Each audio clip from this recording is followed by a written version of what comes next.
Well, hello everybody, welcome back to Trent Bridge for the start of the second session of this three-day match between Nottinghamshire and Loughborough University at lunch. Nottinghamshire 150 for 1 after winning the toss here this morning. Stephen Mullaney wasting no time in opting to bat first. The one wicket to go down during the morning session was that of Ben Slater, who was 53 not out. At lunch, Asiba Mead, who reached his half century just before the break, was 57 not out. Joe Clark 24 not out, and I can see as I sort of tipped you towards as they went off, I just expected that would be the last we'd see of Asiba Mead, and so it proves. He has retired at lunch on 57, so a new face out there in the middle for the students of Loughborough to bowl at, and Lyndon James is out there. Joe Clark will continue on his lunchtime score of 24 not out. So Notts 150 for 1 with Joe Clark and Lyndon James. The one wicket taken by Raymond Bailey for Loughborough University. Bowled Ben Slater in the 22nd over. It was 98 for 1 at that stage. So there we are. It's a chilly day. We've got a little bit of sunshine. We've actually got more blue sky than at any time in the days so far. And we had 29 overs during the morning session, so bowling will begin from the pavilion end, and it's going to be young Harry Petrie to bowl the first over. He had 8 overs from the far end during the morning session, 2 maidens, none for 23. And Lyndon James is on strike. In fact, he was standing ready,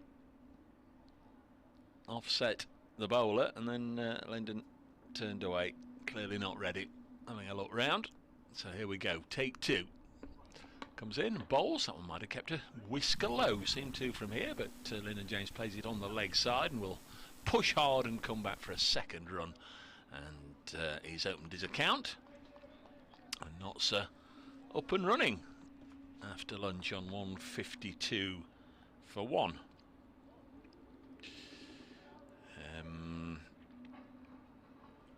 Had 1 or 2 people getting in touch. Richard Cooper, I've loved hearing you commentate on Notts County recently, Dave, but it always sounds a little surreal when we then switch back to the cricket as this goes through to the keeper, because I expect you to tell me that Macca's running into bowl. That's Macaulay Langstaff, the Notts County top scorer. What a goal scorer he is. Thanks, Richard. Tony T says no snow this year, thankfully. It was wet last year. Richard, amazing to be able to get a strip like that prepared in March. Grass in my garden, still in its winter sleep. Come on, Richard, you can take the top off now, give it a light trim. There's Lyndon James easing this into the offside. And there's no one run, fielded by James Croney. So they're not side then.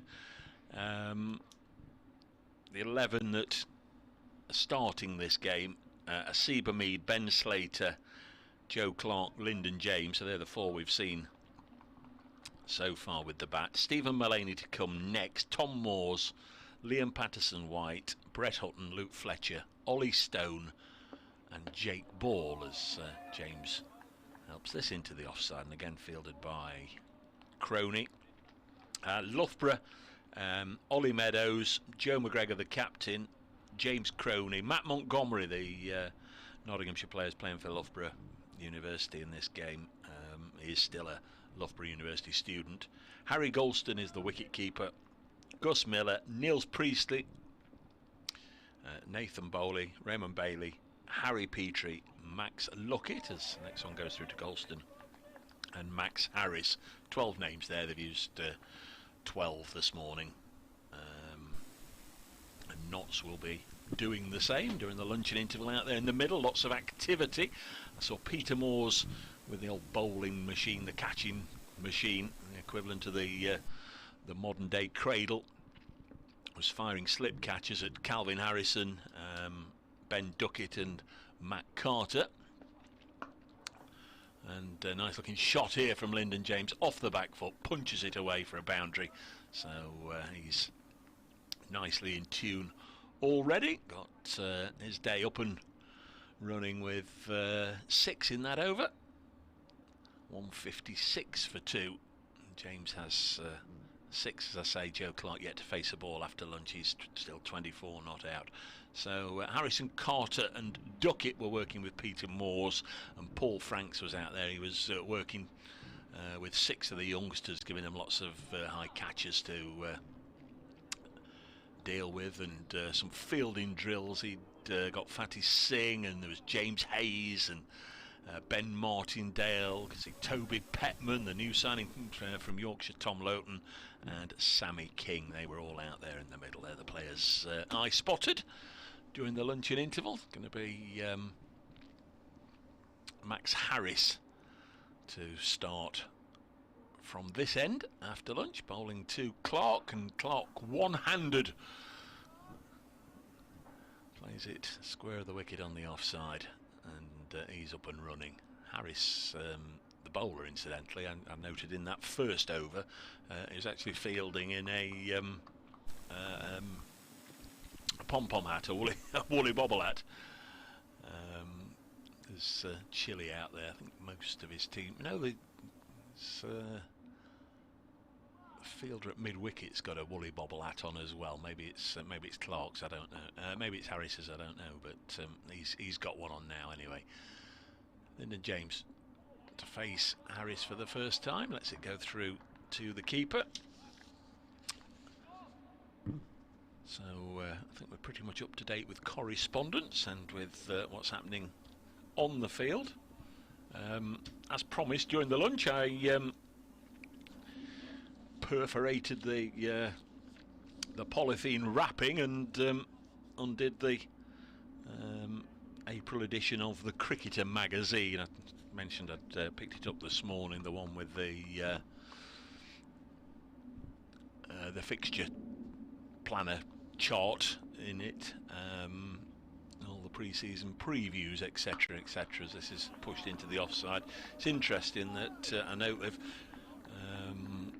predicting Notts to finish 5th in the First Division this year in the County Championship. That's the prediction, but I've read the piece, and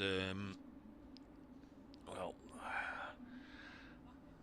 the line is in Patterson, Broad, Hutton and Fletcher, Notts possess a gnarled crew of seamers. Harris bowls and pushed up to mid-off. But without James Pattinson's high-end pace, they lack the X-factor. About Ollie Stone. I thought Ollie Stone was going to be the X-factor. He's the quick. He did actually sign last August, so there's a big miss there in that they're saying Notts are lacking anybody with any or the X-factor as they call it. But Ollie Stone, I think, has been brought in to provide that extra pace that James Pattinson could provide. Next ball hit by Lyndon James back to the bowler. 157 for 2.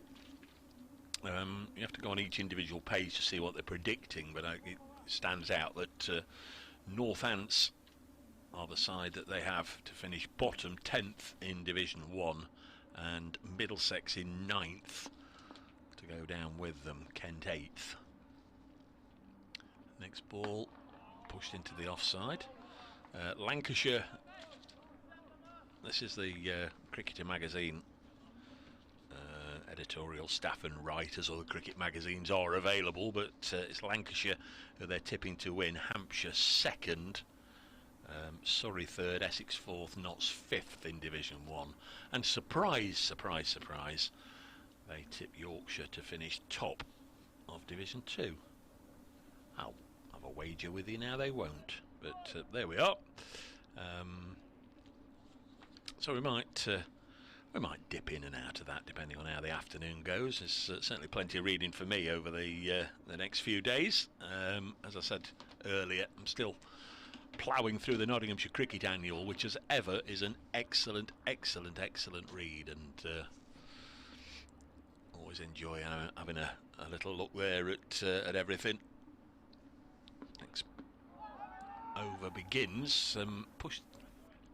Pushed into the offside. We'll need to have a look, see if it was bat or pad. Bit of bat involved. So Joe Clark gets off strike, first ball of the over. His second run after lunch. He's on 26. Knots 158 for 2, the board says. So sort of gone with the retired out on Asiba Mead on the lunchtime score of 150. James on 6. James on 10. He just caresses this through the offside. Big, tall, stylish player. Love watching him bat. So elegant at the crease. Really is a lovely player to watch. Plays some lovely cricket shots, and well, he's only going to get better and better and better, isn't he? Terrific player. On to 10. Faced 12 balls.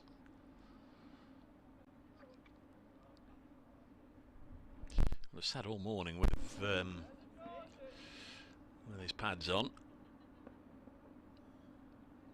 Be pleased to get out there. Start of the afternoon session. This one's drilled towards mid-off. Had all the pace taken off it by the bowler, who made a decent stop. There's no run, 162 for 2. 29 overs bowled in the morning session. Tea will be after 64 overs, as in the county championship. 96 over day scheduled. So tea should be 20 to 4 or 96 or 64 overs, and then close of play the 96th over. As James helps this one onto the leg side for another single. 163 for 2. This is Petrie's 10th over. Harry Petrie, former England under-19s player. Won first class match for Hampshire last year.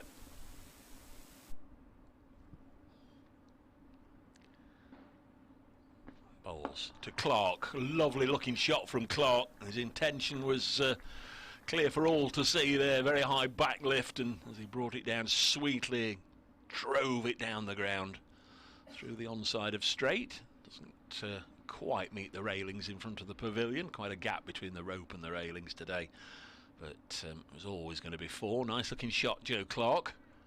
He's on to 30, and it's 167 for 2. Enough blue sky overhead to see some vapour trails up there, and an aeroplane, the first time today. Clouds are a lot lower, grey skies this morning. Next ball past the outside edge, and Joe Clark there, just for a split second, I feared for him. Not that I heard a click or a snick or felt it was a false shot, but he jerked his head around just to look, and sometimes that is a bit of a telltale sign that they've nicked it through to the keeper, but he hadn't. 167 for 2 at the end of the over, and Notts have added 17 runs in 3 overs since restarting.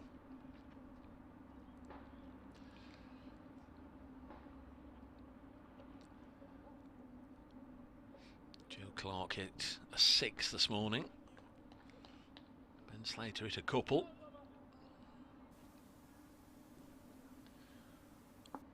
Harris. It's on Middlesex's books in some shape or form. Played half a dozen one-day matches for them last year, bowling, and Lyndon James plays it out. Deep into the offside for a single. On to 12. Been straight about his work, Lyndon James.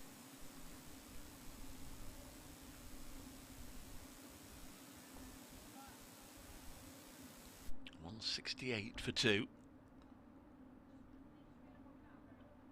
Next ball clipped away by Clark. Went very, very quickly onto the short side. It's a good job the fielder was there, otherwise He'd have had no chance. A yard at either side, and it was going to be a boundary. Went very, very quickly.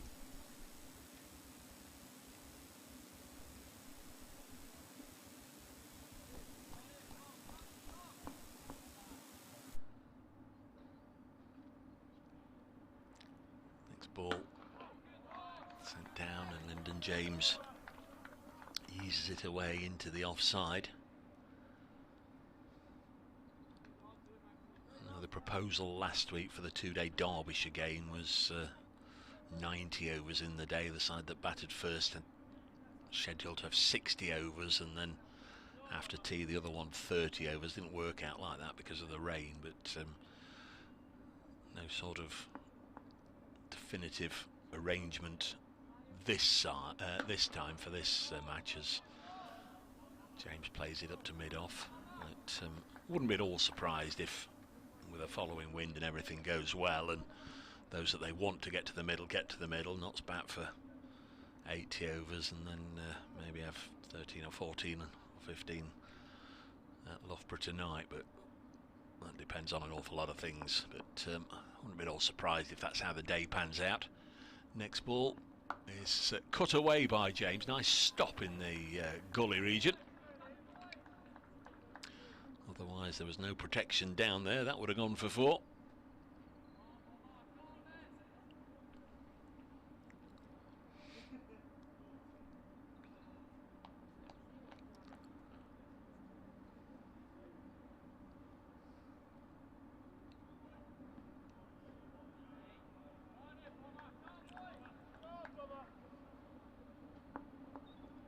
.169 for 2.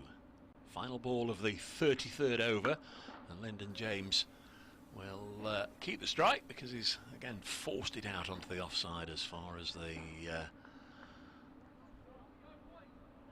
deep set fielder Ramon Paley, and with a strong left arm throw he keeps them to 170 for 2. Said before lunch, in county championship matches, usually around about this time you start thinking, well, they're not far off a first batting point. Well, that won't come in now until 250 is on the board. 2 umpires have just got together. Heaven knows what that's about. James Middlebrook and Sue Redfern.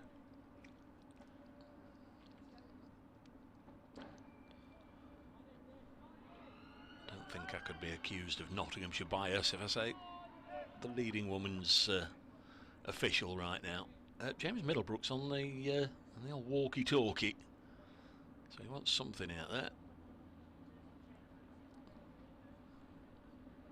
Don't know what.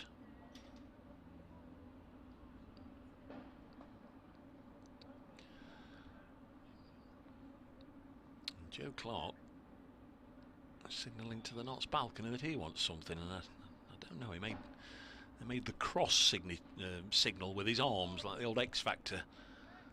So I don't know what that means. 170 for 2. Play goes on. James on strike, pushes it past the bowler, past Joe Clark, and up to mid-on. And there's no run.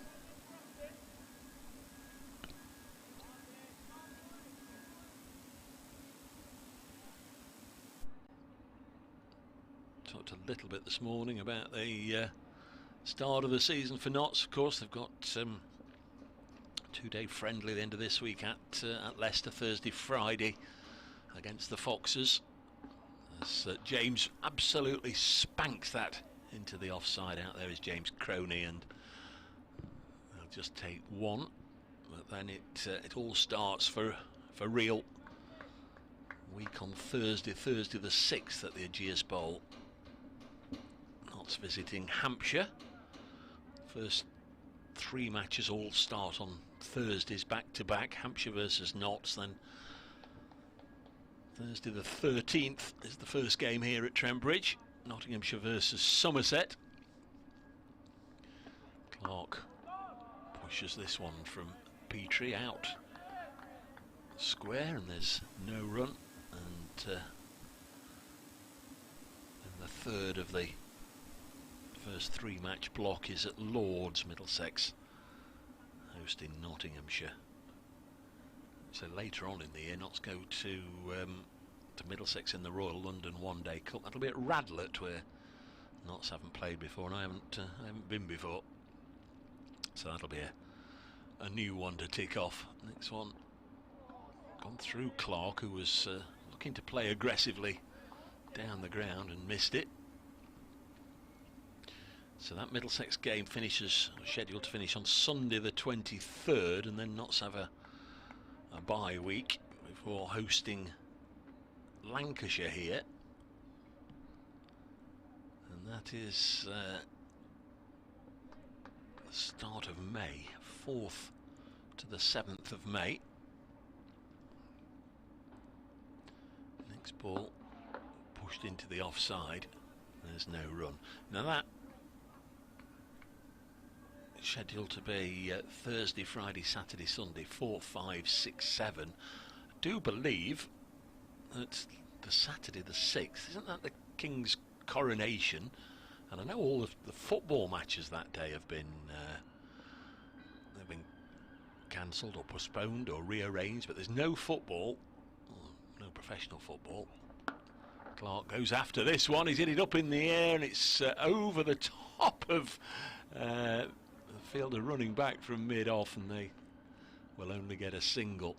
I think when Joe hit it, he felt he'd got enough contact there for it to go. It's not for 6, but certainly for 4. But it plugged a little bit. It's the physios, the Notts physio, Cube Ansell, coming on to go to Sue Redfern, or one of our 2 umpires. Just chatting, doesn't seem to be handing over any medication or anything, so I don't know what that's about. But we saw James Middlebrook on the walkie-talkie after 2 umpires had got together. Nobody seems to have brought anything out for Joe Clark, so again, don't know what his gestures towards the dressing room were about. But there's a whole lot of nothing going on at the moment. So we'll keep half an eye on that. Yeah, the Saturday the 6th then, scheduled to be the King's coronation, I think. There's been no word from the ECB that I've seen, or the cricket authorities, as to whether there'll be any interruptions to that county match, and if so, what will happen. The match is being played 4, 5, 6, 7th of May, but I know all the football is being rearranged. 172 for 2. There's the score, and I've absolutely no idea what this is, what the delay is all about here. As you can see for yourself on the stream, the Notts physios out there talking to Sue Redfern. James Middlebrook's been on the walkie-talkie a time or 2, but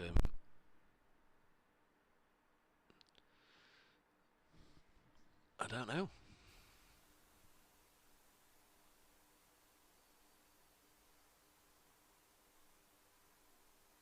Don't know, and I guess we'll never know. But hopefully we can get on with the cricket. We sort of lost 3 minutes there, so need to ask a question or 2 really. If the Notts Lancashire game is, and all the others, that round of matches are going to be played on the Saturday. So that's the second home game here at Trent Bridge. Notts v Lancashire. Short, Clark, top edged it, and running back from slip, this is taken, and Joe Clark goes. We had a long delay there, and the first ball back after the restart, banged in short by Harris. Joe Clark goes for the pull, a top edge, and it has been taken by the wicketkeeper Galston, rushing back, and Joe Clark, like he did last week, has gone for 32. Made from 37 balls, 4 fours and a 6. And a wicket for Harris. And Notts are 172 for 3. was all a little mystifying what the delay was and whether it disturbed Joe's concentration or not. It certainly wasn't the end of the innings he was looking for, or the outcome he was looking for once play restarted. Not skipper Stephen Mullaney is on his way out to join Lyndon James.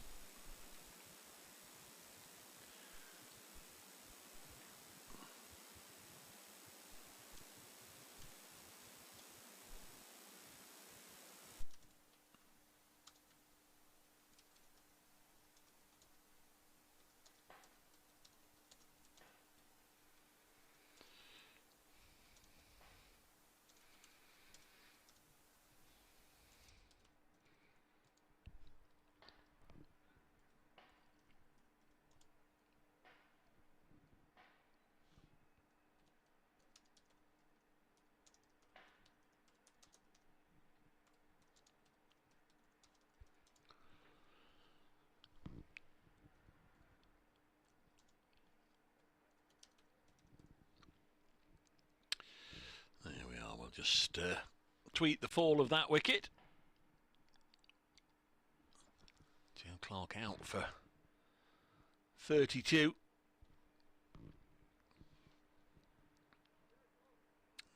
His place in the middle taken by not skipper Stephen Mullaney, who runs his first ball down into the gully.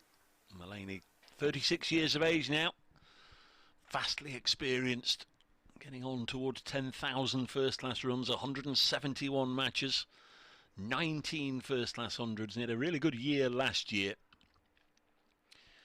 993 runs at 52.2, 3 centuries, started and ended the season with a century, and of course he got that quick fire one at Lords as well. Plays this up to mid-on and there's no run. He had a terrific match at Lords last year with the bat, 90 odd in the first innings, and then 100 off, not many deliveries in the second innings. Is it 55 balls, something of that order? 172 for 3. Next ball defended by Stephen Mullaney.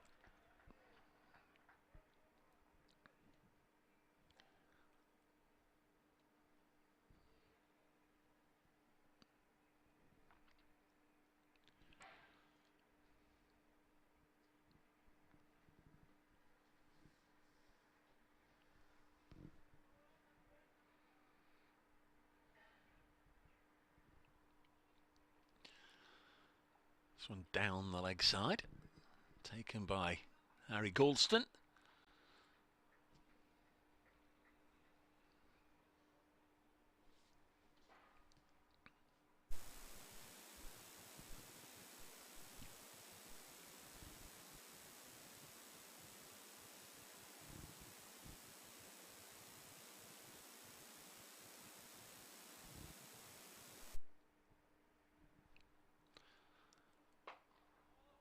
Nicely dug out by the skipper. Just continuing Nott's season as we come to the end of the 35th over. After that Lancashire game, they then go to Northants.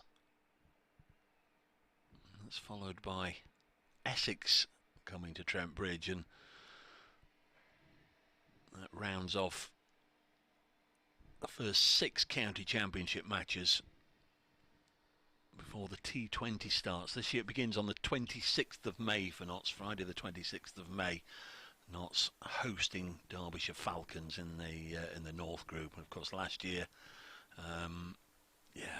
why remind anybody? But it wasn't the T20 season that Notts supporters have been used to, so they'll be hoping very much to get back to winning ways and qualify for the knockout phase once again, but that begins on the 26th of May. Lyndon James is on strike. They Later on in the year again, the Royal London One Day Cup, of course, and this year no games at Grantham. 3 matches at Welbeck in the Royal London One Day Cup competition.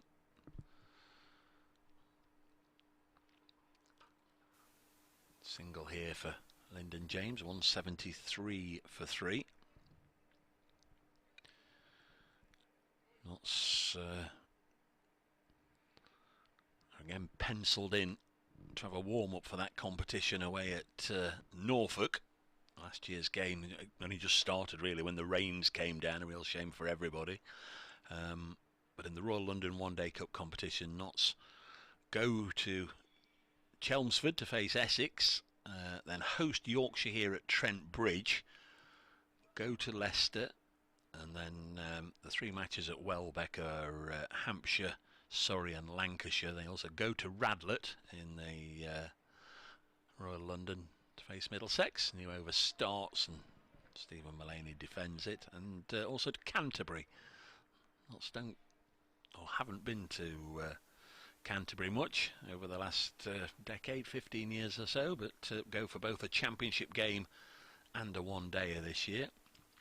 The season reverts back in September to the county championship. Notts go again, as I say, to Canterbury to face Kent, and then finish off. Next ball, Mullaney's nearly inside edge that onto the sticks. They finish off last away matches away at Old Trafford against Lancashire, and they end here against Middlesex. So just a quick flip through the season, just to mark out one or two of the things I'm sort of looking at, and the pointers and the dates when the different competitions start and end. 173 for 3.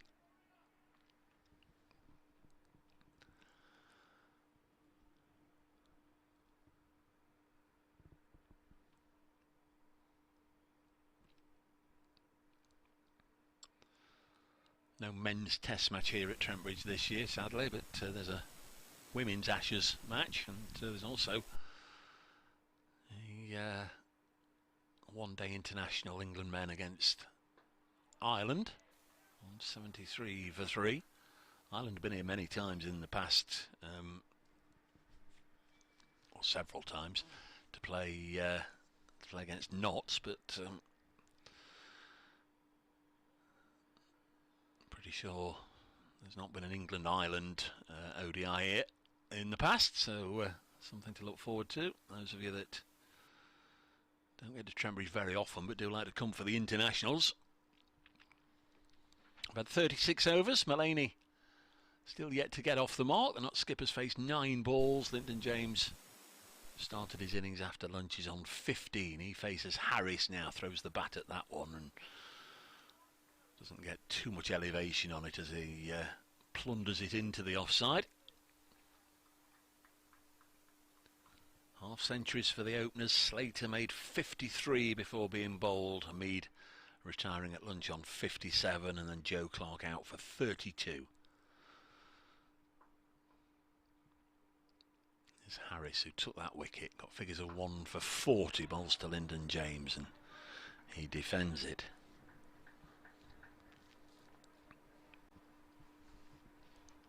James in at 4, Mullaney in at 5. It's Tom Moores who's down on the card to come in at 6, and then Liam Patterson-White, so the 2 lefties. Normally they'd be a place lower, of course. James again forces it into the covers.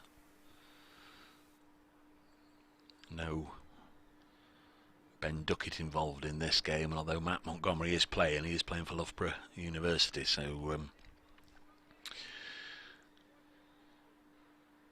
Moores and Patterson-White are a place higher than we're used to seeing them in the Championship. Harris bowls, and this time Lyndon James gets a run. That's Good bit of work out there by Raymond Bailey, the fielder, considering that his legs went from underneath him and he very nearly found himself on the ground with the ball trickling over the rope, but he quickly got back to his feet and made a good stop, and they come back for a couple. James on to 17.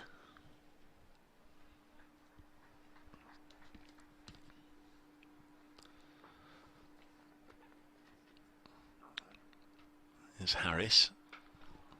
Bowls to the England Lion. I think we can we call him of course we can call him an England Lion.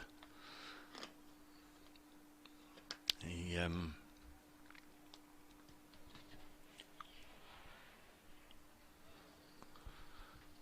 went on the Sri Lanka tour.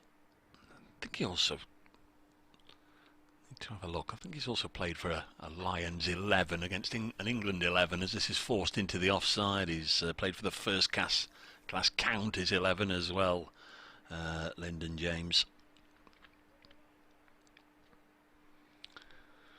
The end of the over, 176 for 3.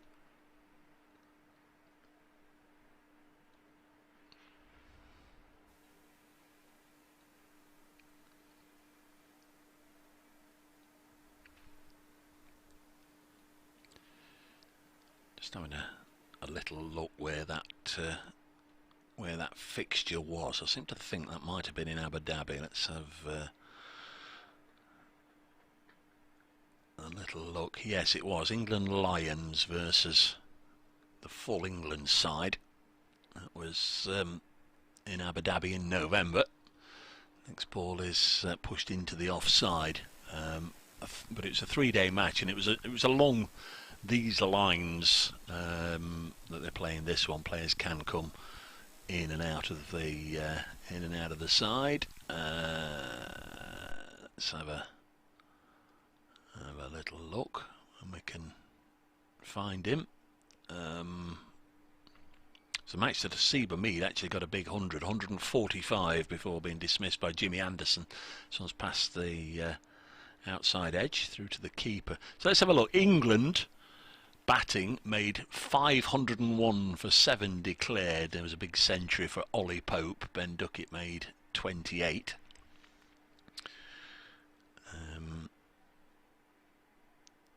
Lyndon didn't bowl, and then the England Lions replied with 415 for 9, 145 for Seba Mead, as this is played up to mid-on. Lyndon James 11, bowled by Liam Livingston, and that was it.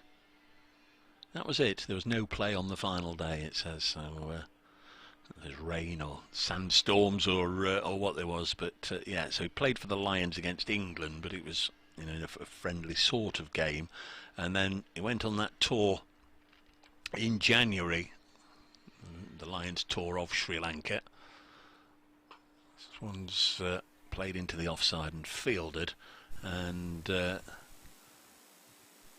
Lyndon played in the match against the Sri Lanka Board President's 11, 3-day match, non-first class.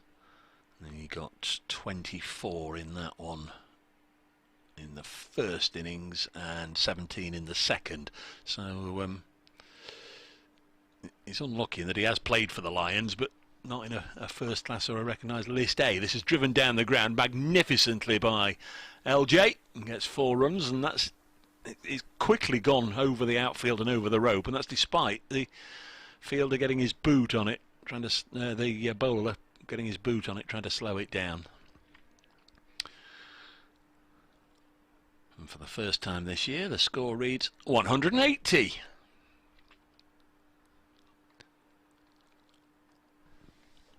Just noticed in all my wittering, there's something very, very important that I hope Charlie, our cameraman, can pick up after this ball. Standing at square leg, because maybe, just maybe, Sue Redfern wasn't feeling too well, because we've had a change of umpire. We've had a change of umpire, so hope after this delivery, just maybe we can get a shot of so as not to spoil it before you can see. The umpire at square leg. 180 for 3. In comes the ball. Lyndon James will run this for 4. Down to third man. Nicely played. Soft hands. All the pace from the bowler. Just run down to third man. 180 for 3. Lovely looking shot. And maybe we can get a shot of the square leg umpire. There we go. He's just wandering across, having a natter to James Middlebrook. And it's the gaffer, Peter Moores. There he is. There he is. So maybe Sue not feeling so well. Let's hope she's okay. But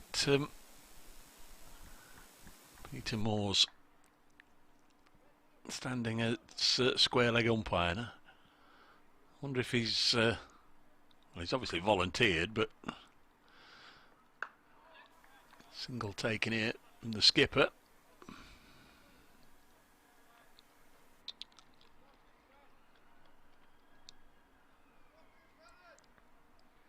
$185 for 3.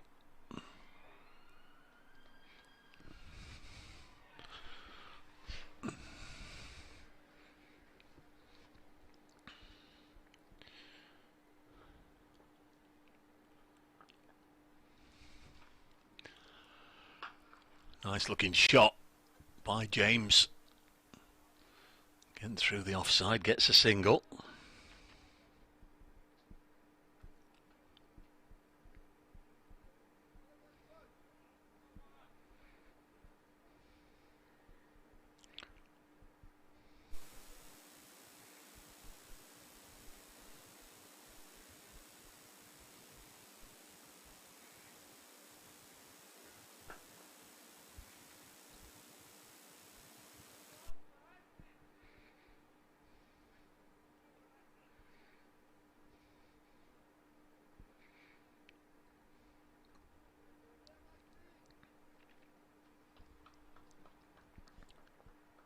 Nice conditions to bat in right now. Ball getting on for 40 overs old.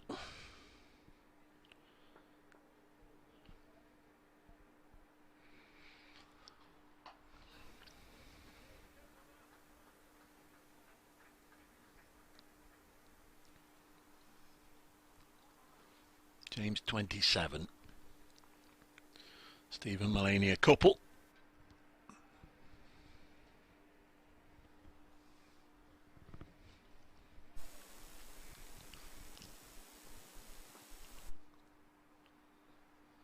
Harris, his 10th over bowls, and again LJ will find a scoring area on the offside. Just found me Tia started in the luncheon interval.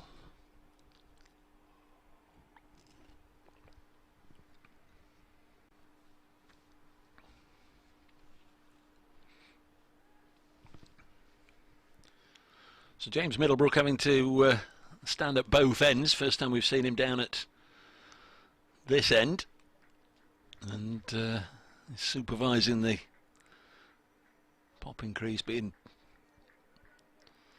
scraped and scratched and trodden on.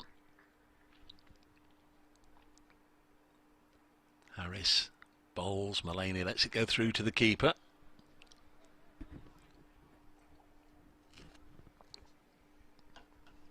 Thought there might be one or two subs involved, but we didn't think it would involve one of the umpires.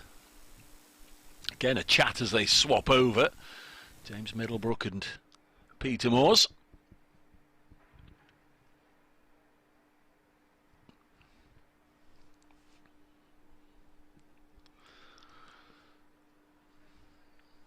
Let's test the old boy. Let's have a run out appeal. Bowling change. Raymond Bailey's coming back on. 6 overs for 21 runs this morning, but also a wicket. He dismissed Ben Slater Delivery pitched up there that got through Slater's defences just straight after he'd reached his half century.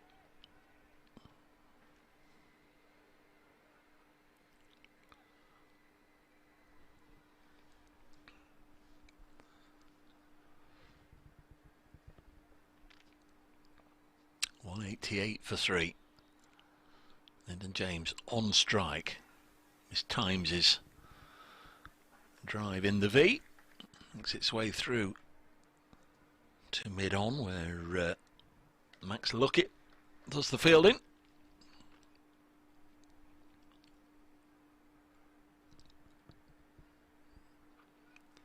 Guess you'd say a typical spring-like afternoon right now. There's Bailey. Bowls and James forces it powerfully through the offside. So strong in that area. Stands tall and brings the bat through. Nice high follow through. Lovely looking shot. And he is raced into the 30s. Lyndon James faced 40 deliveries. 192 for 3. Really good looking cricket shot.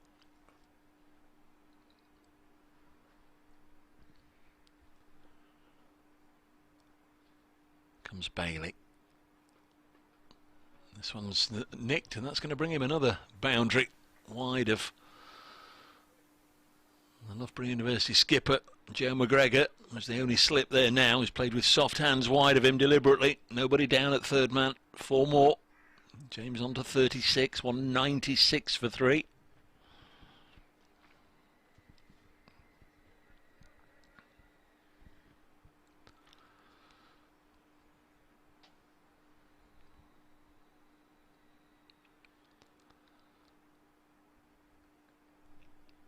So that's just about up to 5 and over again. This is the coming to the end of the 40th over. 196 for 3. Can they get 4 runs from the next 3 balls? None here as Lyndon James tries to whip it through mid-wicket. Can't beat the fielder, who's got the bobble hat on. Might be it's Gus Miller, pretty short. One of the 5 bowlers used this morning. It's Bailey, the only left armer amongst them, in again to Lyndon James. Again a crisp connection up to mid-off, no run.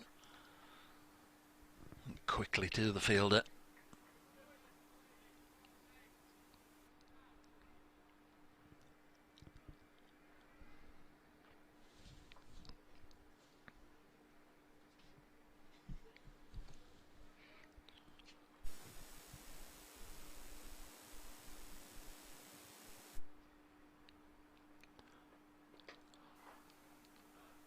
And again clipped to mid-wicket. So 3 dots to finish the over. Notts 196 for 3 after 40 overs. With Stephen Mullaney on 2. Lyndon James on 36. Ben Slater made 53. He was dismissed. Asib Hamid retired on 57 at lunch. Joe Clark out for 32.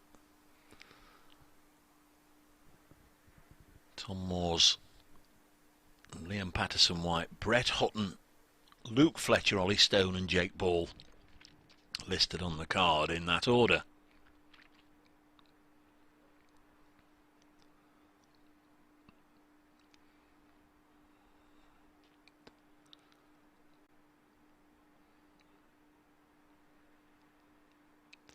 Going to be Harris again.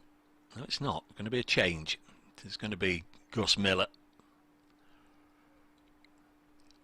Made a couple of stops in that previous over. This morning he sent down 5 overs for 28.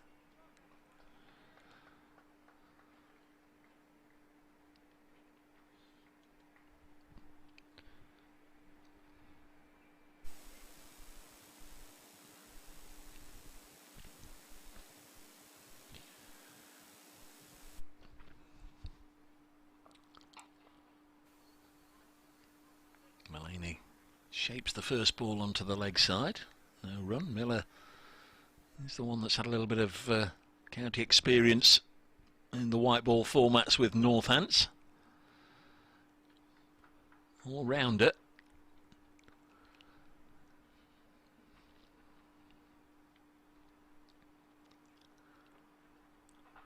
A lot to like about his game. Here he comes in again. Not the longest of approaches down the leg side, and that's a decent stop from Harry Goldston with the gloves on.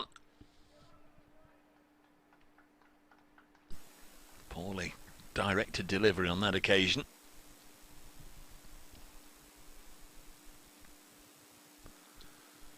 Mulaney just 2 runs from 14 deliveries so far. I imagine he'll pick the pace up, and he does now by hitting it. I thought he was going to beat the sprawl from mid-on, but he can't, so just a single. 197 for 3 Nottinghamshire.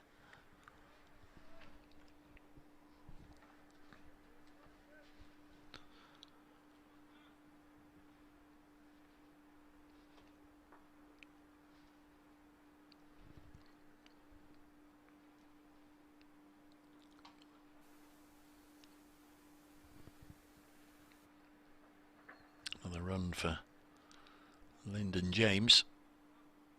Has not looked in any trouble whatsoever, making his way to 37.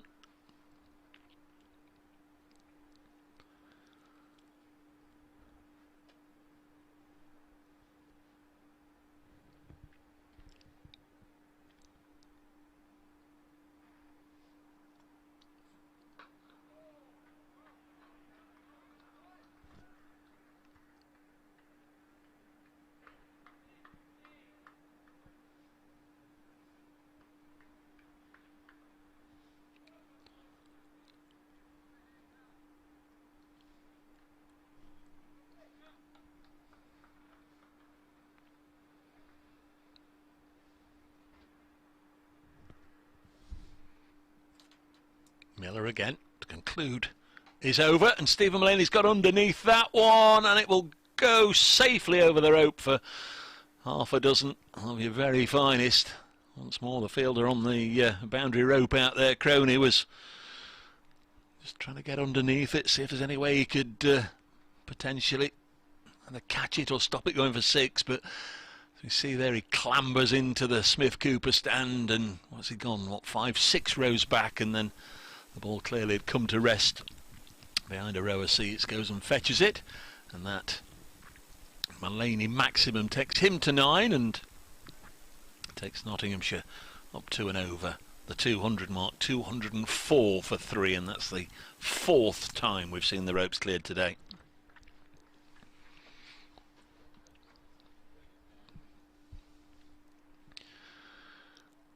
Certainly went higher than it did long in the end, but with it being a short boundary, able to get it away over the rope.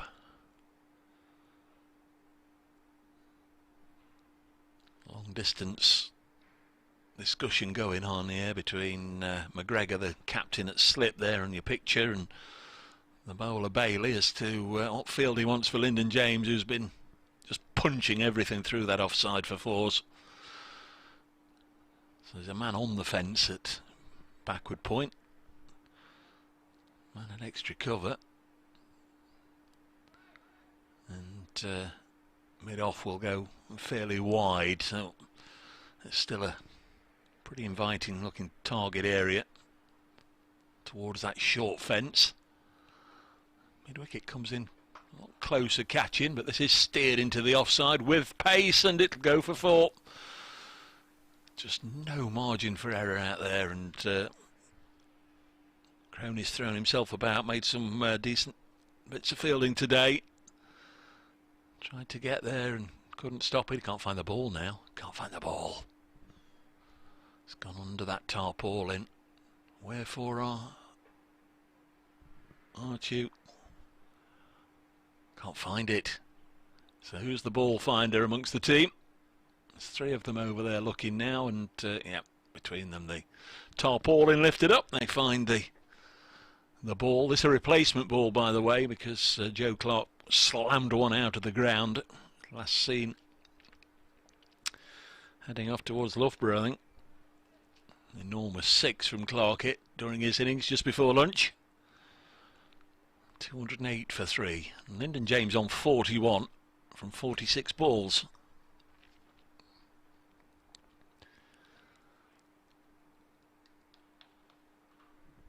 Does seem to have been a bit of a dawdle this afternoon, the play. We were 29 overs at lunch. It's only the 42nd and been back there now, what, 6 minutes short of an hour. Bailey bowls, James again drives. Oh, that's a really good stop at straightish mid-on by Miller.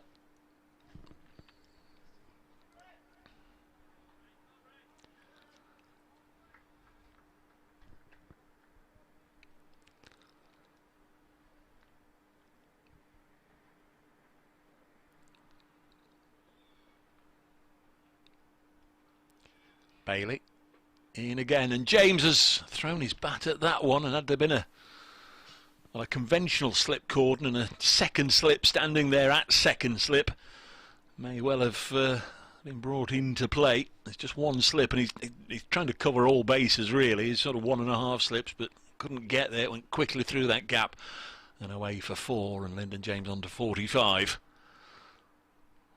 Number 45 on the scoreboard, number 45 on the back of his shirt, of course. That's his squad number.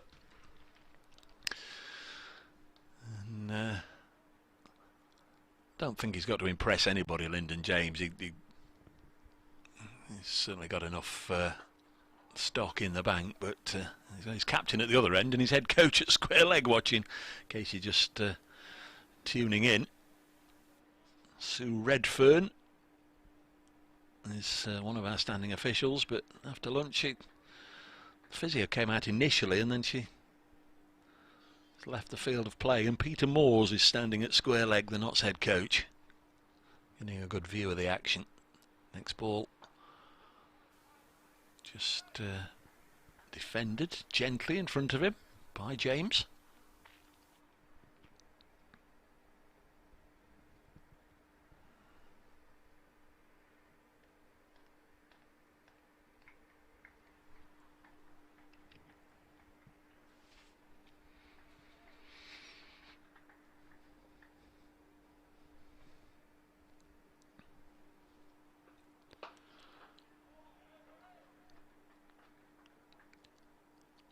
I think that was a stop rather than a chance from Bailey as James drilled it back towards the bowler.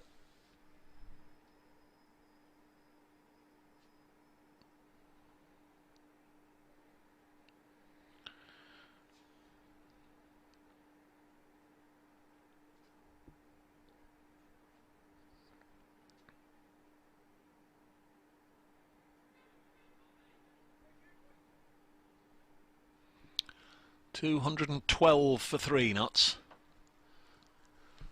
This first day of a scheduled 3 against Leicestershire.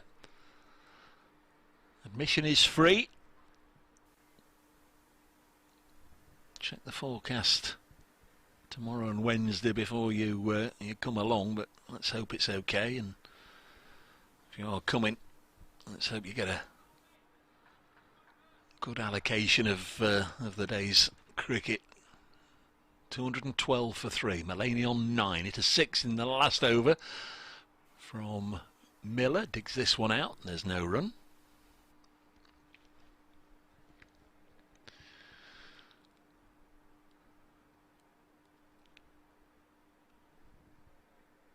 Clearly we're unaware of why Sue Redfern has had to go off. We wish her well, obviously. I don't know what the contingency plan might be, as this is pushed to mid-off and there's no run. Whether they're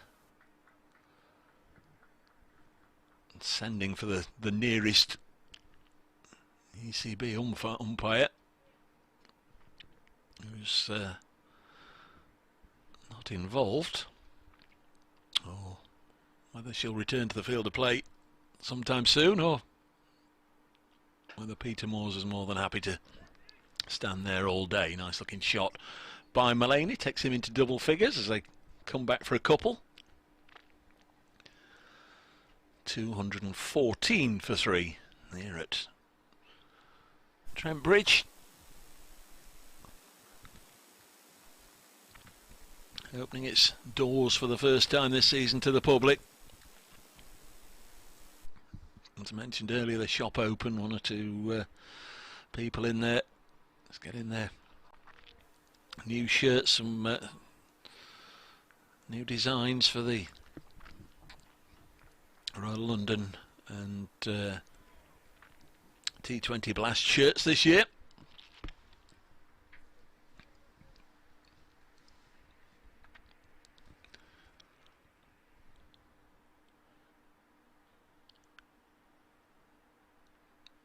Comes Miller, 5th ball of this over. Mullaney will guide it away for a single. Matthew Montgomery doing the fielding.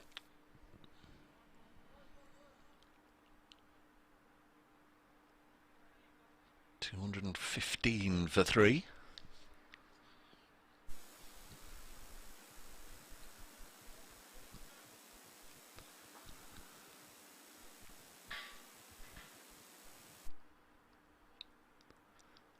Miller concludes his 7th over. Fingers of none for 39 as Lyndon James plays this up to Harris at mid-on. That is the end of the 43rd over, so we had 14 overs in an hour after lunch. And again, there's a chat as they cross over between Peter Moores and James Middlebrook.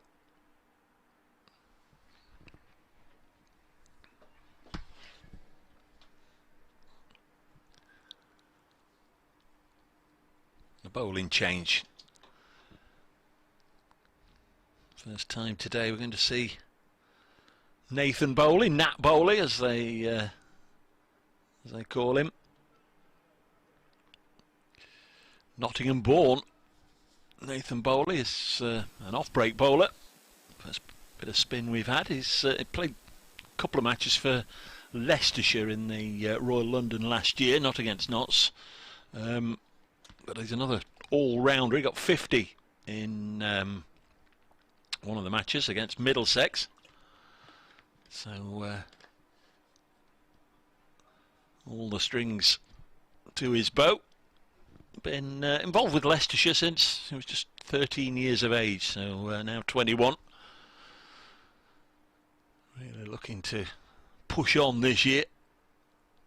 215 for 3, so first bit of spin from Bowley. Bowls to Mullaney, who plays it back to the bowler.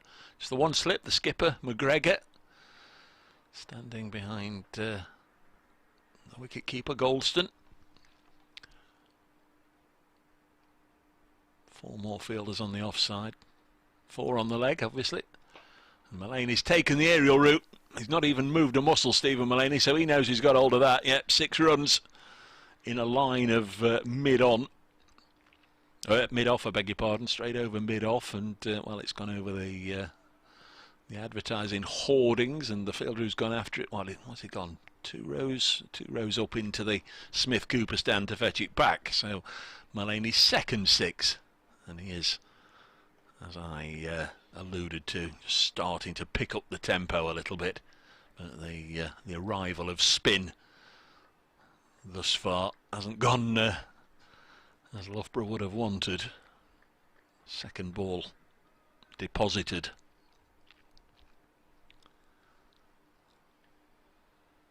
Bowley off a pace and a half, bowls, and Mullaney flat bats it into the offside for a single to move to 19.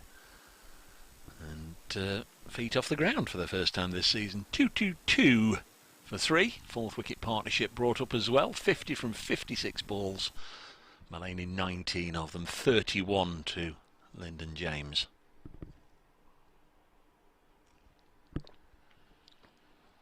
Bowley to James again, and has a little look at the spinner. Plays it to Miller in the mid-wicket region.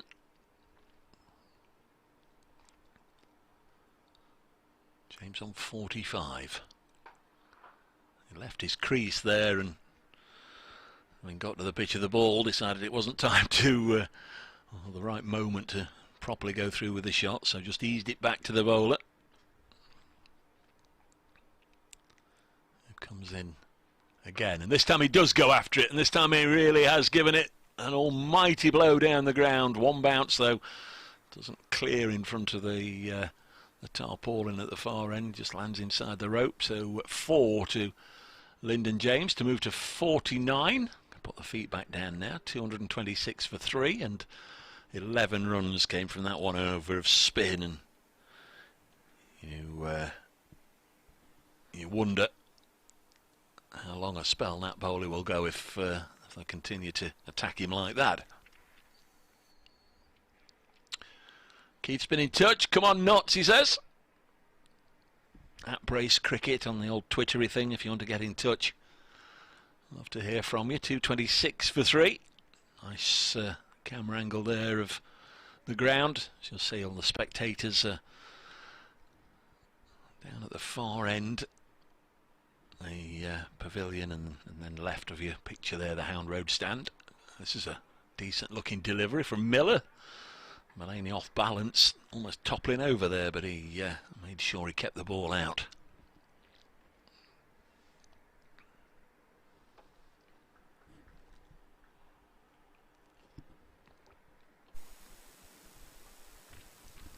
Mentioned it was Luke Fletcher's testimonial year earlier. Miller bowls and Mullaney gets another single. 227 for 3. There's lots. They've had a couple of events, but there's lots more lined up, including a day at Southwell Races. I would imagine that would be quite good fun with all the Notts squad there. And go along as part of the party and enjoy it with Luke. Next one is run away on the offside. Something I think that he's describing as a magical mystery bus tour. I don't think they're going to be going round the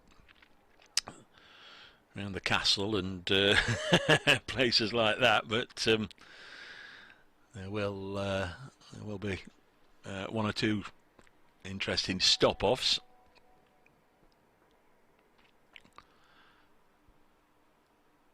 Delivery on its way and defended. Actually, producer Kirsty is very much looking after things with regards to the scheduling. That's Lyndon James 50, by the way. 57 balls for Lyndon James. 9 fours come up in 66 minutes at the crease. He arrived at the crease straight after lunch, and just like putting on a pair of old comfy slippers, wasn't it, for Lyndon? He just got out there and got on with it, and it's been a wonderful innings. He's on 50, Mullaney on 20, 228 for 3. I will go back to Luke in just a second. I'll tell you what I was going to tell you in a moment. I'm just going to tweet the old half century as Notts continue to enjoy themselves in this watery sunshine.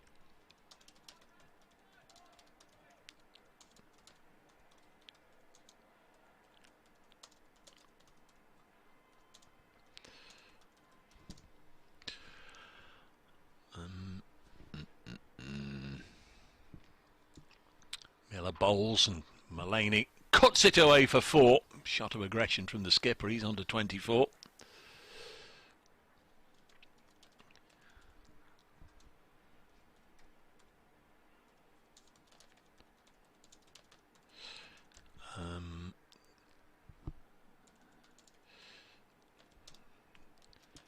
There we are.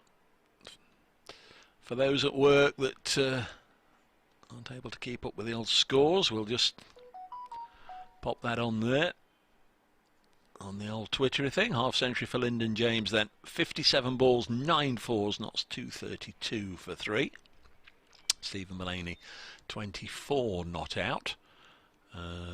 Peter Moore's staying out there, the umpire. Now then, where are we?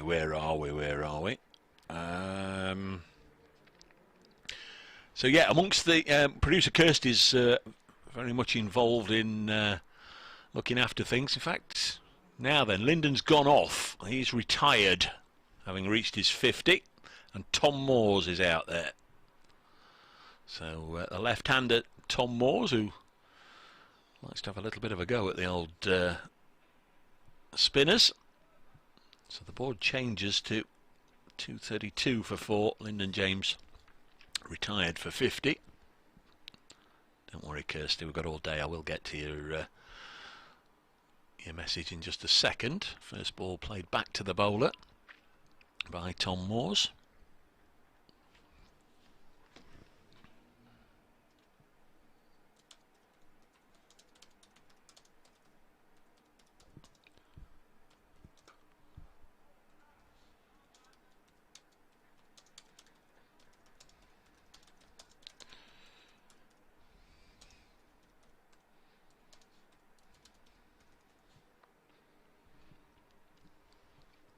Comes Bowley, bowls, and Tom's away.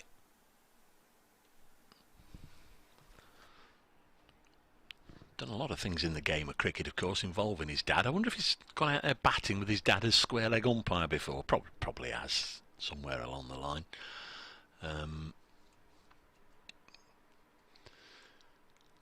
Mullaney, is it 2 sixes in his 24 on strike? Pushes this back to the bowler. A couple of balls left in this over, then I will get back to telling you about Luke Fletcher and his forthcoming events.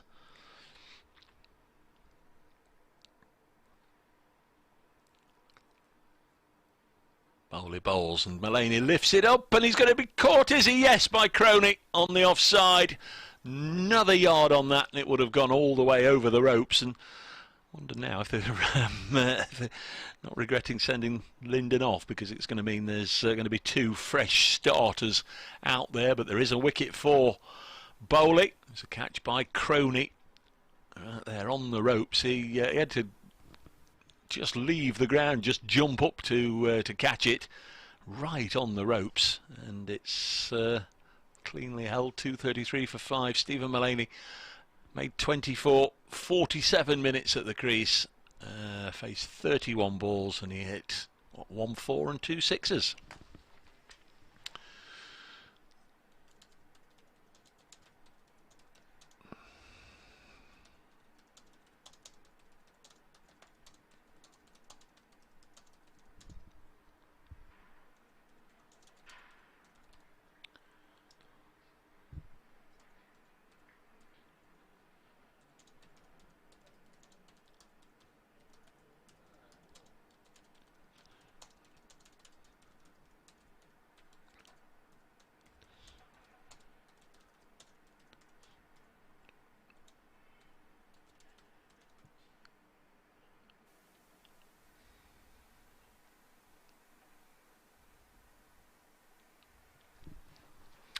So Liam Patterson-White is the new man. It's the end of the over. So back to Luke Fletcher and his testimonial. They've had a couple of events.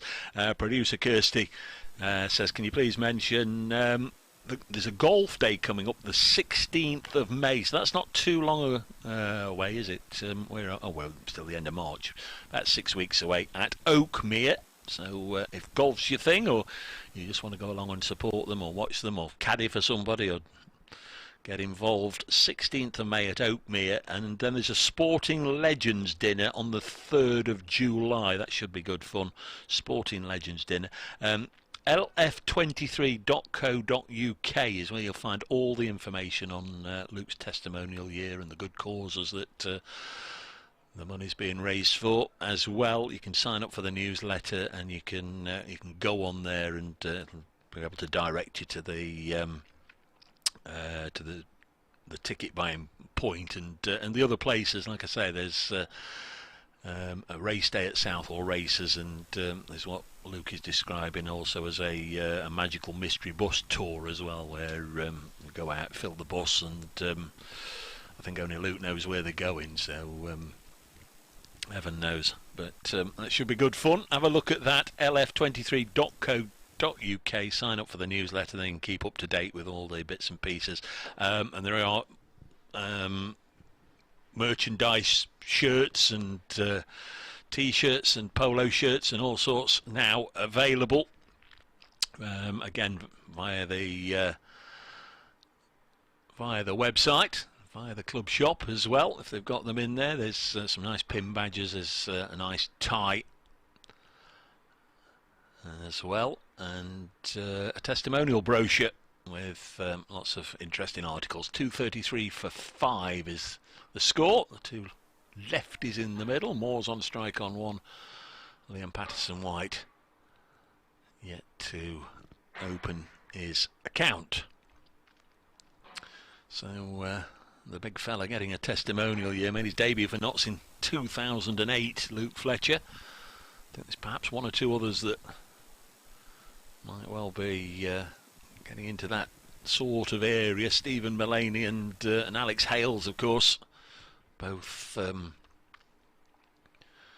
been at the club more than a decade. I'm sure they're eyeing up a testimonial year over the next season or two. 2:33 for 5.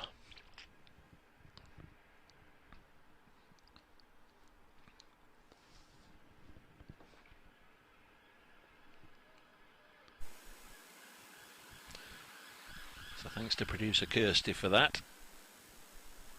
lf23.co.uk. 2:33 for 5. Like an idiot, when they told me what it was, LF23, I thought, what, squad number's 19. Why isn't he LF19? But no, it's the year. It's the year, Dave. It's the year. LF23, Luke Fletcher's testimonial year.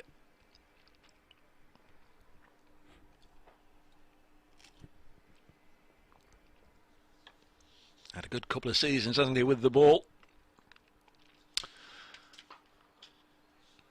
Moore's playing it back to the bowler Miller.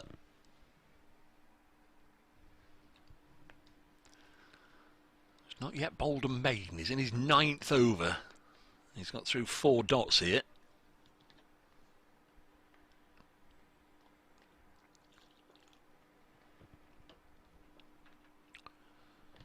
.233 for 5. Next ball. It's blocked again by Tom Moores, having a good look at this. This, of course, a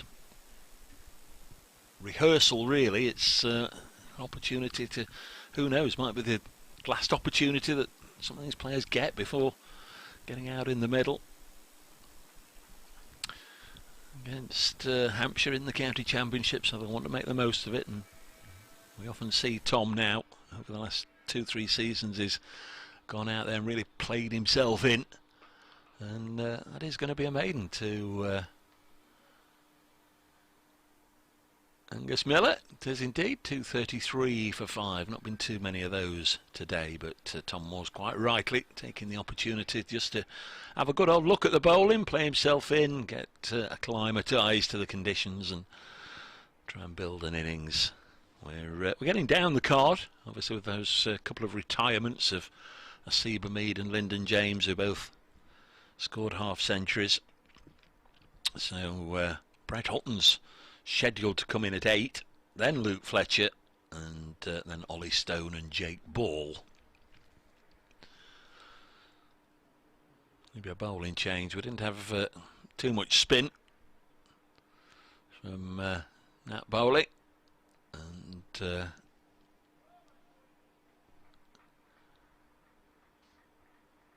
now we're going to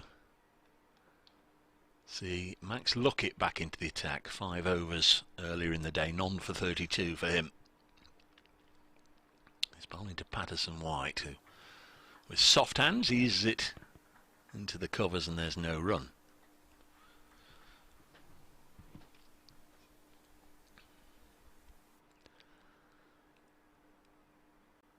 Heard him having a quiet little grumble, Liam Patterson-White, that for the media day, all the kit, the brand new sparkling kit, was laid out for everybody, all there ready for use for the season. Look it into bowl to LPW, defends, and Heard him saying, mine hasn't got names or numbers on. You've forgotten me. And he's out there now in a shirt with no name or number on. Sure, they'll sort it out before the Aegeus Bowl next week, but one that's slipped through the system. Maybe have to get a marker pen. 23 LPW. 2:33 for 5. He's on strike. He's underway as he cuts this out into the deep for a single. Priestley doing the fielding with a fairly erratic throw that the keeper had no chance of getting, but James Croney, who took a good catch to get rid of Stephen Mullaney, was backing up. 2:34 for 5.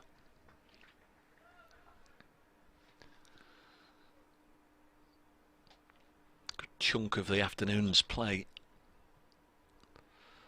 still to be squeezed in before they go for tea. This only the 48th over. Next ball, little push and run from Tom Moores. Moores would have been running down to the bowler's end where James Middlebrook is. Interesting if there's a tight run. Tom Moores trying to get in, and his dad's got to adjudicate.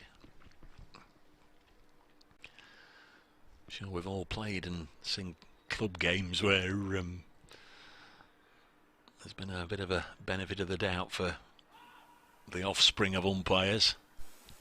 Well, I've played in matches and I've been in teams where it's happened. 2:35 for 5.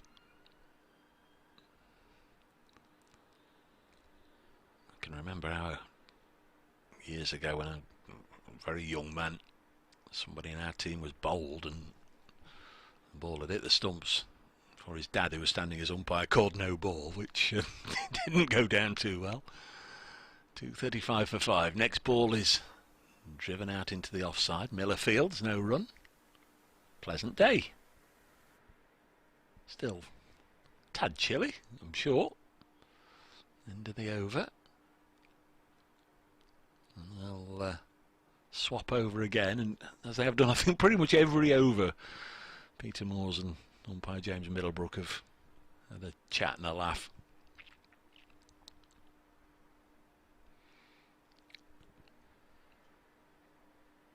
Standing with his hands in his pockets, Peter Moores. I'm not entirely sure he's doing the proper umpiring thing, you know, counting the coins, flipping the coins over from one pocket to the other, and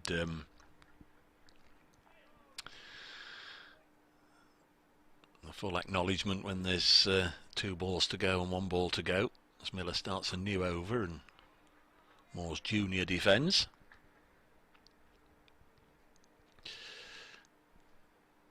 And if you notice there across your stream, this is a test broadcast. There will be full coverage ahead for the Somerset game.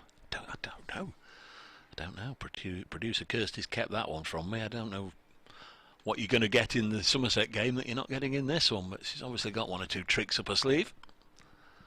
It looks pretty good myself, the old live stream. This time it's pushed into the offside. Again, as I've said a time or two, if Notts haven't got a week and I'm at home, I'll have a look. I'll have a look at the other games, the other streams, and some of them are just unwatchable, aren't they? The buffering and the poor camera angles and showing replays, and you miss a couple of deliveries and what have you. Hey ho! Tom Moores on strike. Works it to mid-wicket, where teammate Matthew Montgomery does the fielding for Loughborough University.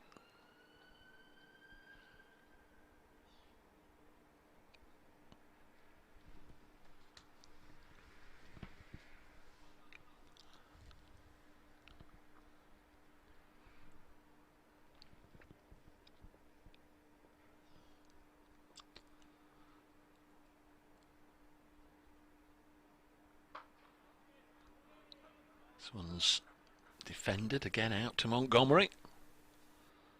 Sure there'll be a number of you planning on making the trip down to the Aegeus Bowl for the first game of the season. Notts generally have a pretty decent following of supporters goes to go to the away grounds. Does get a bit of a bad rap, the Aegis Bowl. Always enjoy my trips down there myself.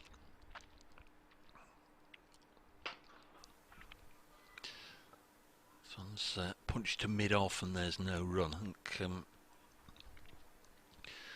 big matches, they have issues down there because of the fact there's only one road in and one out. So if you've got 16,000 in there, that's an awful lot of cars trying to get out at the same time down the same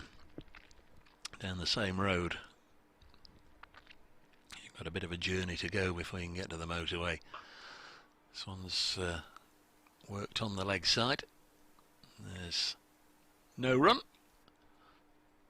Into the 49th over, 2:35 for 5, but like a lot of the grounds, the GS Bowl, some lovely people down there, some very hospitable stewards and some very knowledgeable cricket folk that more than happy to share their time with you. And if you've not been, it's something you've wanted to do and you can make it. Lovely to see you down there next week as Notts look to get their Division 1 season up and running.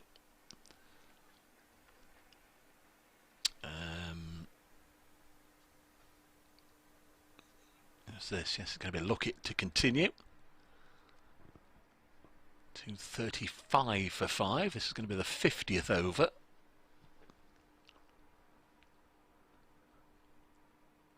And Liam Patterson-White defends his first ball. Rachel's been in touch. Lovely, if a bit chilly morning here at Trent Bridge. Dog duties have called us back home now with a brew and a bit of defrosting in front of the live stream. Everything feels better when the cricket's back on. However, we're able to get it. Dog duties, Rach. 2:35 for 5. Rachel was on the ground this morning. Tweeting a picture or two from a spot in the Hound Road. Single taken, 2:36 for 5. Notts went to lunch at 150 for 1 as they went off. Asiba Mead was 57 not out. He didn't come back, he retired his innings then. Lyndon James took his place after lunch. Joe Clark was 24 not out at the break. Clark fell for 32. 2:36 for 5. This is played up to mid-off. That was 172 for 3 when Clark was out. That includes the retiring of Asiba Mead and the wicket of Ben Slater, who fell for 53. Lyndon James, he made 50 and retired out, so that was 2:32 for 4. And then Stephen Mullaney holed out on the fence, 2:33 for 5. Mullaney made 24. So Liam Patterson-White and Tom Moores at the crease together now. And then the full quick bowlers. As Moores plays this to backward point. And for this match, they're Hutton, Fletcher, Stone and Ball. Don't think Dane Patterson's arrived in the country yet. Due in sometime this week. He was liking some of my earlier tweets this morning. He's maybe even following the live stream. 2:36 for 5. Next ball is defended by Tom Moores. It is lovely how yeah, okay, Dane's a current member of the squad, but do from time to time have all sorts of people get in touch. I'm thinking of the likes of David Hussey and Andre Adams, people that have been part of the family, part of the furniture here. Darren Pattinson as well, watching the live stream and getting in touch from the other side of the world, as well as a lot of people a lot closer to home. It's been terrific innovation, and must be getting on for 10 years or so now since Notts were the first to put it out there, despite what one or two other counties might have you believe.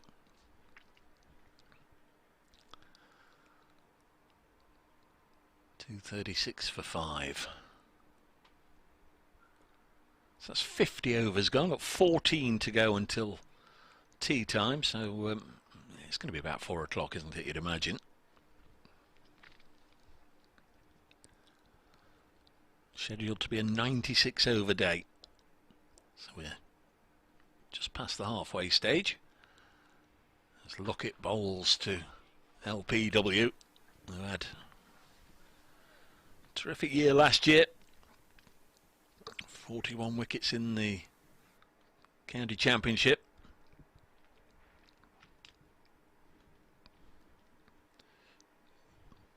Another one that went away and played for the Lions. 24 years of age now.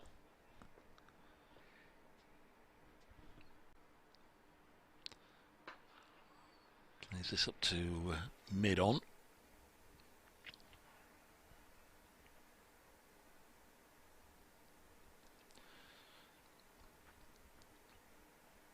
Got 93 first-class wickets, Liam Patterson-White. First-class 100 to his name as well.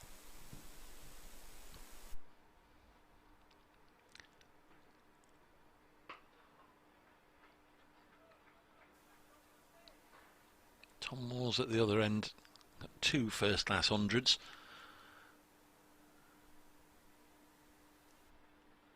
If you'd asked me when he got his first, 4 years or so ago, I'd have thought by now he'd have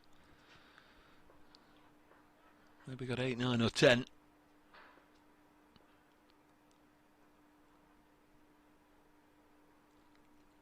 Next ball, push back to the bowler.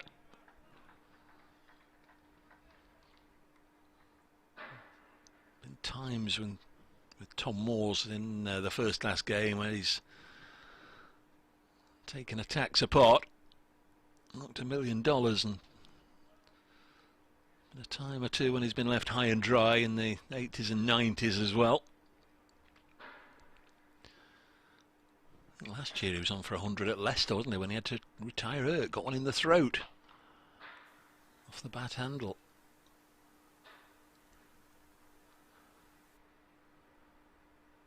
But I fancy there'll be some more 3-figure scores just around the corner. Of course, a little bit of pressure, I guess, for the wicket-keeping spot as well with Dane Schardendorf, because he's been full of runs for not seconds. The top scorer in the second 11 championship last year. It's going to be a single to LPW, pushes this up to mid-on.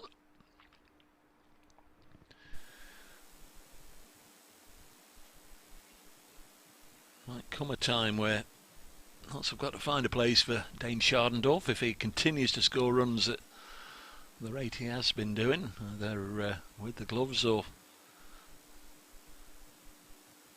as just as a member of the batting unit. A bit of a swap over of personnel for Loughborough University again. They're just rotating. They've got 12 or 13 players here, and they're just rotating them from time to time, as Notts will do. 237 for 5.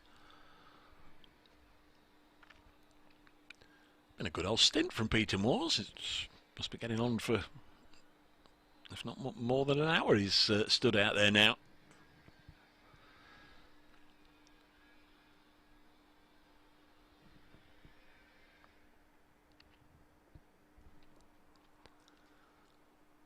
So this is Max Luckett with the ball from the pavilion end, bowls to LPW, clips it up to mid-on, and there's no run. So this has been a more pedestrian partnership than we've seen at any time in the day. 4 runs they've put on together from 32 deliveries faced.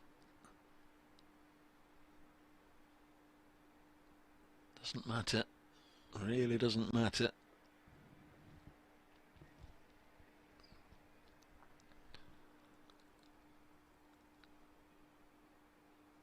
bucket bowls and dug out by Sunderland-born all-rounder Liam Patterson-White. Mandy's been in touch. Lyndon James looking really good for a great season this year. He is indeed, Mandy.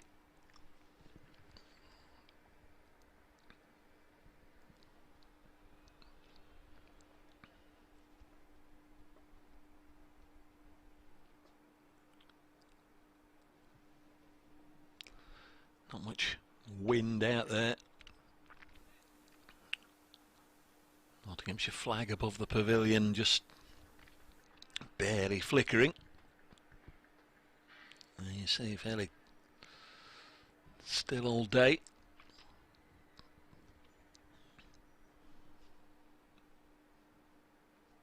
Skyline, of course, has changed over the years, and it's changed once again. That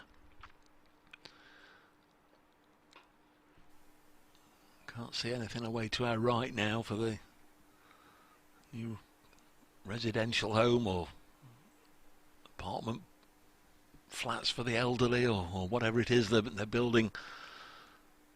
Just the other side of the Bridgeford Road there. But our view over the William Clark stand totally obscured now.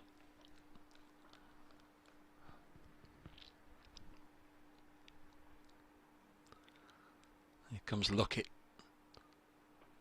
to bowl, and LPW can't find the gap in the field. Works it to mid-on, no run.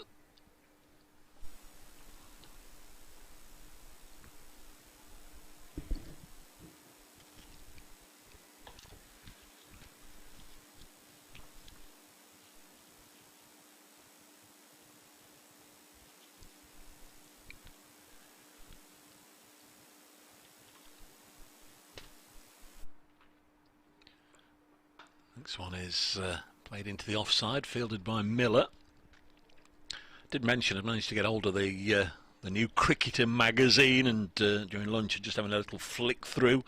In county order then, what they are predicting, alphabetical order, Derbyshire, they predict they will finish second in Division 2.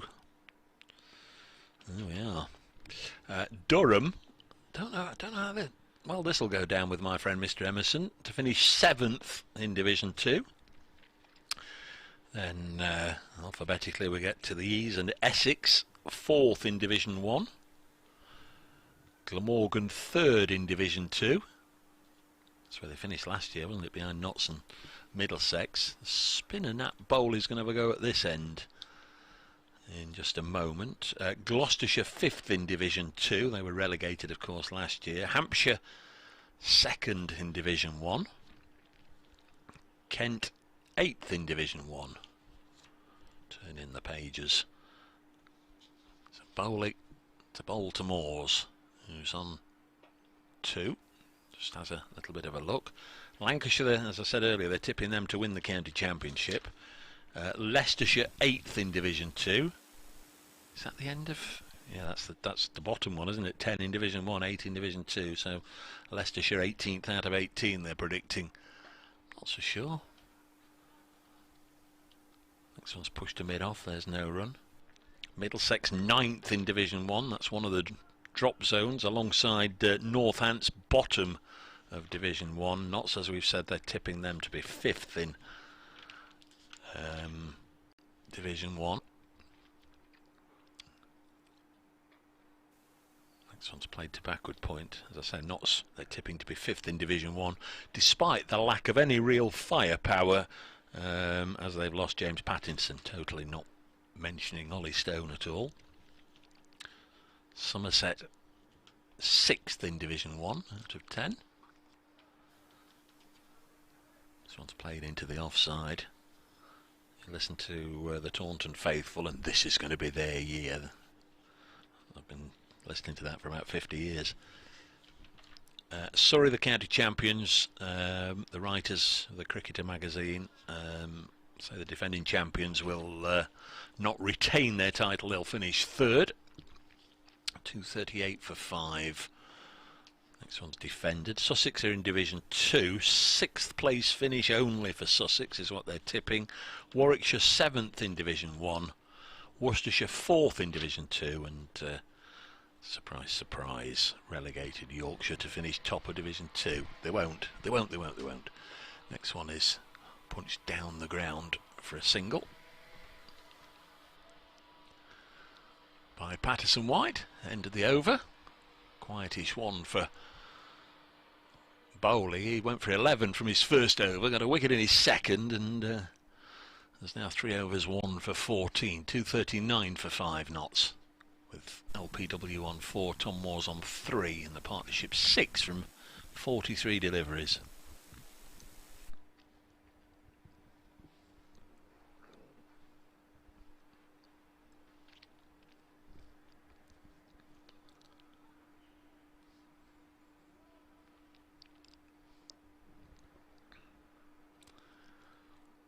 Of course, with the spinner bowling, there's needs to be a little more concentration again for Peter. I guess for Peter Moores, this is dug out with the seamer now bowling.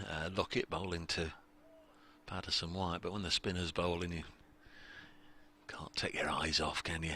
Cases are stumping. Former glove man himself, Peter Moores. Worcestershire and Sussex back in the day. And began his coaching career down on the south coast, led Sussex to back-to-back titles. And then Patterson White's got underneath that one. He's lifted it up and over down the ground for 4.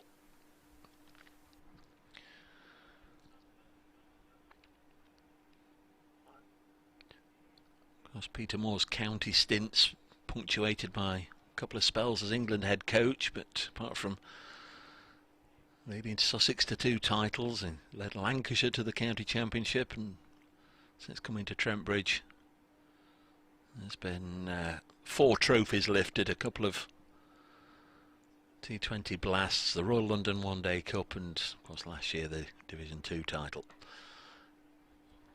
This one's pushed into the offside, no run, fielded by Montgomery.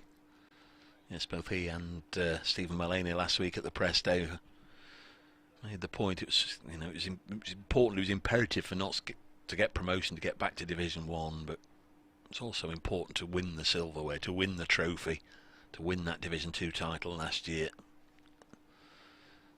And also made very special by the fact they won it in front of a large Trent Bridge crowd as well. 243 for 5. Lockett in to bowl. Wristily chopped away by Patterson White, and the ball's got enough on that. We'll go for 4 down below us. So a couple of boundaries in this over. The partnership was 6 from 43 balls. It's now 14 from 47.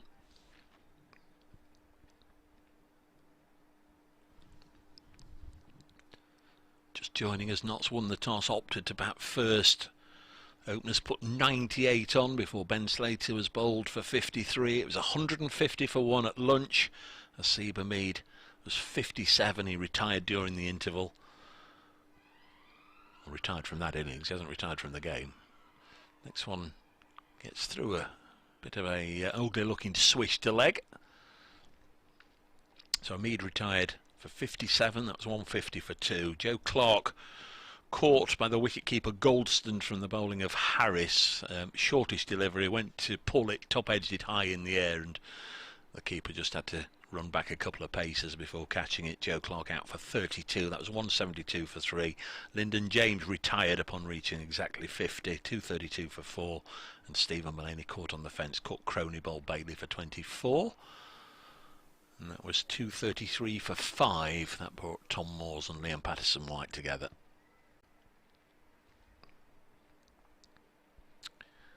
Mandy says, hope Sue is all right. Yeah, we all do.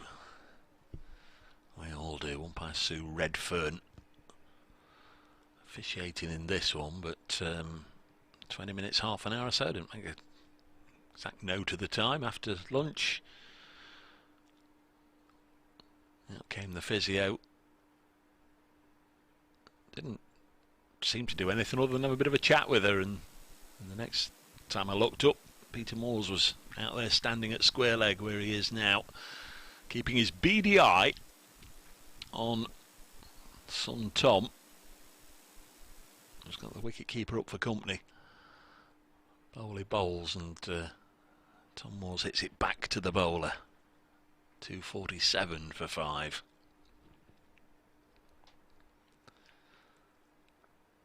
Not that I want to see a Notts wicket, I don't, but it'd be nice to see Peter have to make a decision of some description, wouldn't it, when he's out there.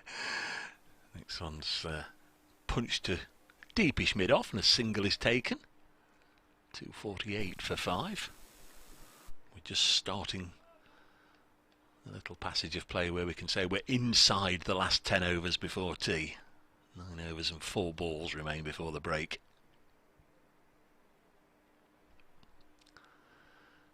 This one's slammed down the ground with plenty of slammage by Liam Patterson-White. He's had a meaty old slap for 4 to move on to 16, and he's hit 3 boundaries in 2 overs now. LPW brings up the 250 to complete indifference. 252 for 5. Just starting to accelerate now, this pair. Well, Liam Patterson-White in particular. He chops this one away, there's no run.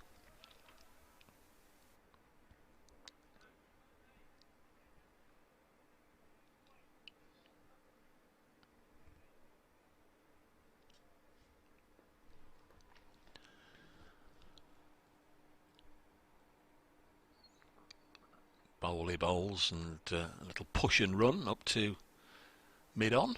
Single taken, 253 for 5. Mike Fitzgerald's been in touch. Lovely to hear from you, Mike. Says happy new season. Just a note, sending greetings to you and listeners at the start of a new season. Nicely played by Moores. Should get a couple here. Through mid-wicket.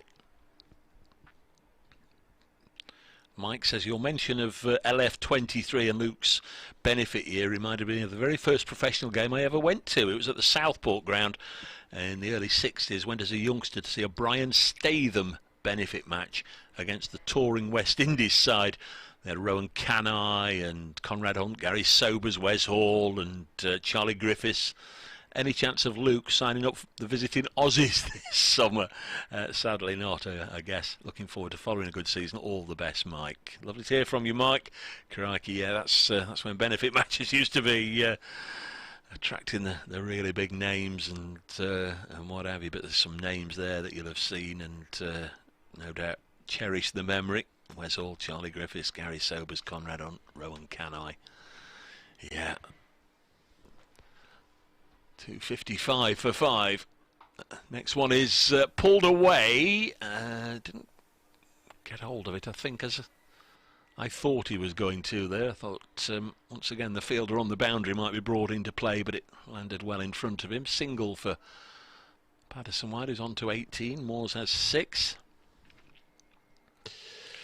Yeah, there's sort of benefit matches like that in the 60s, and then along came the old International Cavaliers, which I'm sure Mike remembers, every Sunday, and got on BBC Two. There'd be the county side, a different county side each week.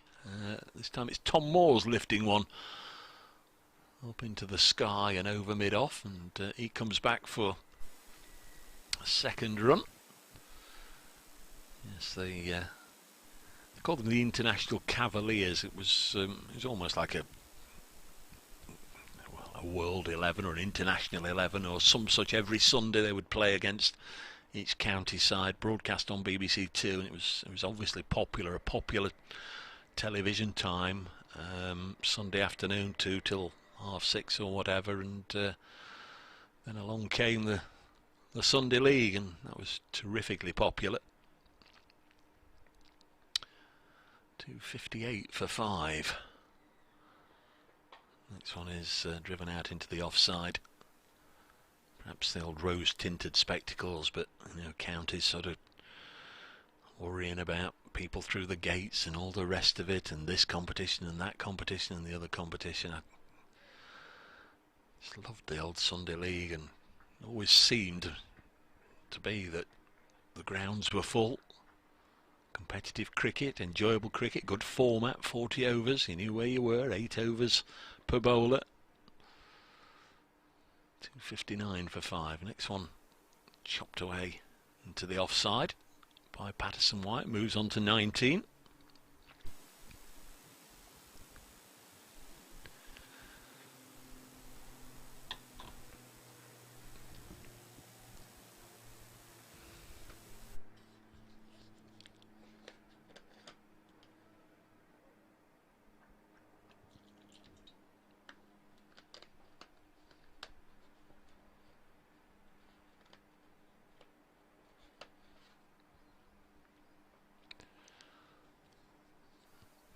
Nicely played by Moores. Soft hands, gets another run. It's partnership now worth 28. That's 261 for 5.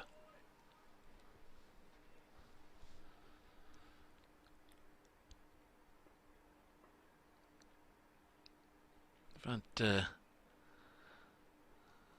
more than half an hour at the crease, this pair, so safe to say all the top 6 have some decent time out there in the middle.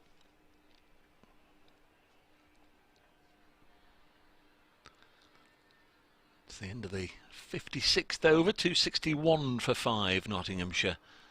Liam Patterson-White has 19, Tom Moores has 10. Slater 53, Hamid 57, Clark 32, James 50, Mullaney 24. So they've all got in double figures. Hamid and James taking the retired out route.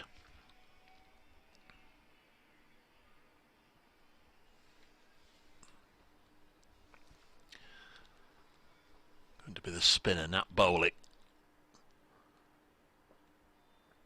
from the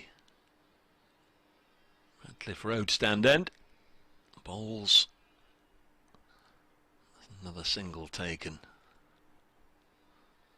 by Moores.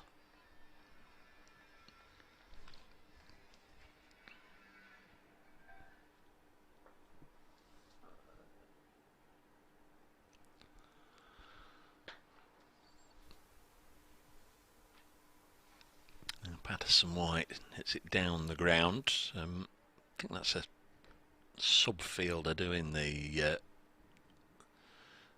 fielding.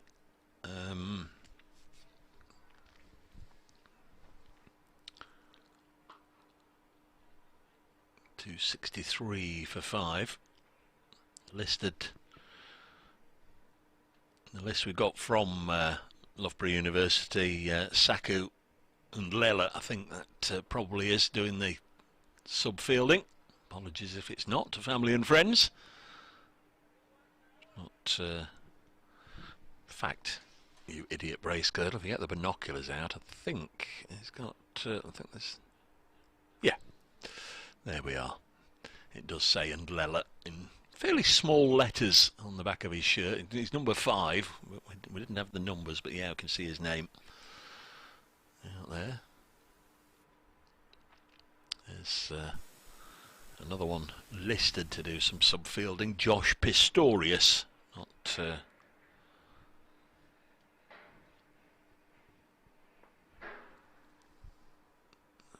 noticed or been aware of the presence of Josh Pistorius.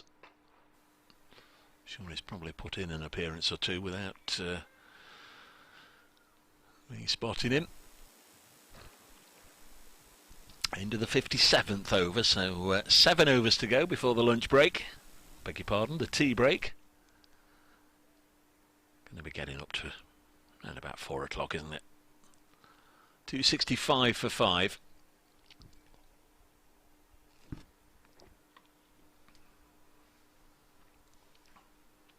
A left arm quick. Raymond Bailey's going to come back for another go from the pavilion end.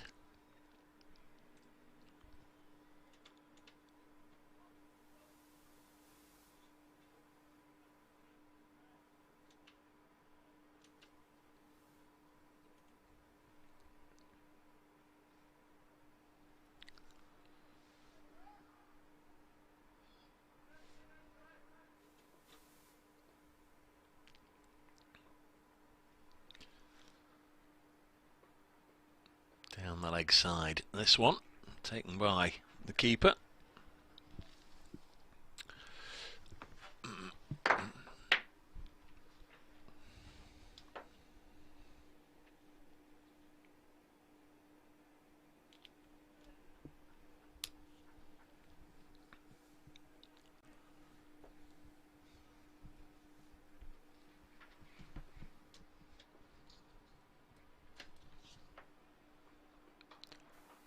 This one's cut away by Patterson White.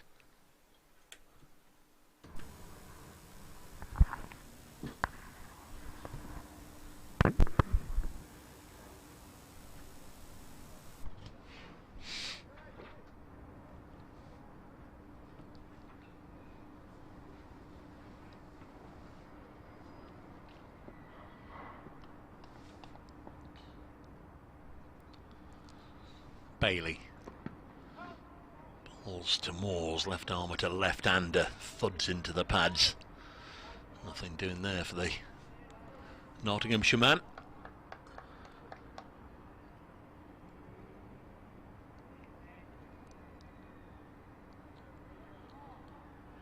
Tom Moores made his Nottinghamshire first-class debut at Scarborough back in summer of 2016. Playing as a batter only then. Chris Reed was in the side. He'd already made a first-class appearance for Lancashire by then, and a brief loan spell.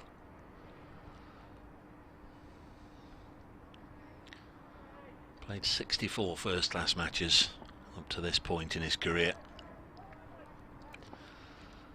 As I said earlier, he's still only got 2 first-class hundreds and averages just under 24.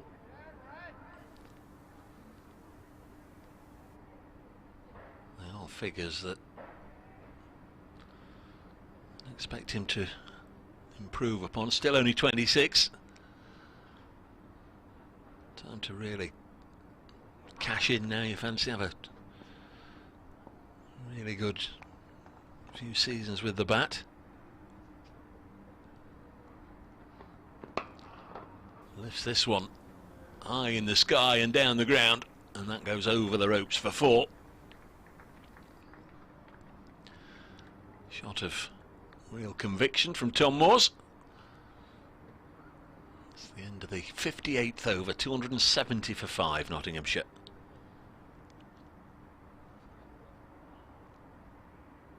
Inching their way up and beyond 300. Must be getting a little warm out there, because both left-handers have just shed their top sweater.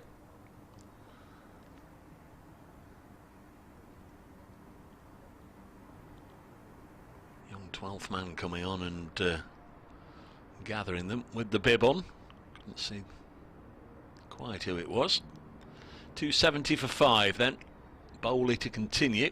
His partnership inched its way up to 37. Took some time to kick into life, but they're flowing now. Bowley to bowl to Patterson White. Bowley the bowler.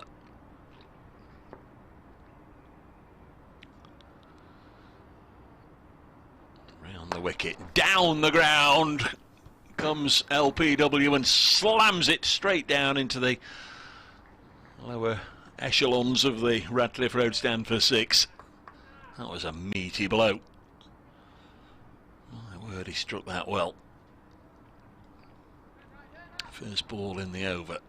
Patterson White under 28, 276 for 5. Second ball, where's that going to go? Oh, pushes it back to the bowler. There's no run.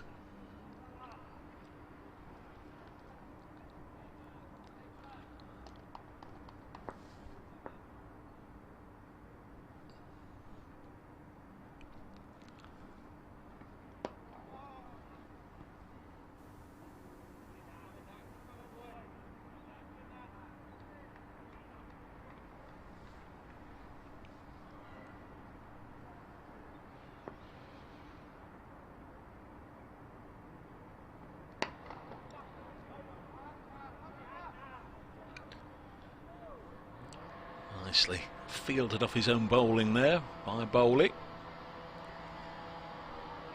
276 for 5.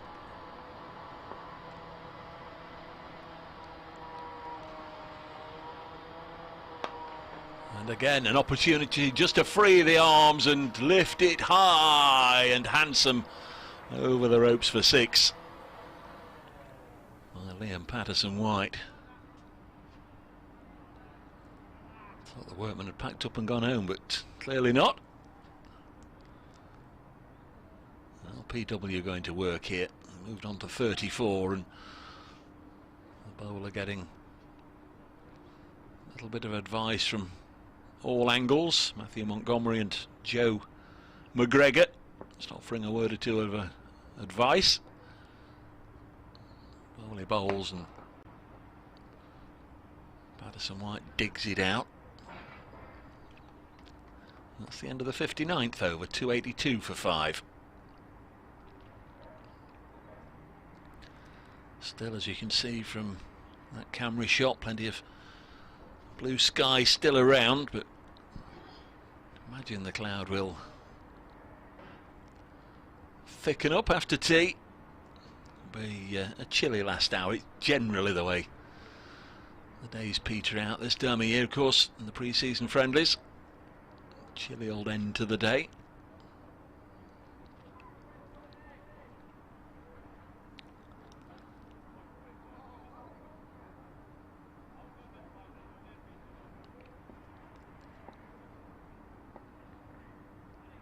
Bailey, 9 overs, no maidens, 1 for 42 for the left armour.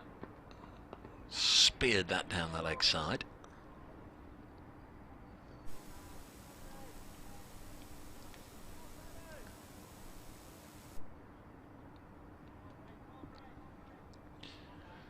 Brett Hutton doing next. A while, I guess, since he'll have batted at 8 for knots.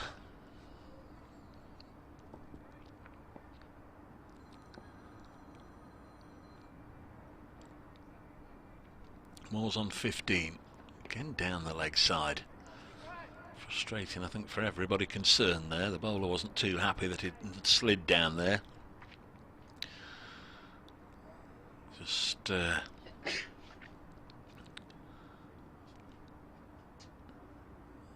quite in the arc of Tom Moore's, and the keeper not too happy either that he'd got to keep throwing himself away to his right.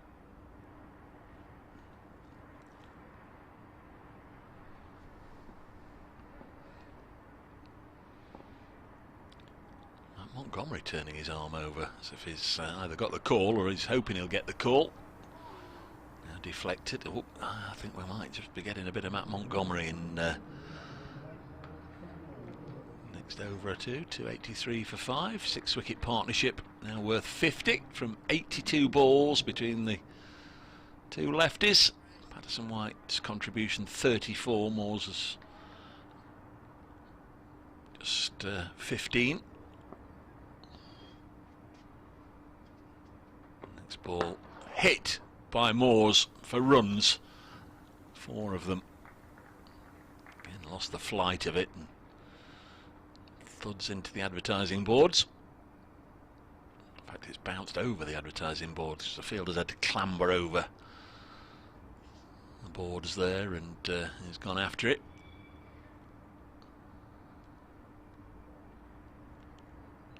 Well, it must have been a good bounce because he's gone 6 rows up into the Smith's Cooper. Umpire signalled 4 straight away. In fact, he's told to come down and have a look for it.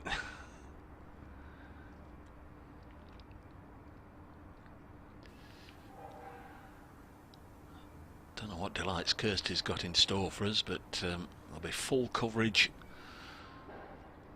on the live stream for the Somerset match. What else we're going to get,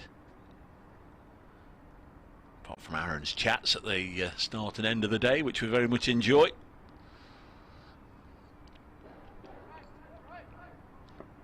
.287 for 5. Next ball cut away by, Cut away by Liam Patterson-White, who's now got a shirt on showing number 22. So clearly it's just his top one, the one that he shedded that didn't have a name or number on. So it was him that hit that big four a moment or two ago.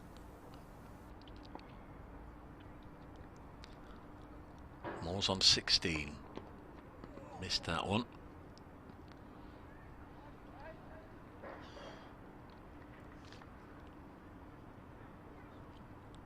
Four overs remain here at Trent Bridge before the tea break. Nottinghamshire going along very nicely indeed on 288 for 5. They scored 150 runs in the morning session. Going to be something of that order by the time they reach the tea break.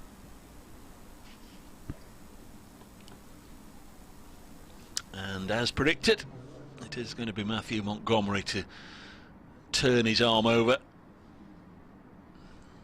A likeable young man, he really is.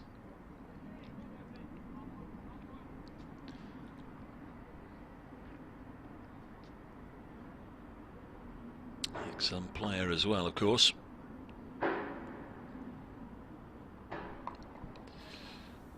His first ball is run into the offside for a single.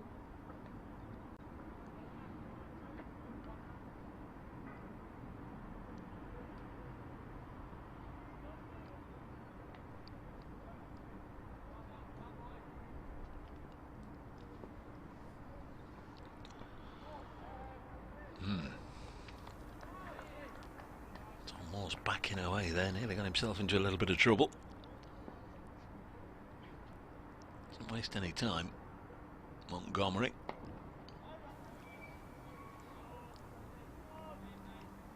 Made his Notts first team debut at Guildford against Surrey the season before last in the Royal London, and well, 10 tidy overs there. First time we'd seen him, obviously, but very much since then batting has become the strong suit. His championship debut against Glamorgan at Spire Gardens last year, made 80 odd, and Duckett was away on international duty.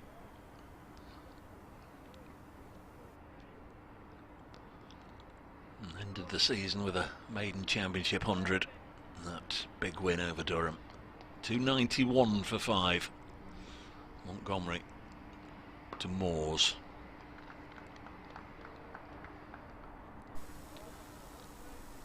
That's the end of the over.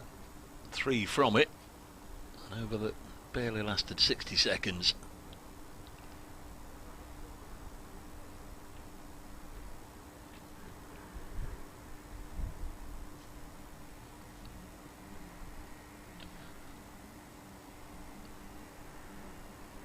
Not had too many overs of spin today. I don't think we've seen a single sweep shot or reverse sweep shot, which is unusual for Notts. Of course, Duckett's not playing. He's the founder member and very much leader of the sweeping gang. Oh, what a shot that is by Patterson-White, forcing it through the offside. But just wondered if in that last over we might see Tom Moores go down and try and sweep Matthew Montgomery. We didn't. Yes, that's a cracking shot there from Patterson-White. Moves on to 45, 295 for 5.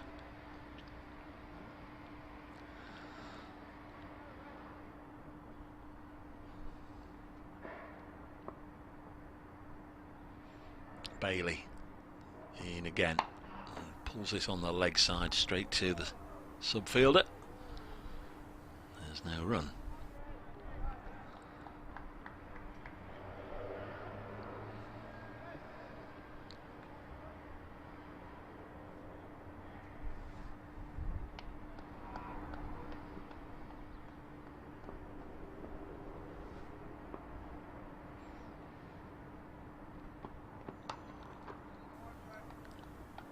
Cut away this time for just a single.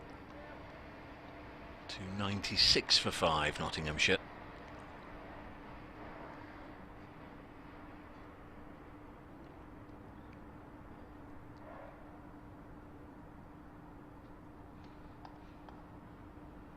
Season membership still available, of course, if considering perhaps your circumstances are that you might be able to come down to Trent Bridge more than in recent years. Oh, that's a misfield right on the rope there. Just a single taken though. Have a look on the club website, trentbridge.co.uk. See if there's something there, a package there, depending on what sort of cricket you prefer. If you're planning on coming down on a more regular basis. 297 for 5 as Bailey bowls to Patterson White, and he's given that one everything. Kitchen sinker. Way for 6, and it clatters off the concrete back onto the field of play, and Liam Patterson White goes to his 50 now. And what a way to bring it up with his third 6. 52 runs at a runner ball. 52 balls, 5 4s and 3 6s, and he might just be retiring quietly from the action the next moment or two, or certainly during the tea interval.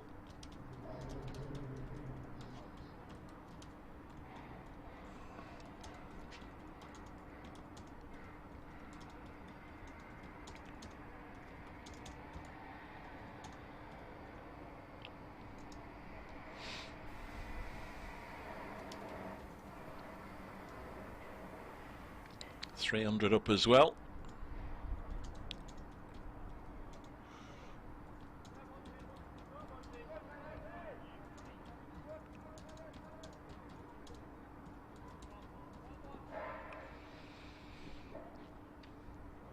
Montgomery bowls. Moore's beaten by the flight.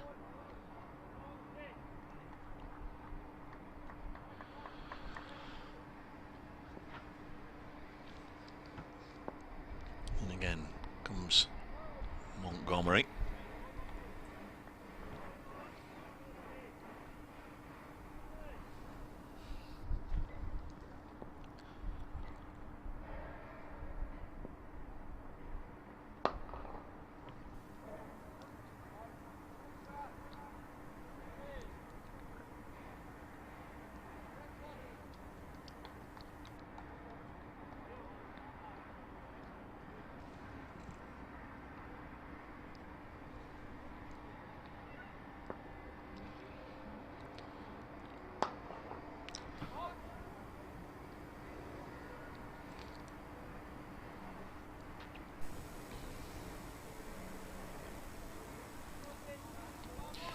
Been one or two harum scarum bits of fielding right on the boundary edge, but Harris there prevented it from going for a 4. Now there is a reverse and given, and Matthew Montgomery has got Tom Moores attempting a reverse sweep, and he's missed it and given out LBW by James Middlebrook.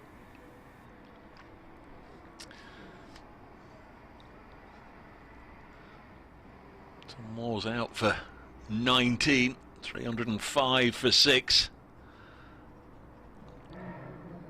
Batted for just over an hour. Tom Moore's faced 51 balls and hit just 1 4. Fairly restrained from Moore's.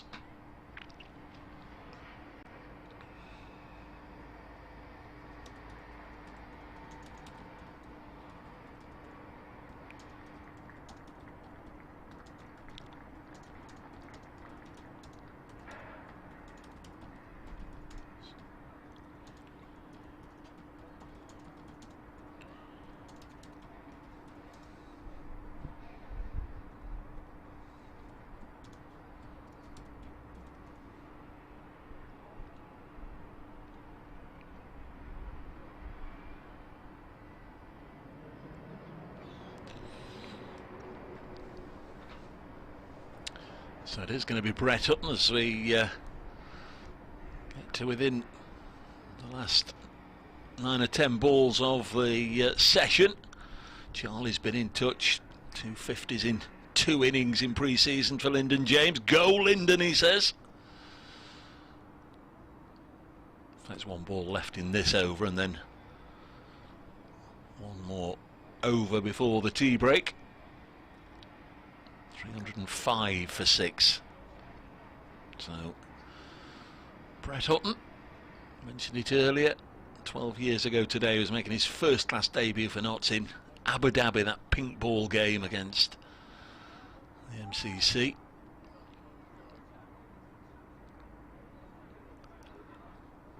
Young man then, back at Trent Bridge for his second spell.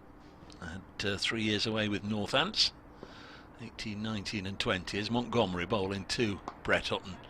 First ball is going to bring him a single. Dropped in short by Montgomery and just manipulated away wide of mid-wicket. 306 for 6 at the end of the over. Liam Patterson-White's 53 not out.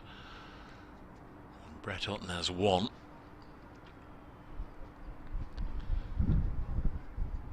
Assuming Notts are batting on after tea, you'd imagine Patterson-White will retire, so opportunities for Fletcher, Stone and Ball to come in the final session.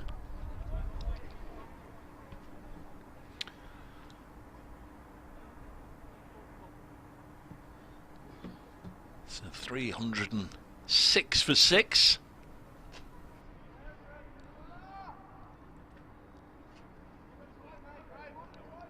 As at lunch, there's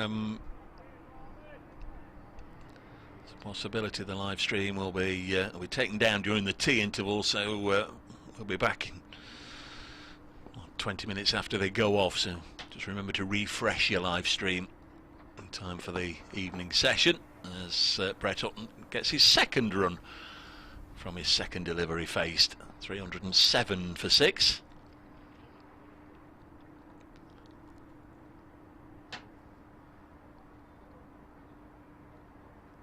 Bailey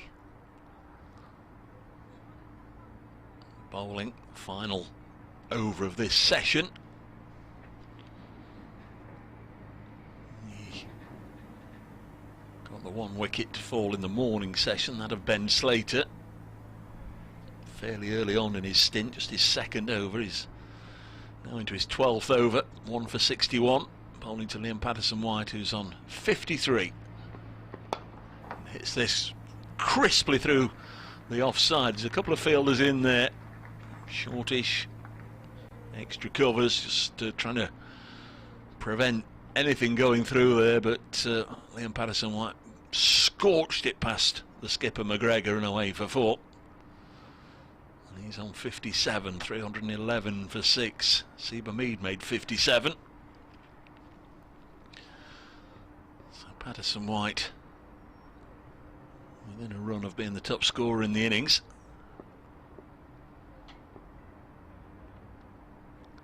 Bailey in again, bowls, and well, another boundary. Actually gone early on that one, but yes, it always looked as if it was going for 4, and eventually does trickle over the ropes deep in the covers. So he's into the 60s LPW.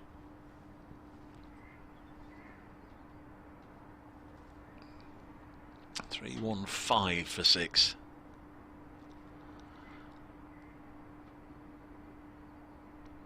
Three balls left in the session.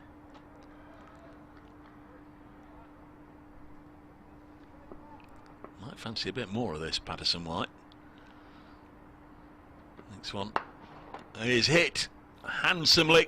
That should go all the way into the Smith Cooper stand. It does, for another 6 from Liam Patterson-White. 321 for 6. Nobody sat in there today. The gates, the base of the concourse there haven't been opened. You can't physically get into the Smith Cooper stand today. And as a consequence, it's meant the Loughborough fielders have a time or two had to clamber over the advertising boards and climb up to try and find the ball. Wherever it's landed in the Smith Cooper stand, there's been a number of 6s there today.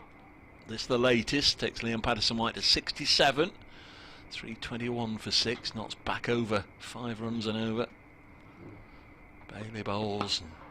That's pushed pleasantly away. There'll be just one. 3:22 for 6 as we come towards the end of the session. So very much enjoyed your company this afternoon. If you want to get in touch, at Brace Cricket on the old Twitter. If not, be delighted to share the final session with you in about 20 minutes time. Just give your computer or your laptop or your telly or whatever you need to do just a bit of a refresh just before we start again for the final session, as Hutton digs this one out. And at tea, Knotts a 3:22 for 6 from 64 overs, with Liam Patterson-White 68 not out. Brett Hutton is 2 not out. Peter Moores will be ready for a sit down and a cup of tea because he's umpired at square leg for virtually well, at least an hour and a half of that session, as Sue Redfern, one of our standing officials, had to go off fairly early on in the piece. 3:22 for 6 here at Trent Bridge. We'll be back in about 20 minutes for the evening session. Hope you'll join us then.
Well, welcome back everybody to Trent Bridge for the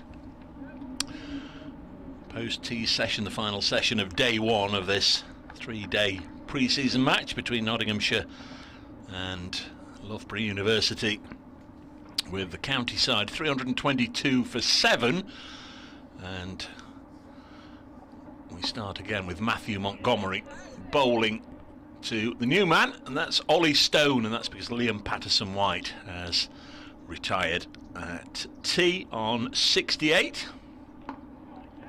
So Ollie Stone, new signing from Warwickshire. A couple of years absolutely bedecked and ruined by injury. Gets a low full toss there from Montgomery that he can't get away. Fletcher was listed at 9, but Stone's gone in ahead of him. Happy to block this one. Still got Peter Moores there, you just see on the right hand edge of your screen. It's a standing umpire. It's because Sue Redfern, I presume not feeling too well, took to the field after lunch, and shortly afterwards the Notts physio came out. She left the field. This one's hit back, and I think it was on the full to Montgomery, couldn't hang on to it. End of the over. So Montgomery starts the post-tea session with the maiden. 3 overs, 1 maiden, 1 for 6, and Nottinghamshire 322 for 7.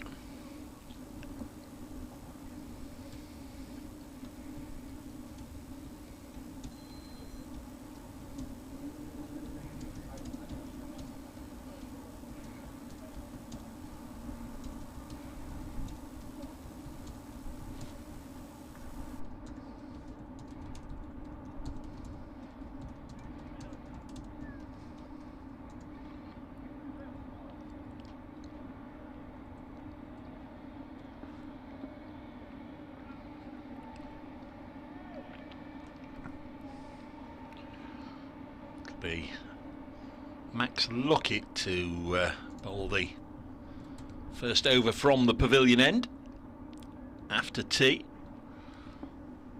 In fact, it's not, it's going to be Bailey. 12 overs, 1 for 76 for Bailey. Bowls to Brett Hutton. Just had a few deliveries to negotiate before the break. Brett Hutton. He's on 2 not out. So Luke Fletcher and Jake Ball, the 2 we've not yet seen for Notts. 3 half centuries, they have all come and gone. In fact, 4 half centuries, 3 of them have retired. Ben Slater was dismissed. Single taken here by Brett Hutton. Not been with us. Slater out for 53. Asiba Mead retired for 57. Joe Clark out for 32. Lyndon James retired for 50. Stephen Mullaney out for 24. Tom Moore's out for 19. And Liam Patterson-White retired for 68.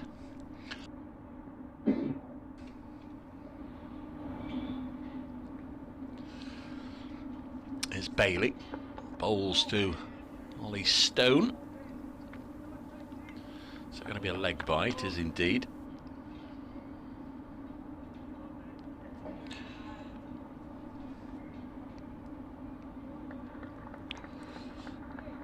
The board's showing us as Bailey, and it's clearly not Bailey. It's Lockett, Max Lockett, who's bowling. So they'll need to just sort that out during the course of the over. Comes Lockett again, bowls all well down the leg side. Lockett into his 11th over, his figures are none for 50.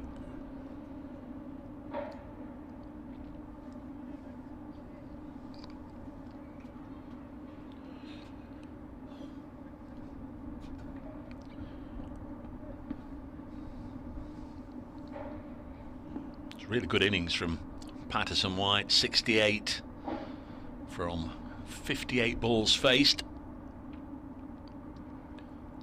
7 fours and 4 sixes.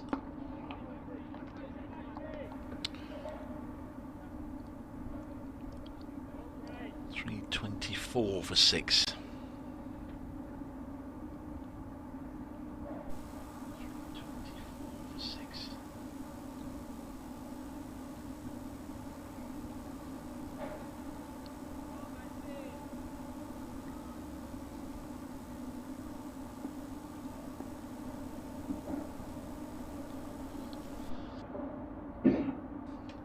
Lock it in to Brett Hutton. Strikes him above the knee roll. End of the over. 66 overs we're now through, so not just a whisker under 5 runs and over throughout the day. Pretty much where they've been most of the day. Montgomery to continue. Good for the over 8, Matthew Montgomery.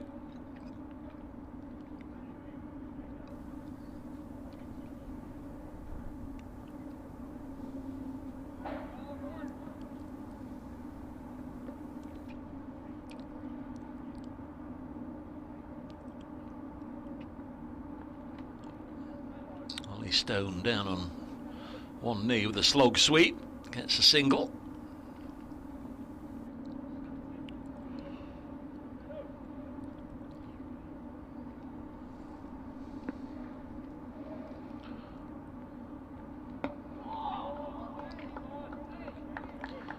Up at the wicket of Tom Moores just before the break, did Montgomery. Moores trying an extravagant reverse sweep, missed it, out LBW. Brad Hutton's got hold of that one, cries a catch. Well, nobody's going to catch that. It's cleared the mid-on fielder, and a hop and a skip and a bobble away over the ropes for 4. Hutton on to 7.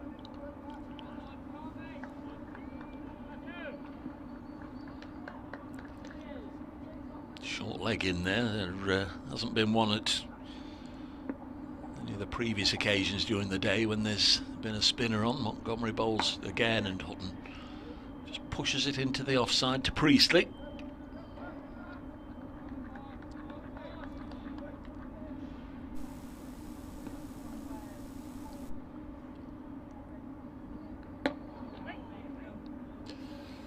Same again, no opportunity of a run there.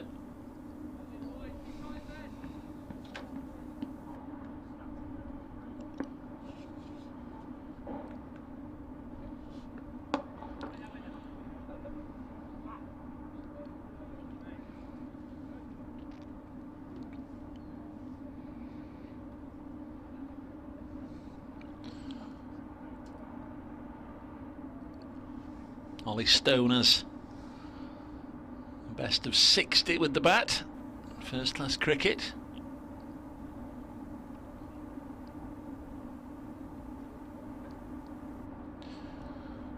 Made 46 here the last time he played against Notts in the longer format. That match in 2021 where Warwickshire got over the line, chased 330. It was a terrific battle on the last day with Stuart Broad bowling to Sam Hain, and then eventually when they got him out it was Ollie Stone along with Tim Bresnan who got Warwickshire up to the finishing line. 329 for 7. Sad when you come out on the wrong end, but it was a terrific game of cricket. It was, from the Warwickshire perspective, a terrific run chase, but it really was a thrilling and dramatic final day. Broad's spell to Hain, or certainly a little passage of Broad to Hain, revive memories of Alan Donald to Michael Atherton here. Such was the intensity. 329 for 7.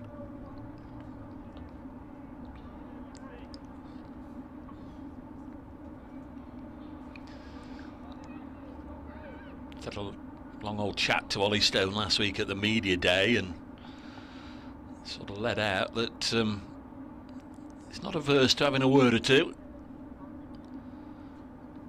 Don't be surprised if you see me having a word in the direction of the batters, he said. Next one, push to mid on.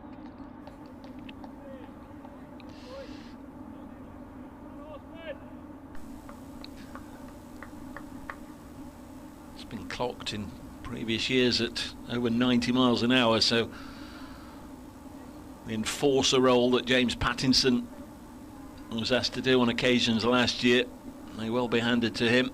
Of course, he'll be hoping that his performances in the county championship can get him back in the test equation. Has played test cricket for England and was part of the squad in New Zealand the early part of the year. Didn't make the starting 11, but it says a lot about his quality that without having played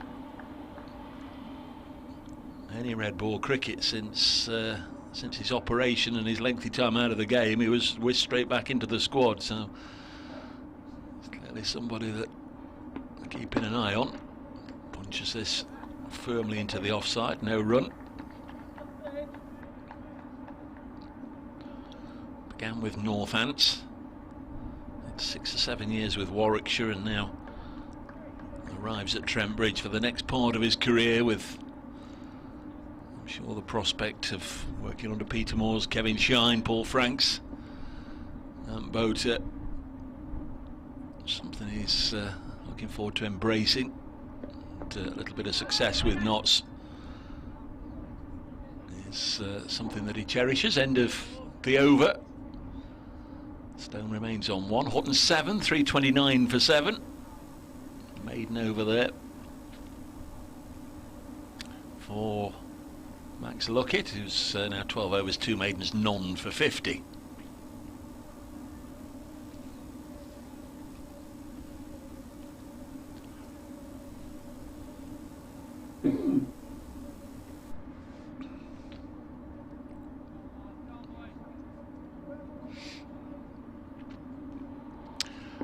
Peter Moores has got himself lumbered as doing another session at square leg. I really don't.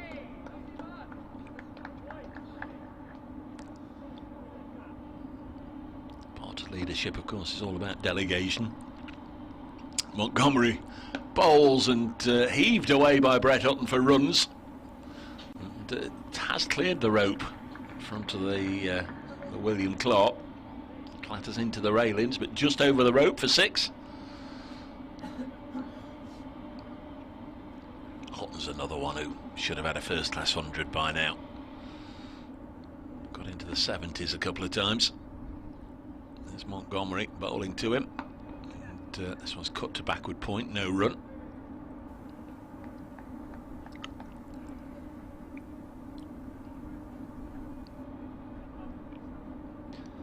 Certainly over the years seen enough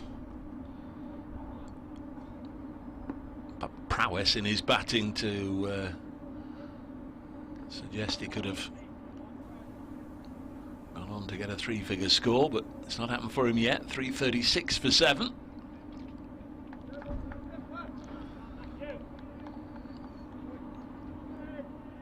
Luke Fletcher going in towards the bottom. You don't get that many opportunities, and there's another vigorous blow, this time from the bat of Ollie Stone, and that's gone for 6. Show of what he can do. It's gone almost in exactly the same spot, perhaps even a little deeper into the William Clark stand there from Ollie Stone. 342 for 7, so Matthew Montgomery's figures just taking a dip here with a couple of maximums in this over.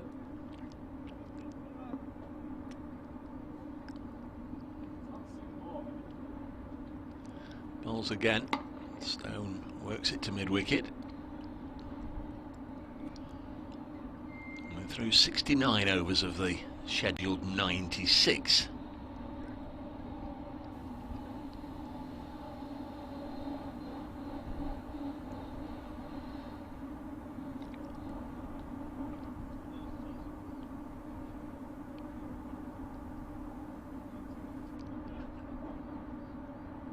pair have put 20 on since tea. Notts were 150 for 1 at lunch from 29 overs, 322 for 6 from 64 at tea. There's Luckett to start his 13th over, bowling to Brett Hutton, who's on 14.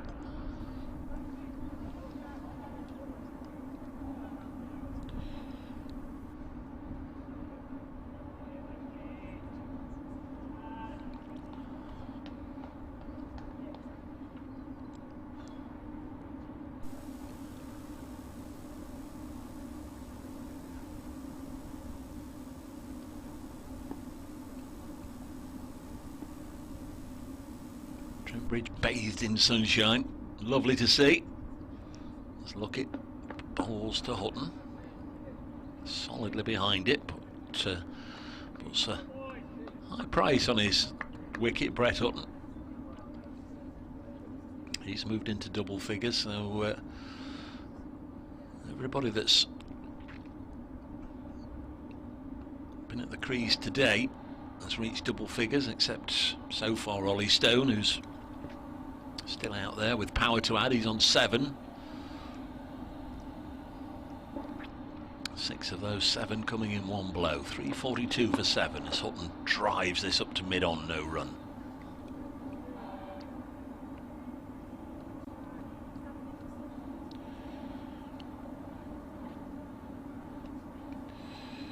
The University side have used 7 bowlers.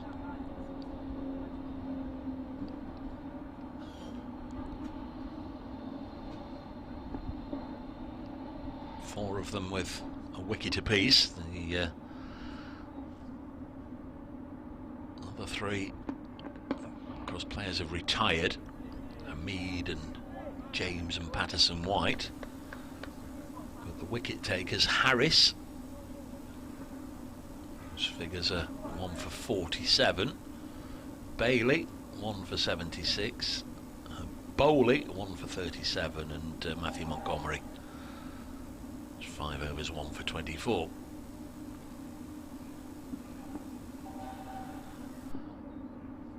Lockett hoping to join them from the pavilion end. Bowls now, and Hutton again just pushes it pleasantly up to Montgomery at mid-off, no run.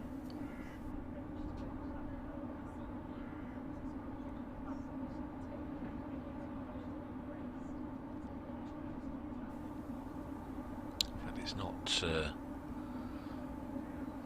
not Montgomery.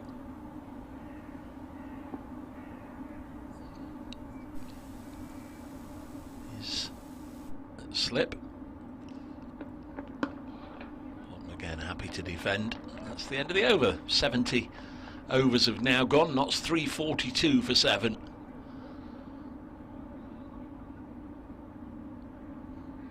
Stone 7, Brett Hutton 14.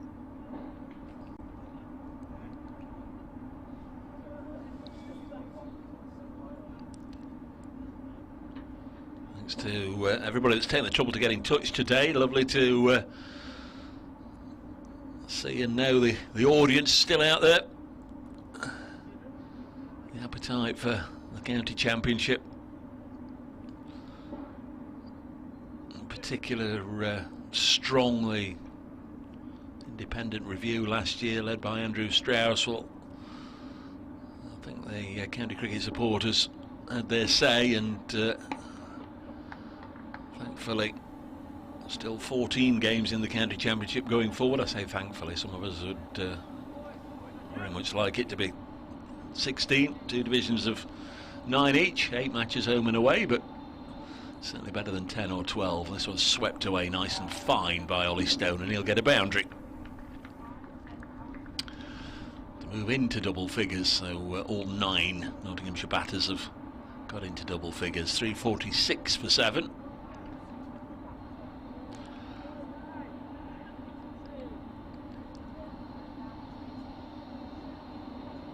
Certainly it was heartening to see just how many people came out in support of the red ball game.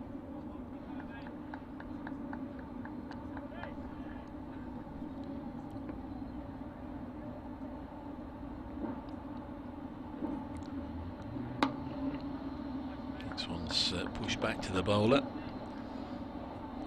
England involved in some exciting Test cricket over the winter. Of course, that strengthens the love of the red ball game in many people's eyes. Ben Duckett very much a part of that. 346 for 7. Another vigorous slog away on the leg side by Ollie Stone. He moves on to 15 and he'll be enjoying this little mini net that he's having at the moment in the Trent Bridge sunshine. And that brings up the 350 for Nottinghamshire.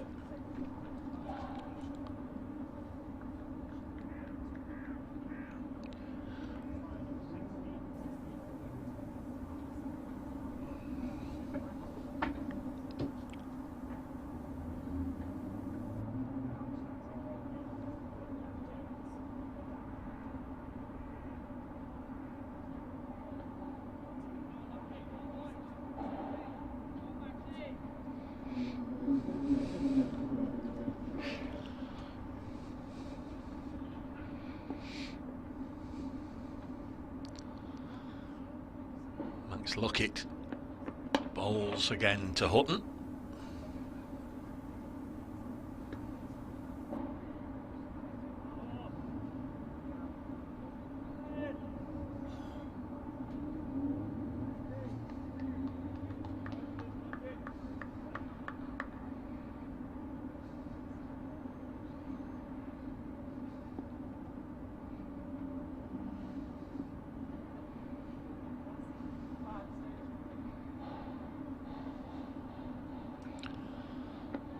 Next one pulled out onto the leg side. Just one man to find out there, and Hutton hit it to him on the bounce.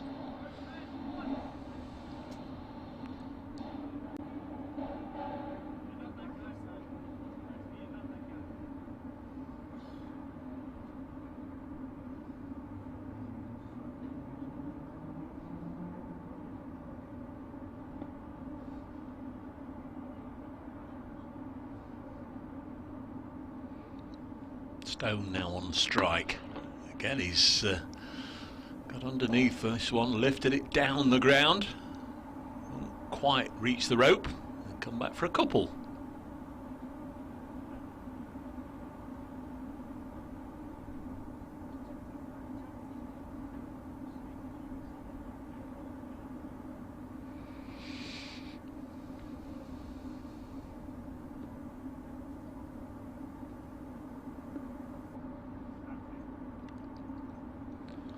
Stone has overtaken his partner. He's on 17.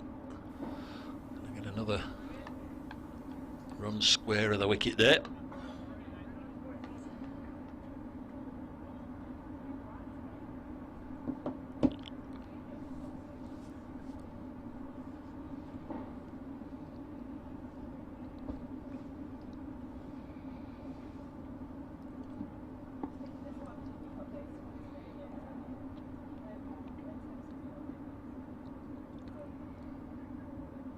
Hutton on 15.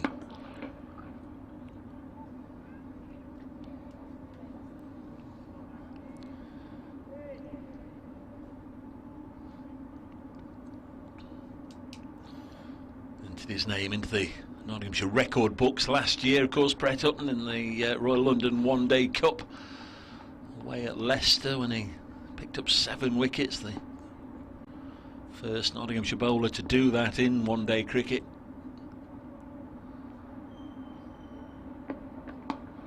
Absolutely terrific performance. Going to have to run quickly here is Stone. It's a little bit of a loose throw. Wide of the mark. It's the skipper McGregor trying to run out Stone, but missed the stumps by a long way.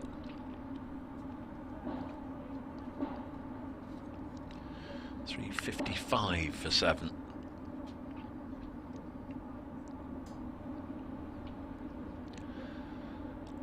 As you think of all the great bowlers Nottinghamshire have had since one-day cricket started in the 60s, and Brett Hutton eclipsed them all in terms of taking 7 wickets in an innings. blew Leicestershire away. A terrific performance of swing bowling. Still going to be Matthew Montgomery. 6 overs, 1 for 32 for the Nottsman. Bowling to Brett Hutton.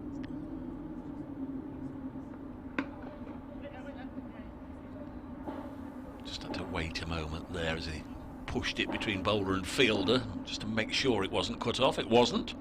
Another single taken.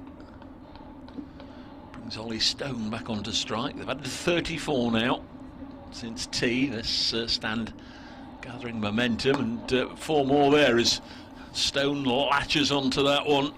Left his crease to make it into a full toss and belted it away through the covers. 360 for 7.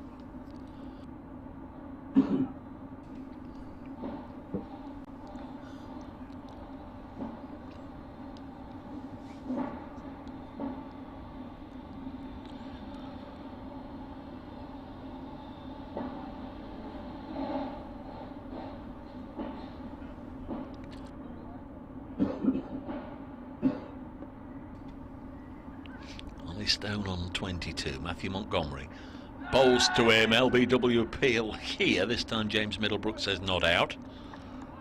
A little bit of turn. Stone going very deep into his crease. Got the benefit of the doubt. Monty bowls again. Stone responds by hitting this one high over the deep mid-wicket fielder, and it comes down 5 rows deep into the William Clark stand. This is a short boundary, but still a mighty blow from Ollie Stone. His second 6 off Montgomery. And Stone going up better than a runner ball. He's 28 from 27 now.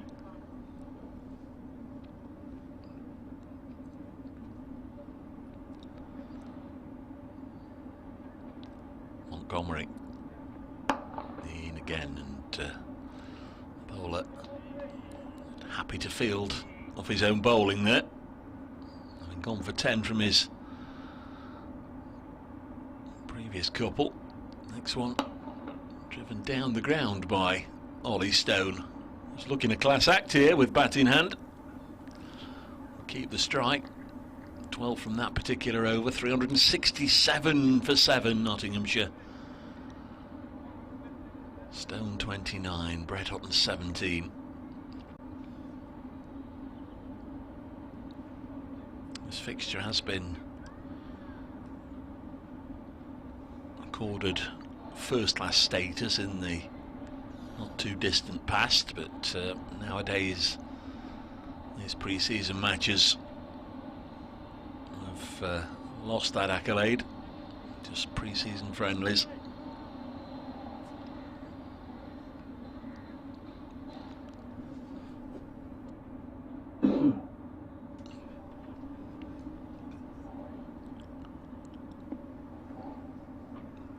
Lockett getting a decent go of it. This is going to be his 15th over as he starts now bowling to Ollie Stone, and again he's looking to get on the front foot in every sense and take the fight to the bowlers. Picks up a couple. There's Stone.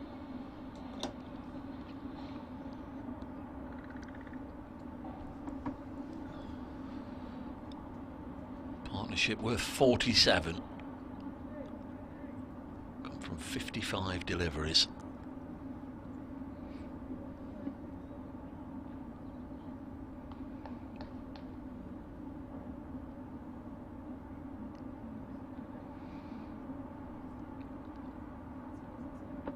Look it to Stone.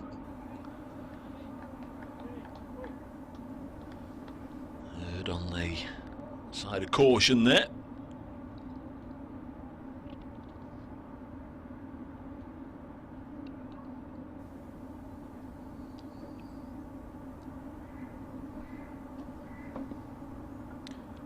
Look, its 15th over has been the most used. Petrie with 13 down the leg side. A tumbling stop, but not a clean gather from Goldston.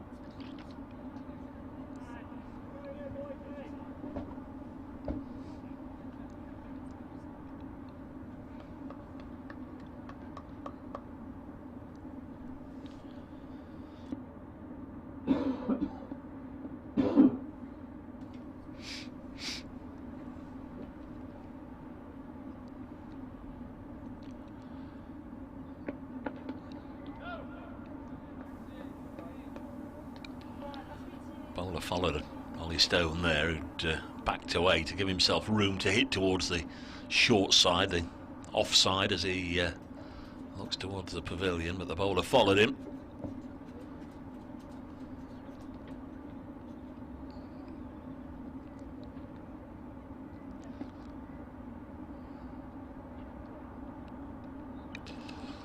Big shot coming, you fancy. Look it in. There it is. He'll just get a single though. It's straight to mid-on. Set off straight away, so was always going to get home. Partnership now 48. Down away, yeah. Yeah. Back to it. Straight back into it. Yeah. Yeah.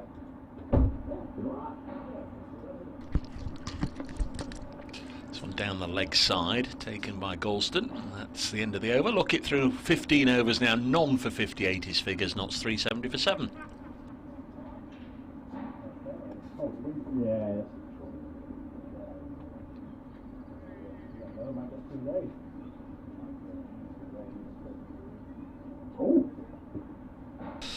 And they're trooping off. I think Notts have called time on it. 74 overs have been bowled, and the declaration has come in at 370 for 7, so clearly don't feel the need to send out Luke Fletcher or Jake Ball with bat in hand. Nice bright and breezy couple of cameos there from Ollie Stone, who finished undefeated on 32, Brett Hutton 17, so everybody that got to the crease got in double figures. That partnership of 48 since tea has taken Notts to 370 for 7, and I think Peter Moores, the rest of his coaching staff, Stephen Mullaney, will be pretty pleased with what they've seen today. Half centuries from the two openers once again, Ben Slater and Asiba Mead. Slater out for 53, Mead retired at lunch on 57. Fluent 50 from Lyndon James, really does look in good touch before he retired, and so too good to see Liam Patterson-White putting bat to ball to good effect. He made 68 before retiring. Useful contributions as well. Joe Clark 32, Stephen Mullaney 24, Tom Moore's 19, and then at the end, as I say, nice to see Ollie Stone fresh into his time as a Nottinghamshire player, really showing what he can do in the lower order with the bat. He made 32 not out, Brett Hutton 17 not out, 370 for 7. The board says 22 overs to bowl in the day. They'll lop 2 off that, so in around about 10 minutes time they'll return to the middle, and Notts will have the opportunity of sending down 20 overs this evening at the Loughborough openers. When the players return, the commentary will return. In the meantime, we'll all just take a short break.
Well, welcome back to Trent Bridge. As you can see, Stephen Mullane and his side just taking to the field after the home side declared their first innings closed on 370 for 7. I think they'll feel that's a pretty decent day's work. Everybody that got to the crease spent some time. Everybody got in double figures. 4 half centuries with Liam Patterson-White's 68 retired being the top score, 57 retired from Seba Mead.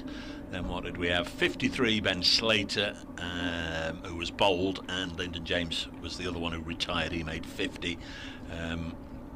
We didn't see the Luke Fletcher or Jake Ball with the bat, but it may well be that we see them both involved but before the evening is out with ball in hand. It very much looks as if Jake Ball is going to get things up and running with the ball for Notts from the Radcliffe Road end. You can see Ollie Stones whirling his arms around at deep square leg or long leg, whatever you want to call it, that short boundary.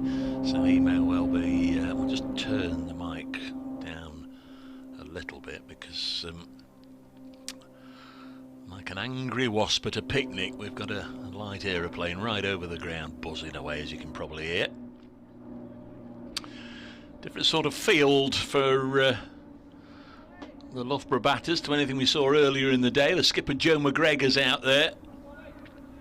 He's on strike, with him the left-hander Ollie Meadows. It's McGregor on strike and Jake Ball to bowl. The slip cordon of 4 is ready as we get underway. 20 overs to be bowled, and there's a wicket first ball.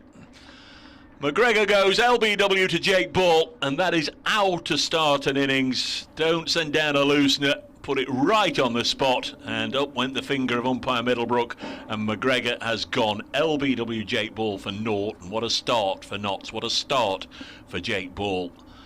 And Loughborough are 0 for 1 after just 1 delivery.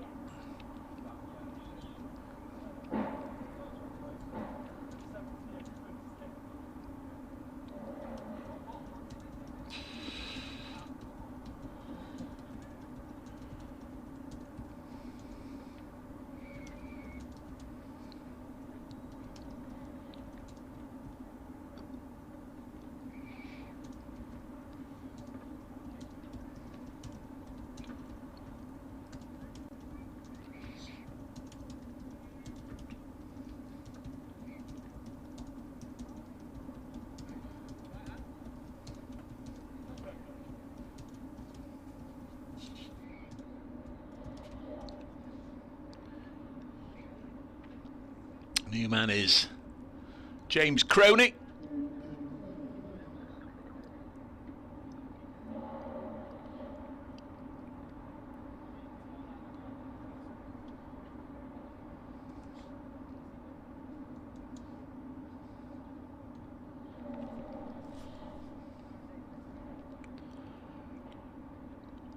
Full length delivery then from Jake Ball, reaping its rewards as McGregor moved across in front of the stumps, and once he'd missed it, was always vulnerable. What a start from Ball.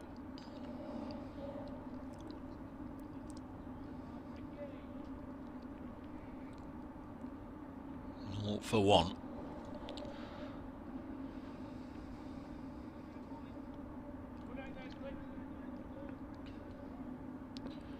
So James Croney played a bit of cricket for Northants seconds. Gets a sighter down the leg side. He's actually signed up to play minor counties cricket for Staffordshire this year, James Croney. So he'll be playing alongside Sam Kelsall, who came and did some match summarising for us, BBC Radio Nottingham matches last year. 5 slips now in there.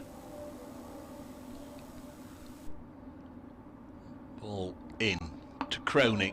He's going to get a run as it squirts off the outside edge. Going to be a hastily run second.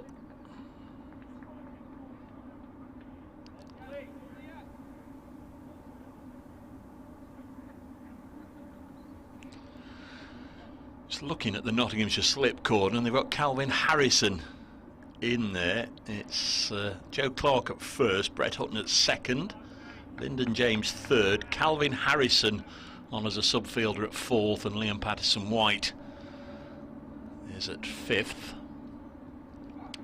Another one into the pads, might have been some bat involved. Ben Slater's in the covers, Stephen Mullaney's at leg gully, and the other two on the leg side are Ollie Stone out on the fence and Luke Fletcher at mid-wicket.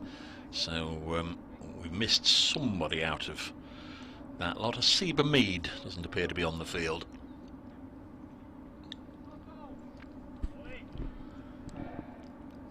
Signalling to the ground staff. I think they want a bit of remedial work doing at this end, as ball again into Crony. Again strikes him on the pad.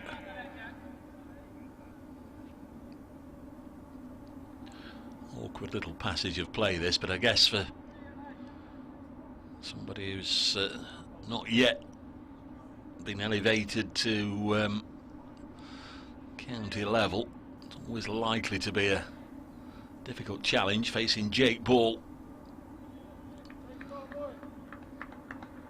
Early season conditions.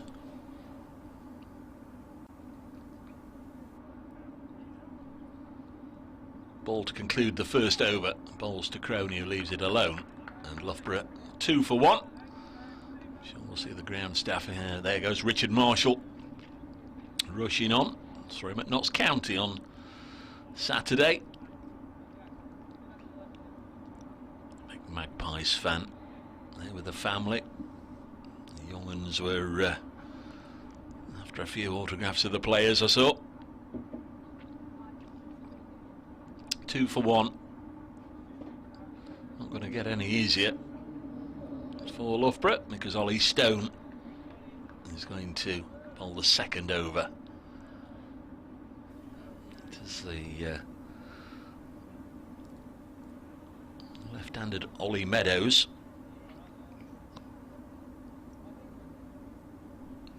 And eventually they just flattened down that area by the crease. Meadows is from the Bristol area. Spent time with the youth set up with both Gloucestershire and Somerset.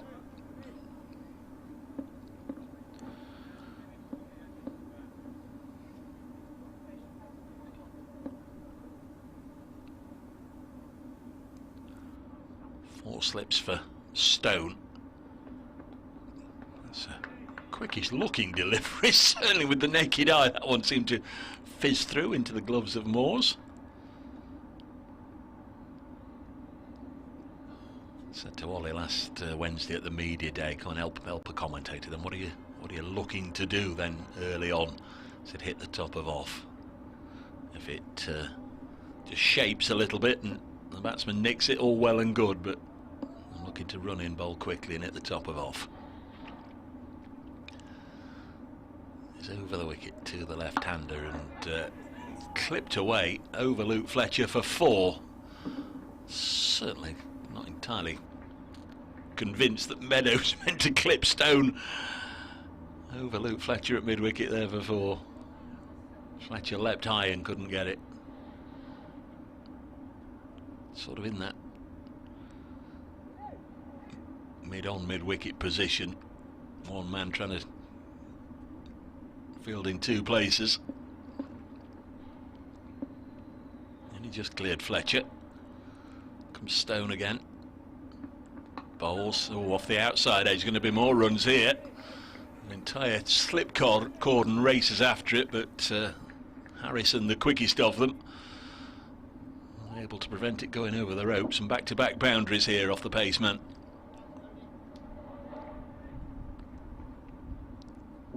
Ten for 1, Loughborough.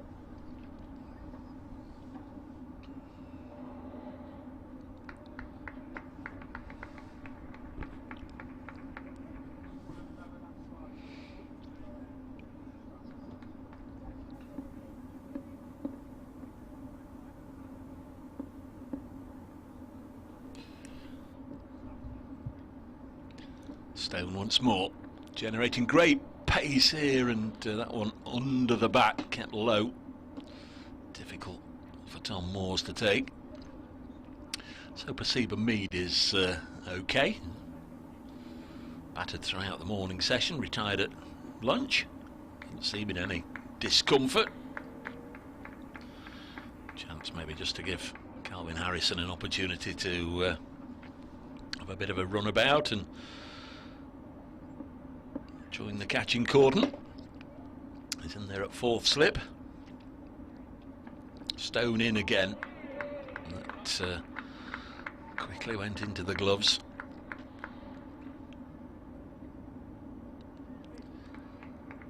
Still awaiting a first-class debut. Calvin Harrison burst onto the scene really 2 years ago in, shall we say, in similar circumstances. A member of the visiting university side that came here, Oxford University side, as a leg spinner and got himself 100. Impressed Notts with his all-round game. More runs here as Meadows forces it into the open spaces away to our left on the Fox Road side and gets a couple of runs, and Ollie Stone a quick over, but it went for 10 runs. Loughborough 12 for 1. Yeah, it's a little bit of a fairy story really. Calvin Harrison, although he had made 1 or 2 appearances in Hampshire's T20 side the year before, it's the way he was quickly elevated from an Oxford University student playing here at Trent Bridge to get a chance with Notts to impressing in their T20 side to getting a contract in the 100. It all happened very quickly for Harrison. A great year. His figures didn't quite match those of his first year last season, as ball bowls and a run here again for Crony. In fact, he'll come back for 2. That difficult second season, as they say, for Calvin Harrison last year. Be sure hoping to excel once again once white ball time comes around, but good to see him out there in the white clothing as well, which suggests he's still got a yearning to play red ball cricket. Ball bowls to Crony. Full face of the bat.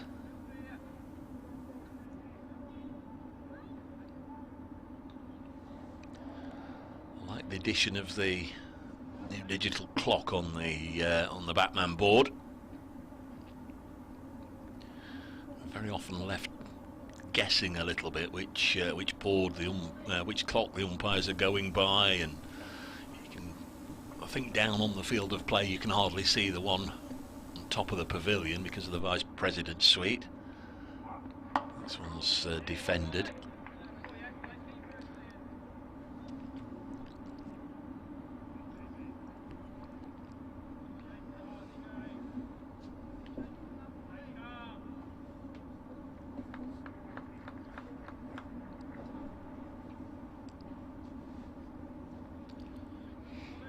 Montgomery due in at 4, according to the Loughborough card.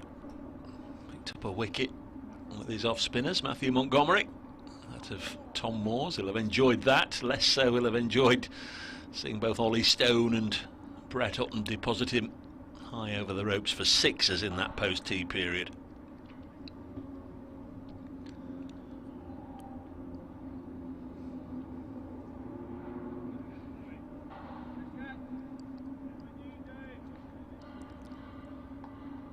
Possibly, and I'm inside. Well, we've got the windows open and what have you. I'm inside, but I sense it might just be the warmest conditions of the day out there right now. Again, runs driven into the offside. Slater gets half a fingernail on it, has to chase after it. They'll settle for 2, I think. But despite it being the best conditions of the day, I think probably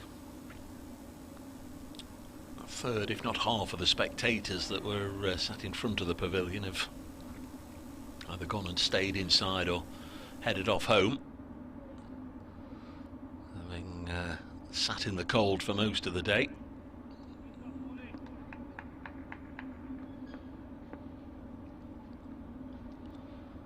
Ball to Crony, who's on 6. Now drives purposefully again through the offside. This will go for 4. Slater won't get that one. So decent couple of overs for Loughborough. They're 20 for 1 after 3 overs. They lost their skipper Joe McGregor first ball of the innings, but Crony and Meadows have added 20 from just 17 deliveries since then.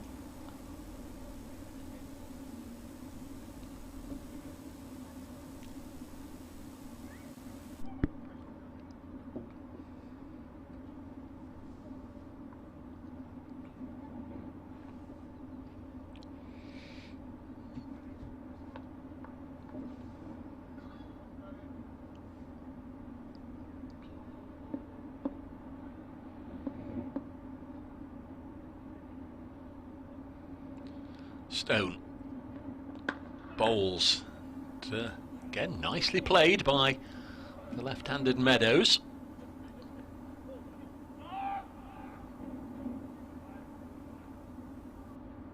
Wisely elected not to take one on the arm of Patterson White. Settled for 2.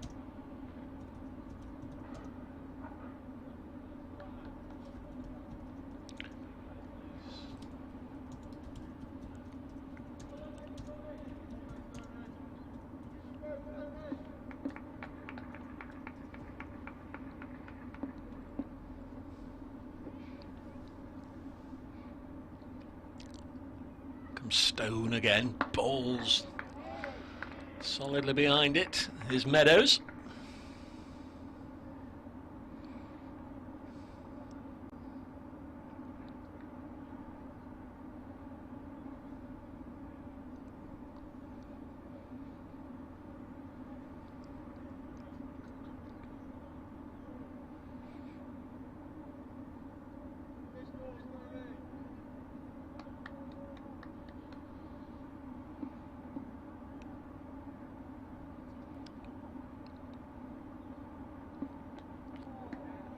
It's a little loose from the left-hander there, outside his off-peg.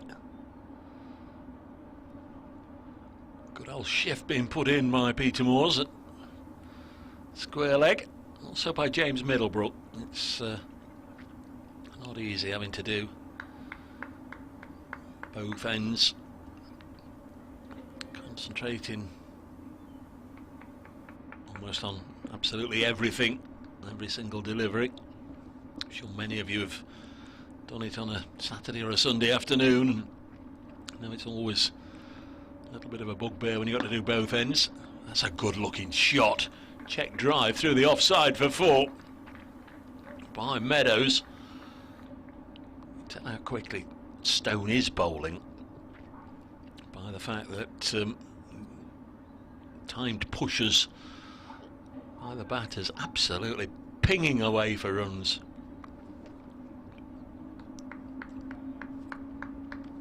Stone's now going to go round the wicket, and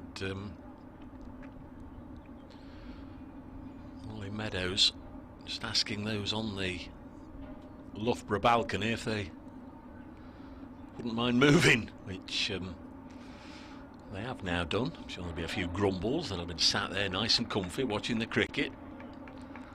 Half have gone inside and half have moved right up to the other end.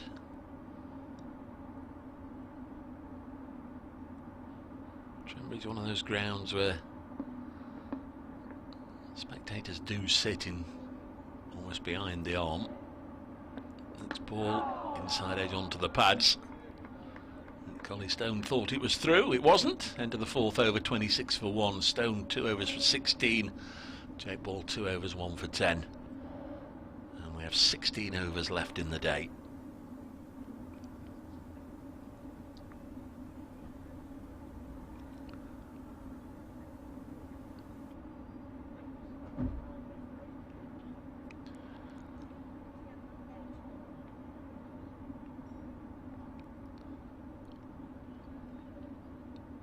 Be 2 or 3 more overs each, and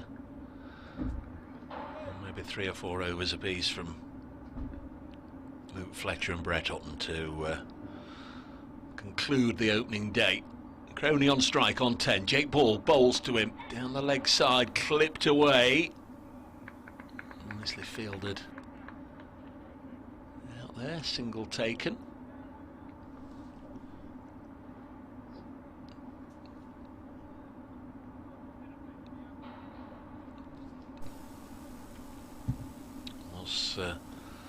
Ollie Stone. Somebody or something just reminded Peter Moores that, oh, left-hander on strike, I'd better move across to the other side. So he makes a bolt from square leg to the right-hander, square leg to the left-hander, and now puts his hands up to shield his eyes from the sun. That's why a lot of umpires don't go over on that side this time of day. As Ball fires one outside the off peg.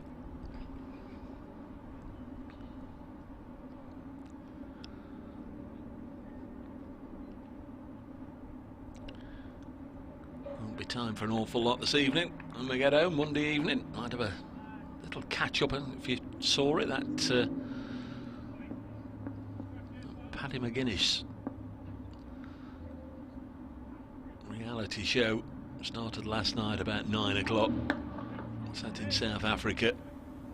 This one's worked up to mid-on. People really are going to be tested to the very limits of their endurance and be offered temptations along the way. And if you don't know what I'm on about, it doesn't really matter. But just to say, last night one lady was so desperate for a cup of coffee she was prepared to pay £100 for it.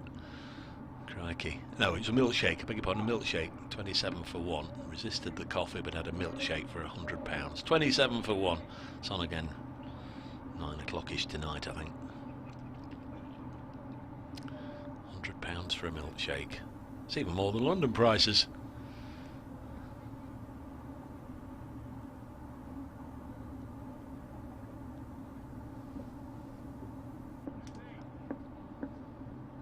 Three slips to the left-hander. Jake Ball bowling to Meadows. Ball's across him, but no harm being done to the batter there as he leaves that one alone.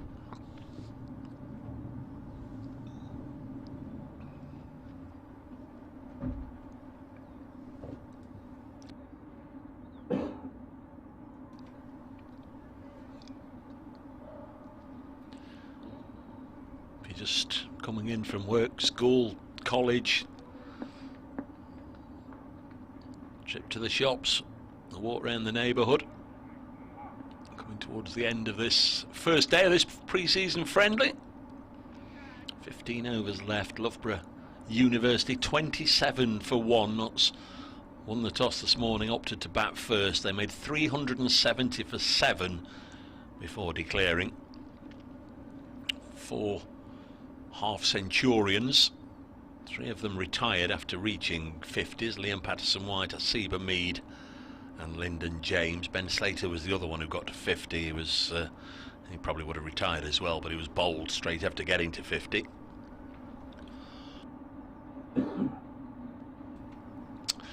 And we reckon about just after 2 o'clock, our umpires for this game are James Middlebrook, the former Northants, and Yorkshire spinner, and Sue Redfern, probably the leading women's umpire in the game.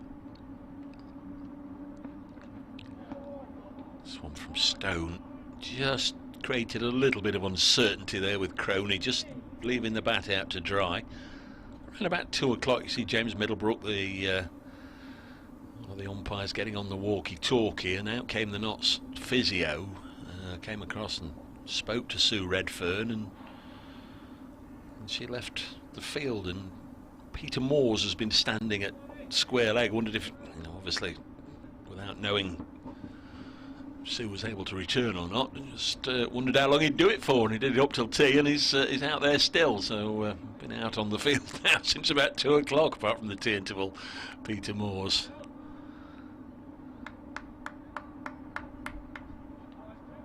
And I know he's extremely fit, but you'd imagine he'll feel it tomorrow, because you do. Just stood there and stood there and stood there, with a bit of a chilly breeze blowing all day.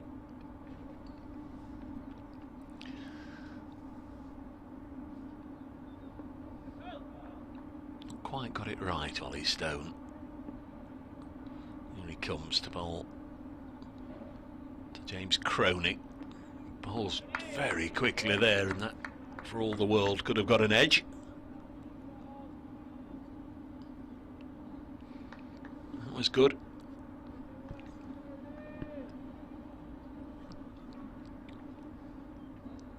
Very much looking forward to seeing how he goes against some of the leading lights in Division 1 this year. Ollie Stone. Very enjoyable last year watching James Pattinson getting revved up and getting very energised. Oh, this one's got big on Crony, and he just fended it off his shoulder. Not sure if it's bat handle or shoulder, and it ballooned away on the leg side. A couple of bounces to Patterson White by the square leg umpire. Yes, there was steam coming out of the ears of James Pattinson a time or two. Terrific to see. Many better sights on a cricket field than a genuinely quick fast bowler rushing in and creating havoc and mayhem. Stone's capable of it. His third over here, building a bit of speed. That one's whipped away, and Ben Slater out there. Well, he's put the dive in. Now then. No, they say it's okay.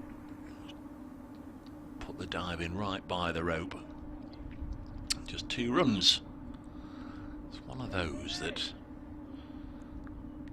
as the fielder with the dive, doing everything you can to prevent yourself touching the ball and the rope. You think you've done everything you can on the home ground. Everybody's going to say that was fine and well done. Had there been a opposition ground, there'd have been hooting and a hollering. This is a nice looking shot down the ground for 4 by Crony.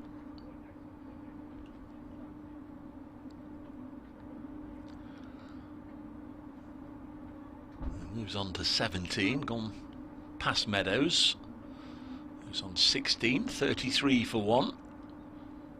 And apart from the loss of Joe McGregor, first ball of the innings, it's been a decent start to the Loughborough University first innings here.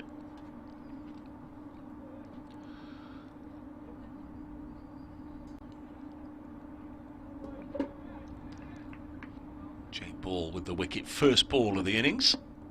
It's now 3 overs, 1 for 11 as he starts his 4th by bowling to the left-handed Meadows.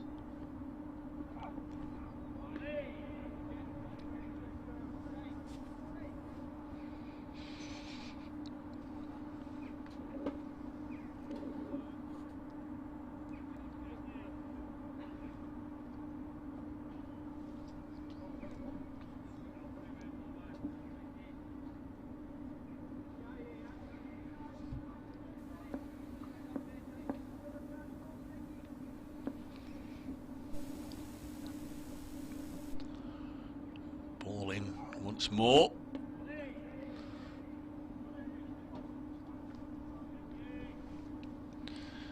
see perfectly well for yourself on the live stream. It's a little tricky for some who are looking into the bright sunlight. Some are standing in shadow, some are standing in the warmth of the evening sun. Some have got their back to it, and some are having a little difficulty seeing. Here's ball. Bowling. Ball's run to backward point, and there's no run. Brett Hotton's loosening up, as you can see there at second slip. Standing between Joe Clark and Lyndon James.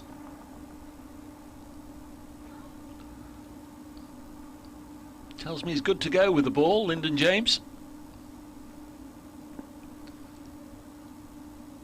Didn't see very much of him after the first few weeks of the season last year with ball in hand. Was a little bit of an issue with him, but thankfully a period of rest has sorted it all out, and he's good to bowl. 33 for 1. With Meadows on strike. Is it down on the bounce? Fielded by Lyndon James.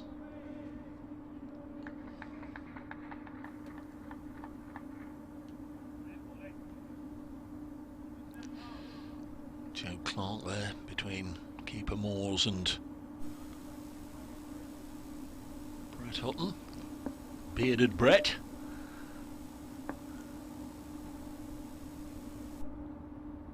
Good this from ball. He's in again. Bowls, and Meadows happy to leave alone. That's the end of the 7th over of the 20 scheduled before the close tonight. So another 13. Around 3/4 of an hour, something of that order.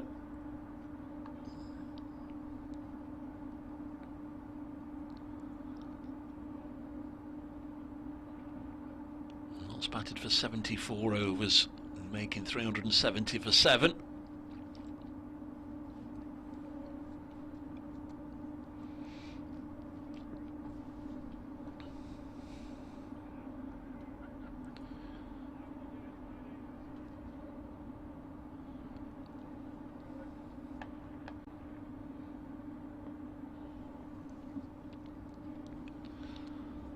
Stone in once more.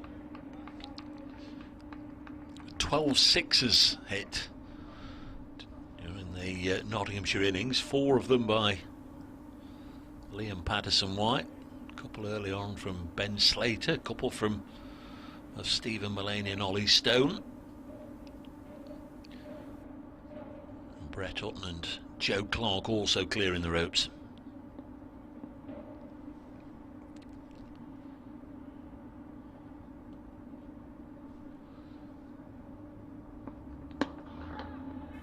Stone bowls, that's driven into the offside. It took a nasty bounce there, and everybody, I think, bar Calvin Harrison, seeing the funny side of it.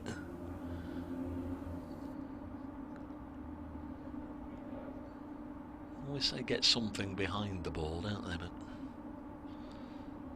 depends what that something is on occasions. See Luke Fletcher with a big grin on his face. 4 runs saved, nonetheless. Decent shot from Croney for nothing. Stone balls to him again. Bouncer this time.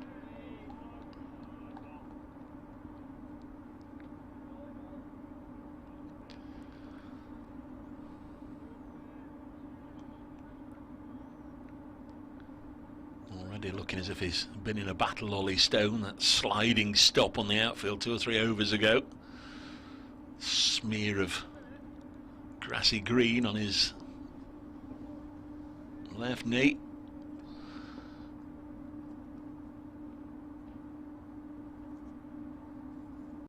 Eighth over of the innings. Stone bowls to the bouncer. With a good anticipation from Croney, or he got lucky, but he was ducking very early on there.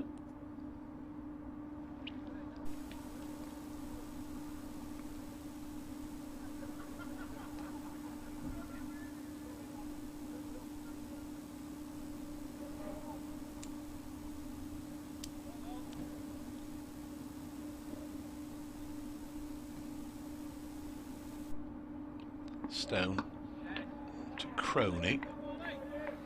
Backward point there is Jake Ball.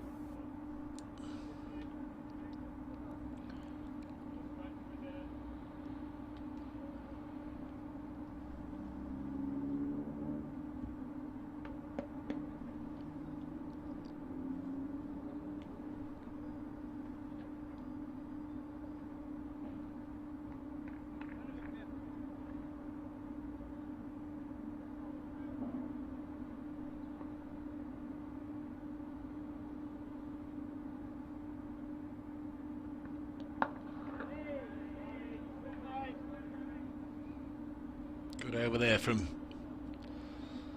Ollie Stone. His first maiden, 4 overs 1 maiden, none for 22. Still going to be Jake Ball from this end of the ground, the Radcliffe Road end.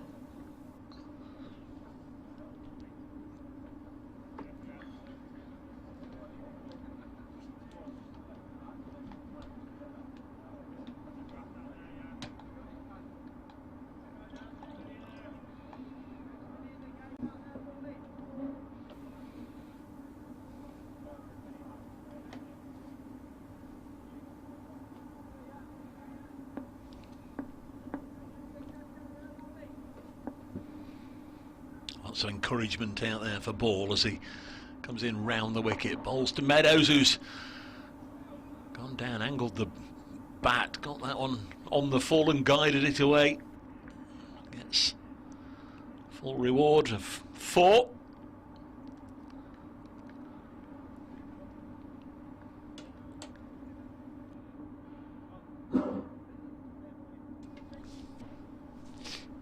Two batters, I think, actually tried to touch bats there. It missed, weren't quite as in sync doing that as they have been with some of their shots. Next delivery goes through into the gloves of Tom Moores. Made 19 earlier today, and no sooner had I said I don't think anybody's played a sweep shot today. Tom tried a reverse sweep against Matthew Montgomery, missed it and was given out LBW by umpire Middlebrook.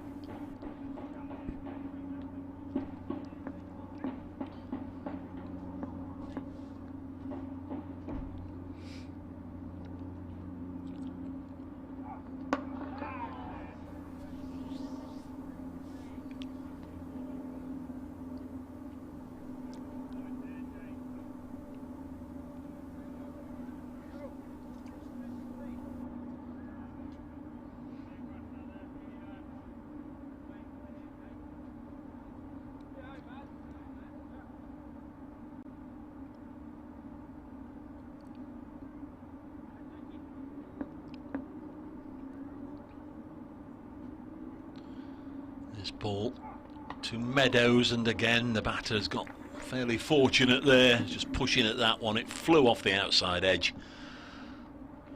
wide of that trio of slips and away for a boundary.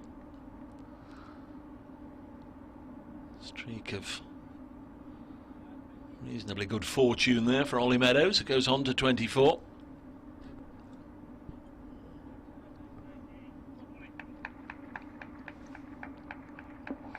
So Ball will start again. It's back to a pile of sawdust that's been there since the start of play. Ball's once again to Meadows, who defends.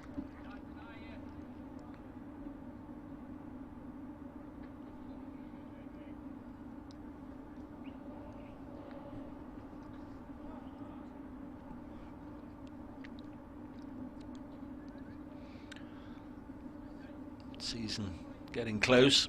Understand that from the club that season memberships will be sent out in the next few days. They'll be with you in advance of the start of the season, so no need to worry about that. Had that from the club today.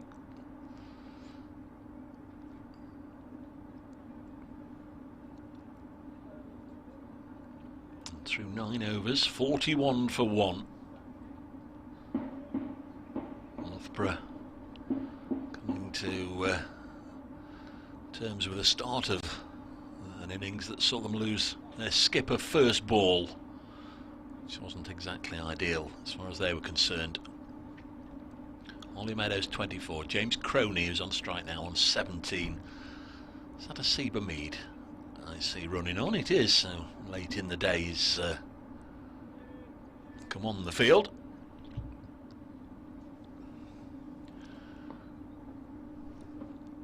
Need to see who's gone off, and it Stone bowls, and that one's flown between second and third slip and away for 4. Lyndon James flung himself from third slip to his left. Don't think Brett Hutton moved a muscle. He would have known that Lyndon James was going for it.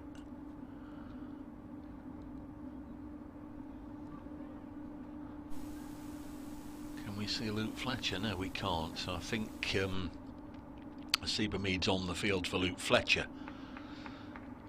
So whether he's done for the day or he's going to put his bowling boots on, we'll have to see. There's Stone again, who's not had a deal of luck.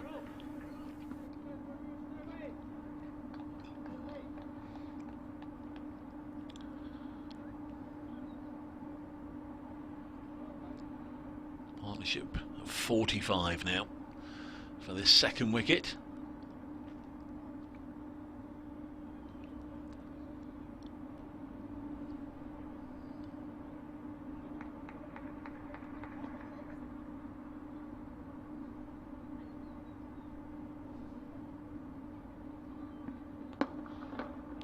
That's a good looking shot. Really is a nice stroke through mid wicket. Stone pitches it up. Croney drives him handsomely away for 4. That's 49 for 1.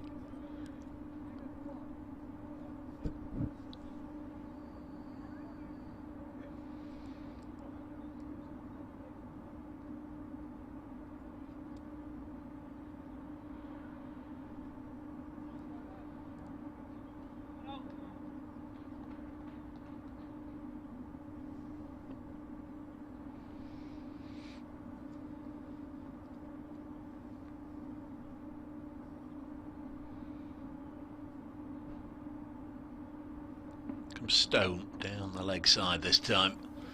That was slightly off kilter from the England man.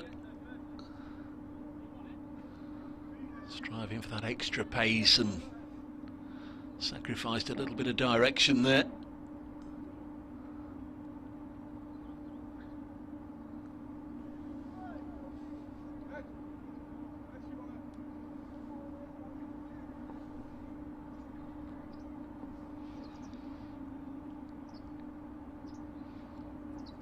Stone again, bowling to Croney, who will cut this one pleasantly away for 4. That would have felt and sounded very, very nice indeed off the bat. Way for a boundary. So, second wicket partnership advances beyond 50. 53 they've put on from only 58 deliveries. Croney 29, Meadows 24.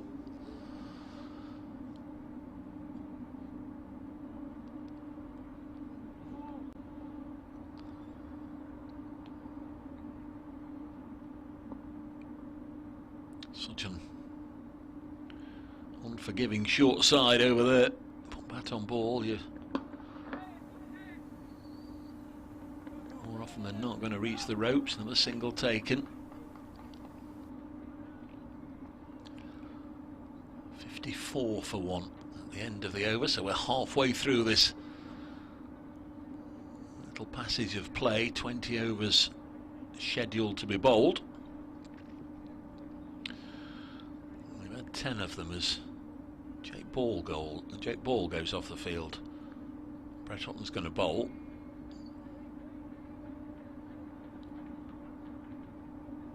Luke Fletcher's back on.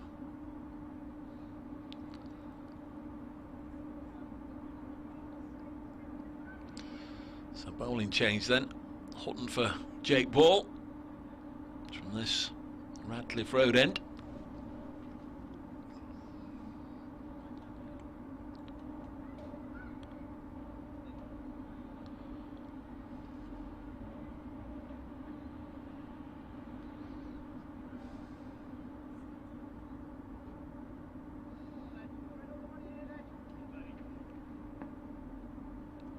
Ball to begin by bowling to the right-hander. Eased away for another single.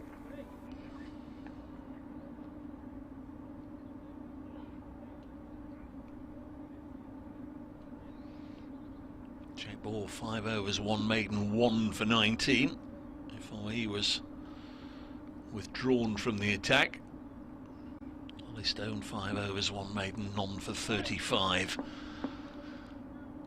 Maybe that Fletcher will replace him. There's Hutton in once more to the left-handed Meadows, and again they will rotate the strike. Single taken. 56 for 1.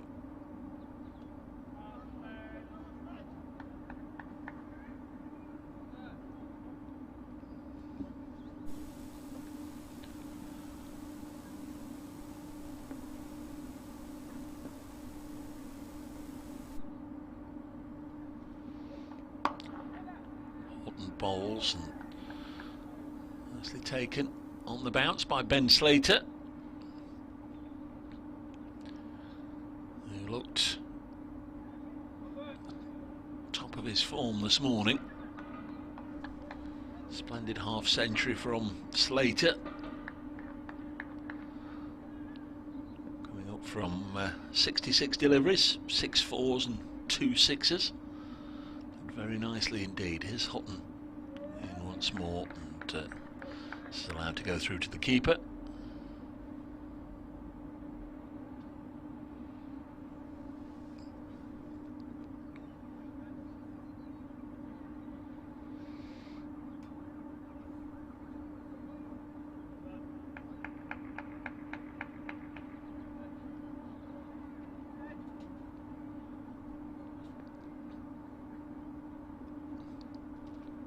Hutton to Crony. The back foot just pushes it out.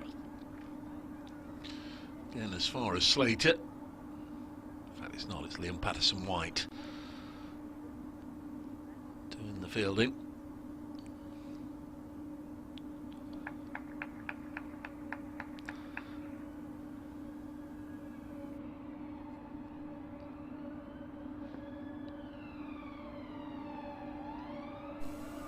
Final ball of Hutton's first over, and it's going to be at least 1 run here, and it's nicely stopped on the rope by Stone. He would have had an anxious moment there as it initially slipped from his grasp, but he was able just to clutch it before it hit the rope.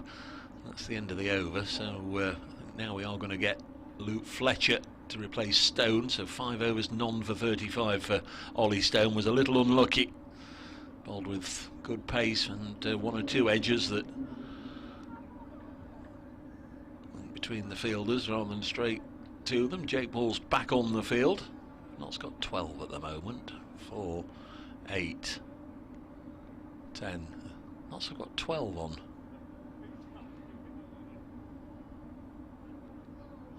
4, 8, 9, 10, 11. I can count 12 Nottinghamshire players out there at the moment. Somebody surely must be heading off.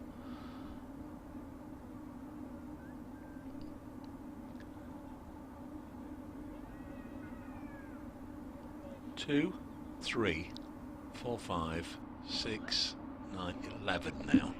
Yes, somebody's gone off. It's Stephen Mullaney, the captain, who's just gone off, and he's gone and sat down in the Smith Cooper as Luke Fletcher starts his spell from the pavilion end. First ball turned away for a single. Kevin Shine, the Notts bowling coach, has gone over and sat down next to Stephen Mullaney.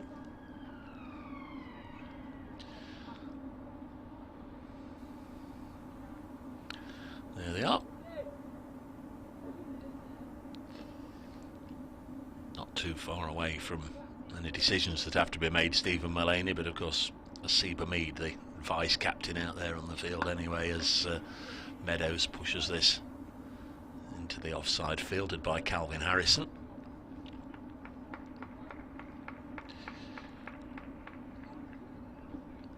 We weren't with us earlier, we were talking about Luke Fletcher and his benefit year. lf23.co.uk is where you'll find all the information on his benefit year, and again, as we said earlier, but I'll make no apologies for mentioning it again, he's got a golf day coming up 16th of May at Oakmere, and a Sporting Legends dinner on the 3rd of July. You can now get involved with getting signed up for tickets for those. He's also having a day at Southwall Races. I've not got the date for that, and there's also something that he's calling his Magical Mystery Bus Tour, where you'll be picked up on a coach and driven, I think, from one hostelry to another, but don't quote me on that. It might just be a sightseeing tour of Nottingham, you know, like you get on those open top sightseeing tours all around Europe. This one's gone through to the keeper, but no, I think it's going to be a fun-filled evening. All the information on lf23.co.uk, Luke Fletcher's benefit year, and there's also some good causes that he's raising money for throughout the year. Get involved if you can. 58 for 1. Got 8 overs and 2 balls remaining on this first day of a scheduled 3. It's Fletcher in again. This is pushed into the offside. I must admit, I've been here all day today. I've not had a look at all at the forecast for tomorrow. It from a few days ago, it hasn't appeared to be particularly inviting for Tuesday and Wednesday. Let's have a look what it's saying.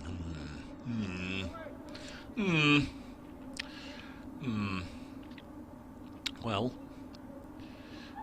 have a look in the morning before you set off. Hopefully it won't be as bad as it suggests. Bit of a loose waft by Meadows here, the left-hander. Misses it, goes through to Moores. End of Big Fletcher's first over. Just a single from it. 58 for 1, 8 overs remain in the day.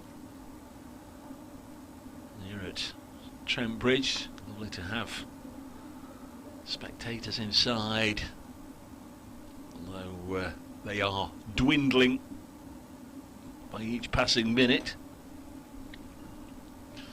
But I think those that have come along will have been pleased to catch up with old acquaintances, and also pleased to catch up with our summer sport. Glad to have it back. As Hutton, right arm, medium fast, is in, bowls off stump line delivery, which James Croney can defend. Took a decent catch earlier in the day, Croney, to dismiss Stephen Mullaney right on the rope in front of the William Clark, and he had to jump to take it. Would have gone for 6 otherwise. Hutton bowls, nicked to point, where Slater makes a diving stop.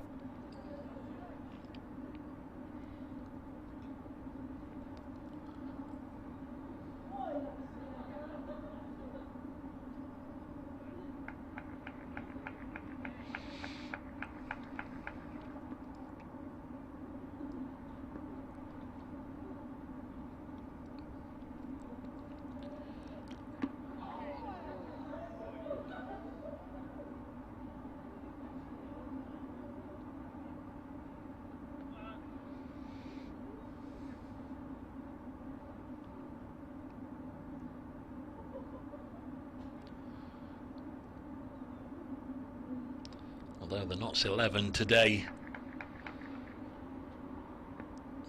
does look strong on paper and fairly well balanced.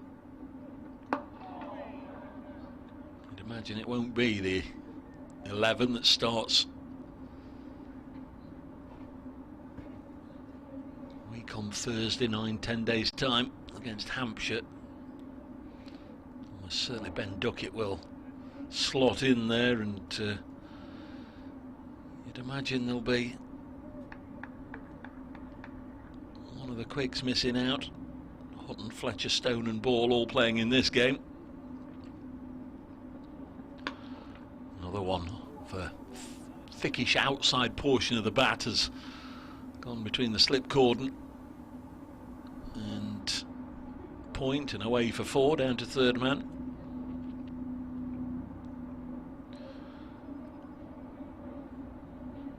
Maybe there's a debate to be had between Matthew Montgomery and Joe Clark.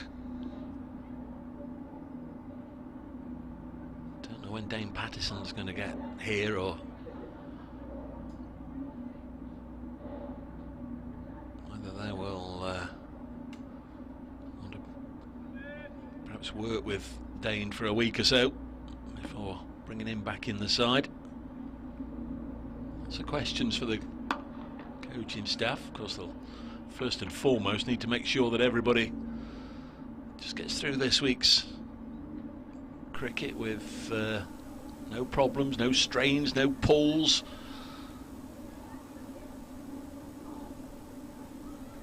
Have a fully fit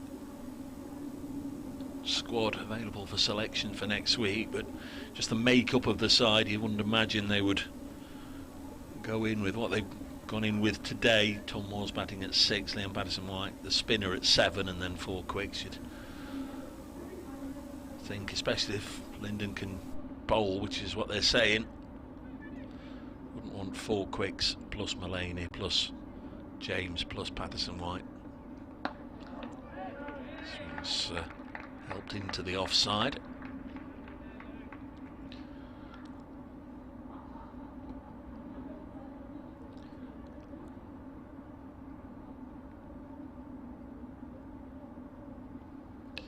Do like although to be fair, he hasn't been used much in the county championship matches he's featured in, but I do like the second string as an off-spin bowler to Matthew Montgomery's bow. We saw him bowling earlier on. This one goes through to the keeper.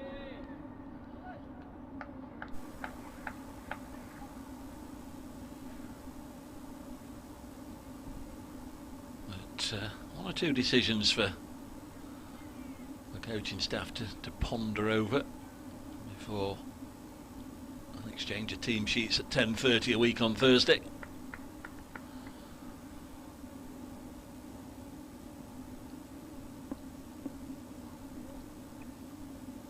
comes Fletcher to bowl to Meadows. Just outside the off peg, left alone.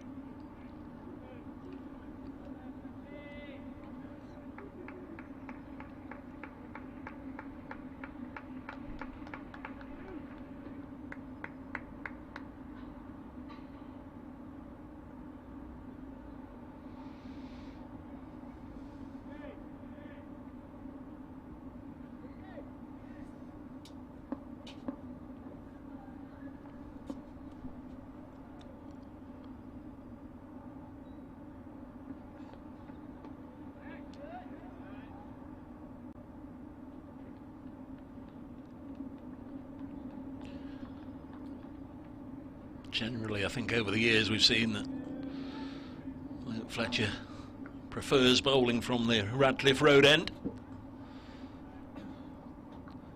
Not overly fussed about going to bowl from the far end, but generally his best results have come when bowling from this end. But there he is from the pavilion backdrop, bowls, and Meadows plays this on the leg side.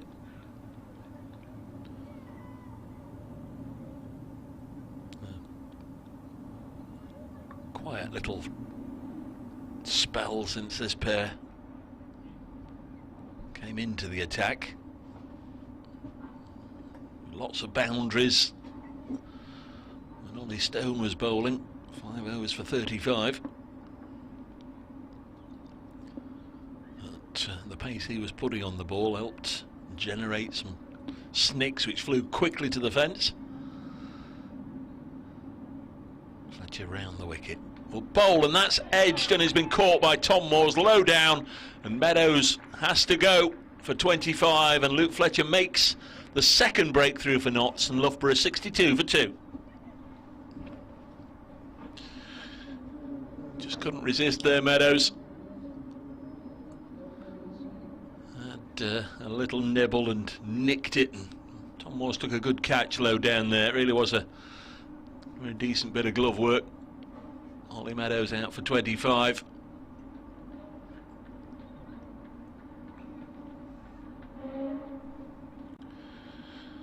Wicket coming at the end of the 14th over. Guess championship match, we're sort of at night watchman territory. See who comes out. That doesn't look, initially that doesn't look like Matthew Montgomery, and it isn't.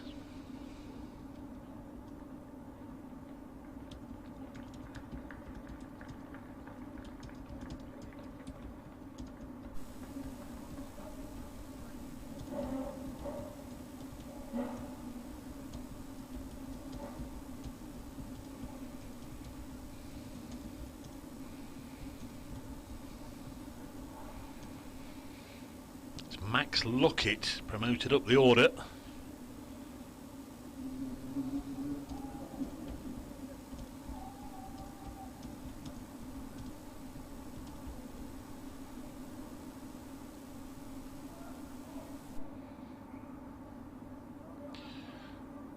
Well, I guess there's no better time for when the night watchman arrives for the lights to be switched on, but that's just what's happened here at Trent Bridge. The floodlights are on for the closing 6 overs in the day. Luke Fletcher getting the wicket there. He's been miserly as usual. 2 overs, 1 maiden, 1 for 1 for Luke Fletcher.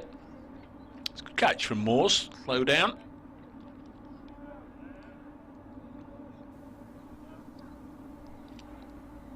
Here's Brett Hutton to bowl to James Croney.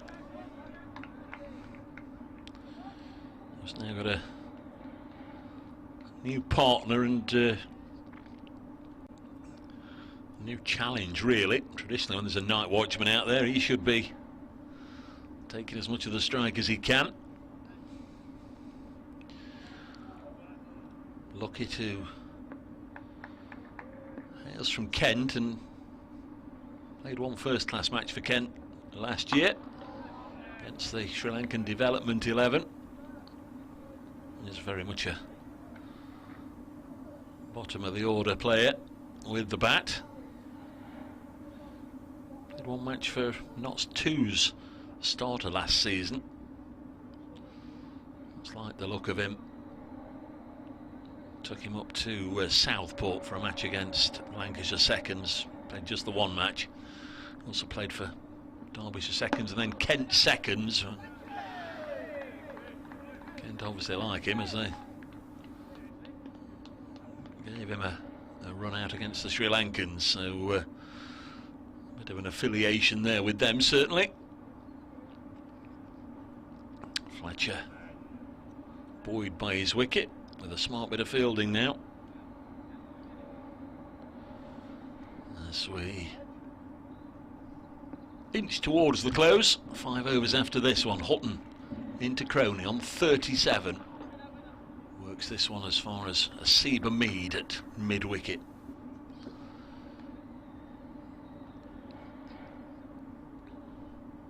Battered through the opening 2 hours of the day, a Seba Mead. Walked off, enjoyed his lunch no doubt, and retired on 57.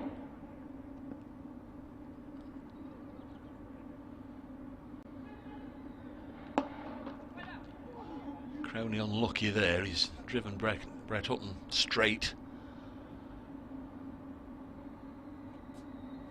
All clatters into the stumps at James Middlebrook's end.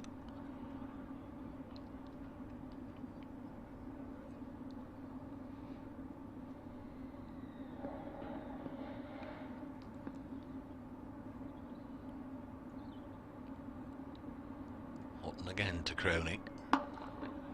Really put the squeeze on the run rate on this pair.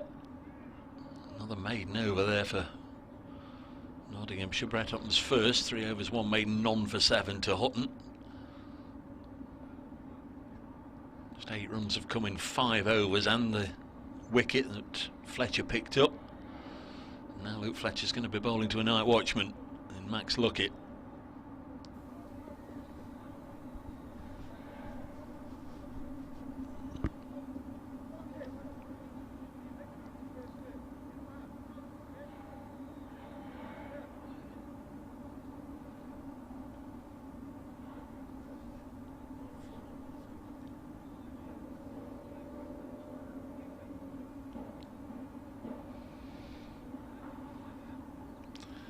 As you can see, there's plenty of advice for Luke Fletcher from Ollie Stone and acting captain Nasiba Mead, who as usual has got those fingers taped up.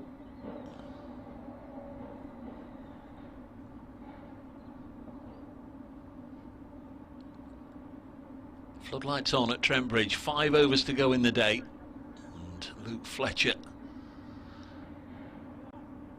trying to add to the 1 scalp he got at the end of his previous over. 2 in, catching close on the leg side now. Fletcher to bowl to Luckett, who fends this one away, and exactly as a night watchman shouldn't do, he takes a single.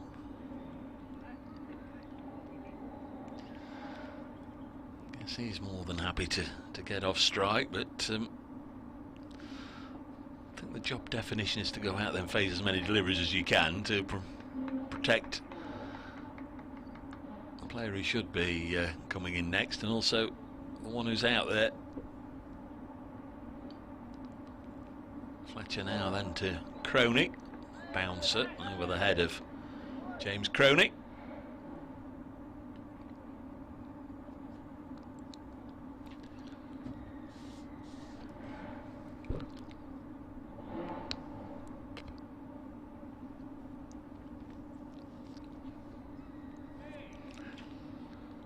If you've not been with us, Notts won the toss and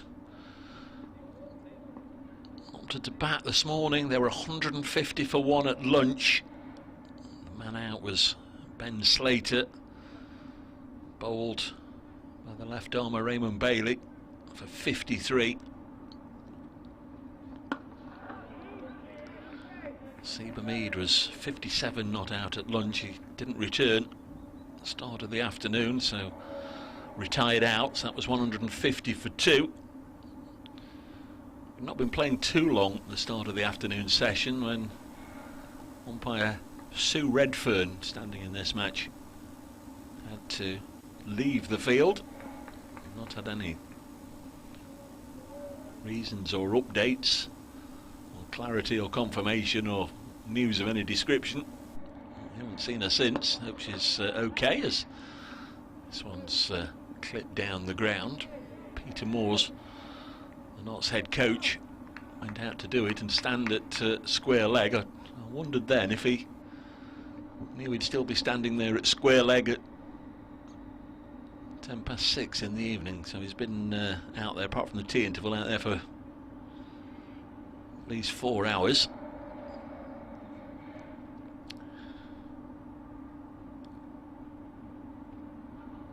Fletcher now to bowl to Luckett, who defends. Joe Clark was 24 not out at lunch, moved his score on to 32, and then tried to pull a short pitch delivery from Max Harris, top edged it straight up into the air. The keeper had to go back a couple of steps, judged it nicely, took the catch. So that was Clark out for 32, made from 37 balls, 172 for 3. Lyndon James batted very fluently indeed as Luckett defends. Got his 50 from 57 balls in the first hour after lunch, 9 fours, and then he retired on reaching his half century, 232 for 4. Almost immediately Stephen Mullaney fell. He'd advanced his score onto 24. He was caught by Cronick on the offside fence off Nat Bowley, the spinner, for 24, 233 for 5. Tom Moores was giving out LBW, sweeping his county teammate Matthew Montgomery, who's playing for Loughborough in this match, for 19, 305 for 6. Liam Patterson-White retired on 68 and Notts declared on 370 for 7, with Ollie Stone and Brett Hutton both going along nicely. So 370 for 7. Jake Ball dismissed Joe McGregor, first ball of the innings, LBW for naught, and recently Ollie Meadows has fallen. Courtmore's ball Fletcher for 25.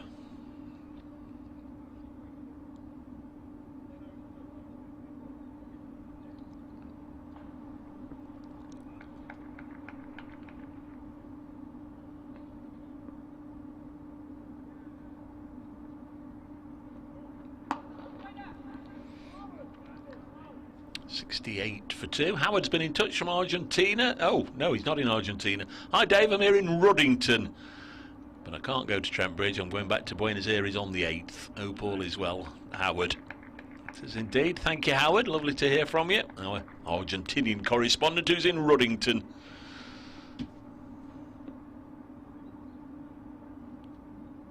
Not too far away. Next ball. There's a swish and a miss from Cronick.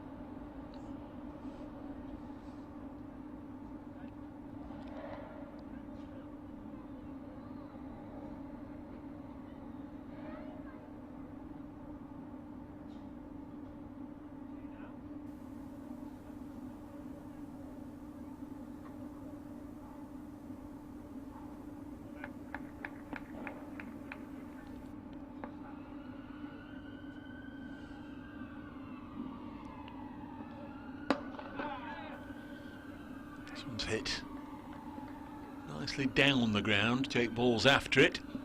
The ball will win the race.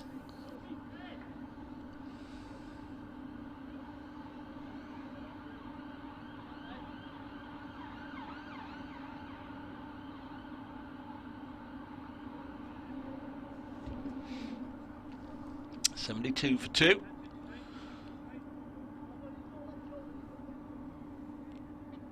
Crony on to 46, played really nicely. James Crony into the crease, second ball of the innings. Here's Hutton to bowl to him. Pushes this out to Lyndon James.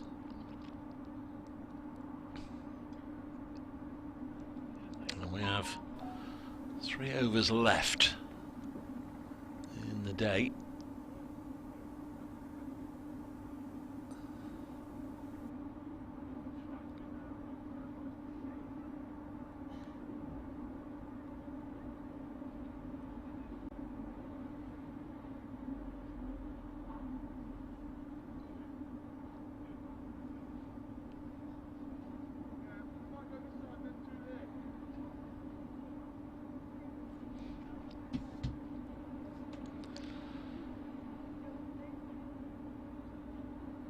A lot of ideas being suggested and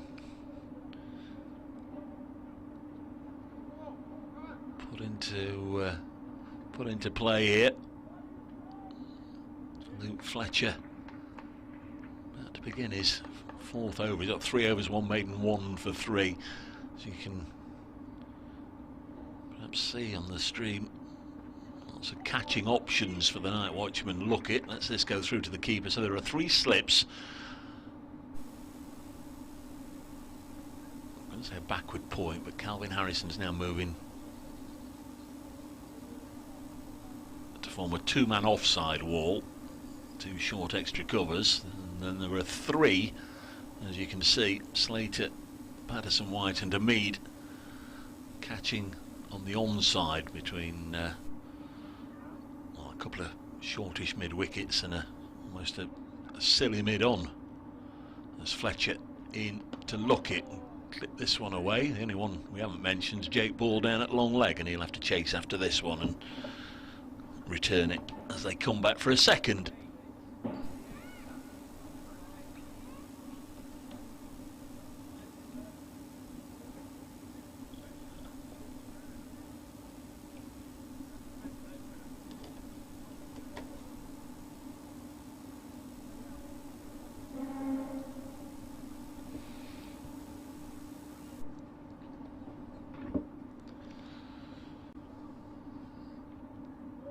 Four for 2.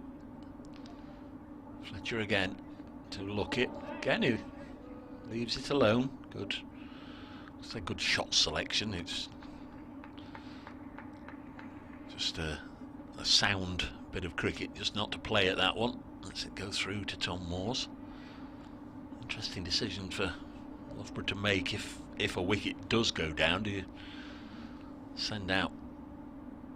Was certainly the best player in the team in Matthew Montgomery, and he sent out another night watchman. 74 for 2. Lookit has 3. Stands with the bat held aloft, brings it down. Oh, and overstepping from Luke Fletcher there. No ball. So that one will have to be reloaded. 76 for 2. First extras of the innings.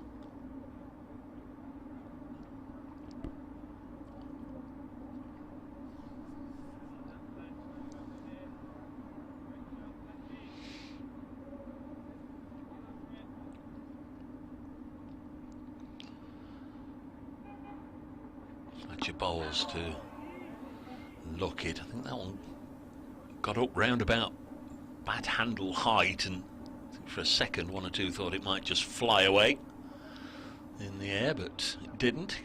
Controlled it, played it nicely in truth.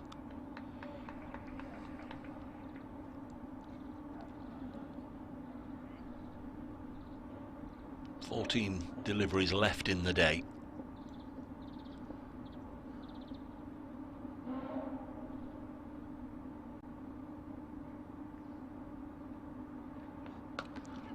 Bowls. This one's beating Jake Ball. He can't get anywhere near it in truth. Down at long leg and away for 4. 80 for 2. Fletcher veering away from the tried and trusted top of off line.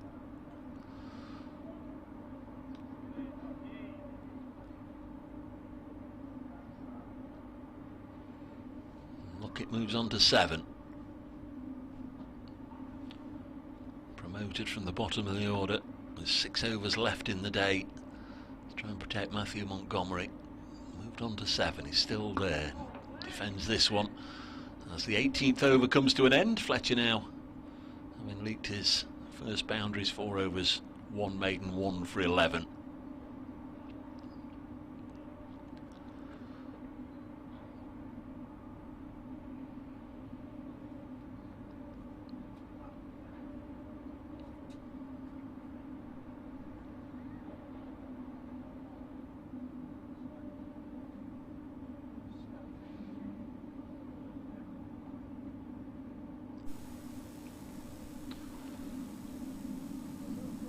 Two overs left.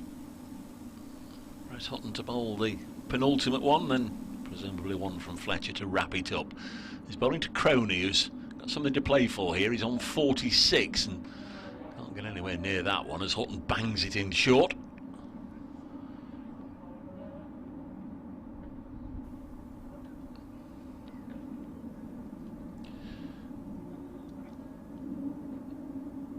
Enjoyable day back at Trent Bridge.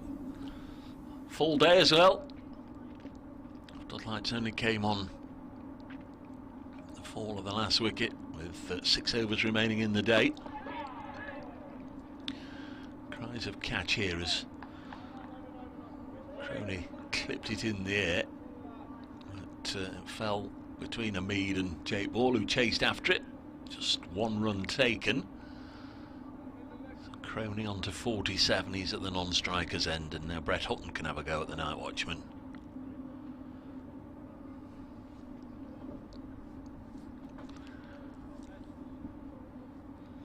Hamid just tightening the field. And come even more close catches.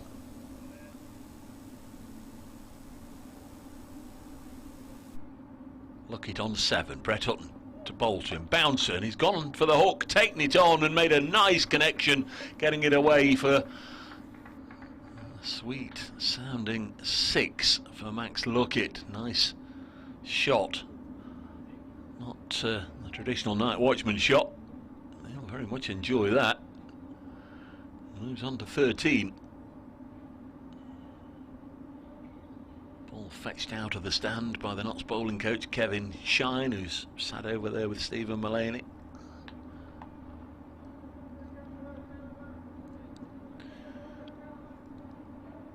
Hutton in, looking for a bit of revenge. Luckett defends.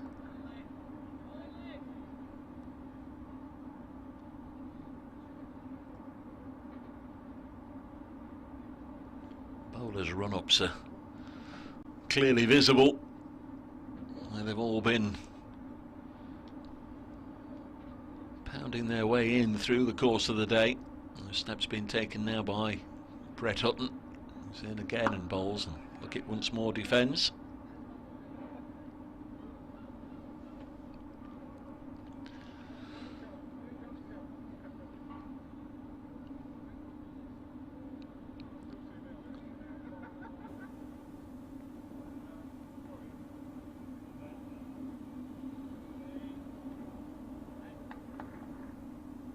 Final ball then of Brett Hutton's work for the day. Goes through to Moores and 1 over remains. 87 for 2 for the cricket fan. A significant time of year. The clocks have changed. Players have come outdoors. The pre-season matches are underway. You can almost sniff the start of the county championship season. The days are ticking down. 1 over left. I think James Middlebrook will be glad to get off as well and have a bit of a sit down. He's had to stand at both ends since 2 o'clock when umpire Sue Redfern left the field. One last over. Matthew Montgomery won't have to bat this evening. We know that now, because if a wicket goes down they'll troop off anyway. 87 for 2 as Fletcher bowls. And Croney looking for his half-centuries. Forced this one away on the offside. Touch and go, but Calvin Harrison with a sliding stop just pulls it back inside the rope, and they just take 2. So Croney's on to 49. Now then, Captain Hamid, well, he's in charge at the moment with Stephen Mullaney sat watching. Just wondered if they might just tighten the field with him on 49. I just want to try and push and run, and he does push into the offside, but Harrison is there.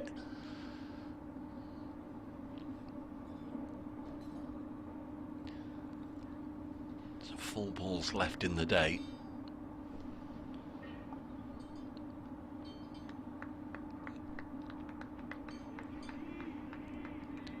Odds making 370 for 7 before declaring. Loughborough University 89 for 2. 4 balls left in the day. Fletcher bowls. Croney just blocks it.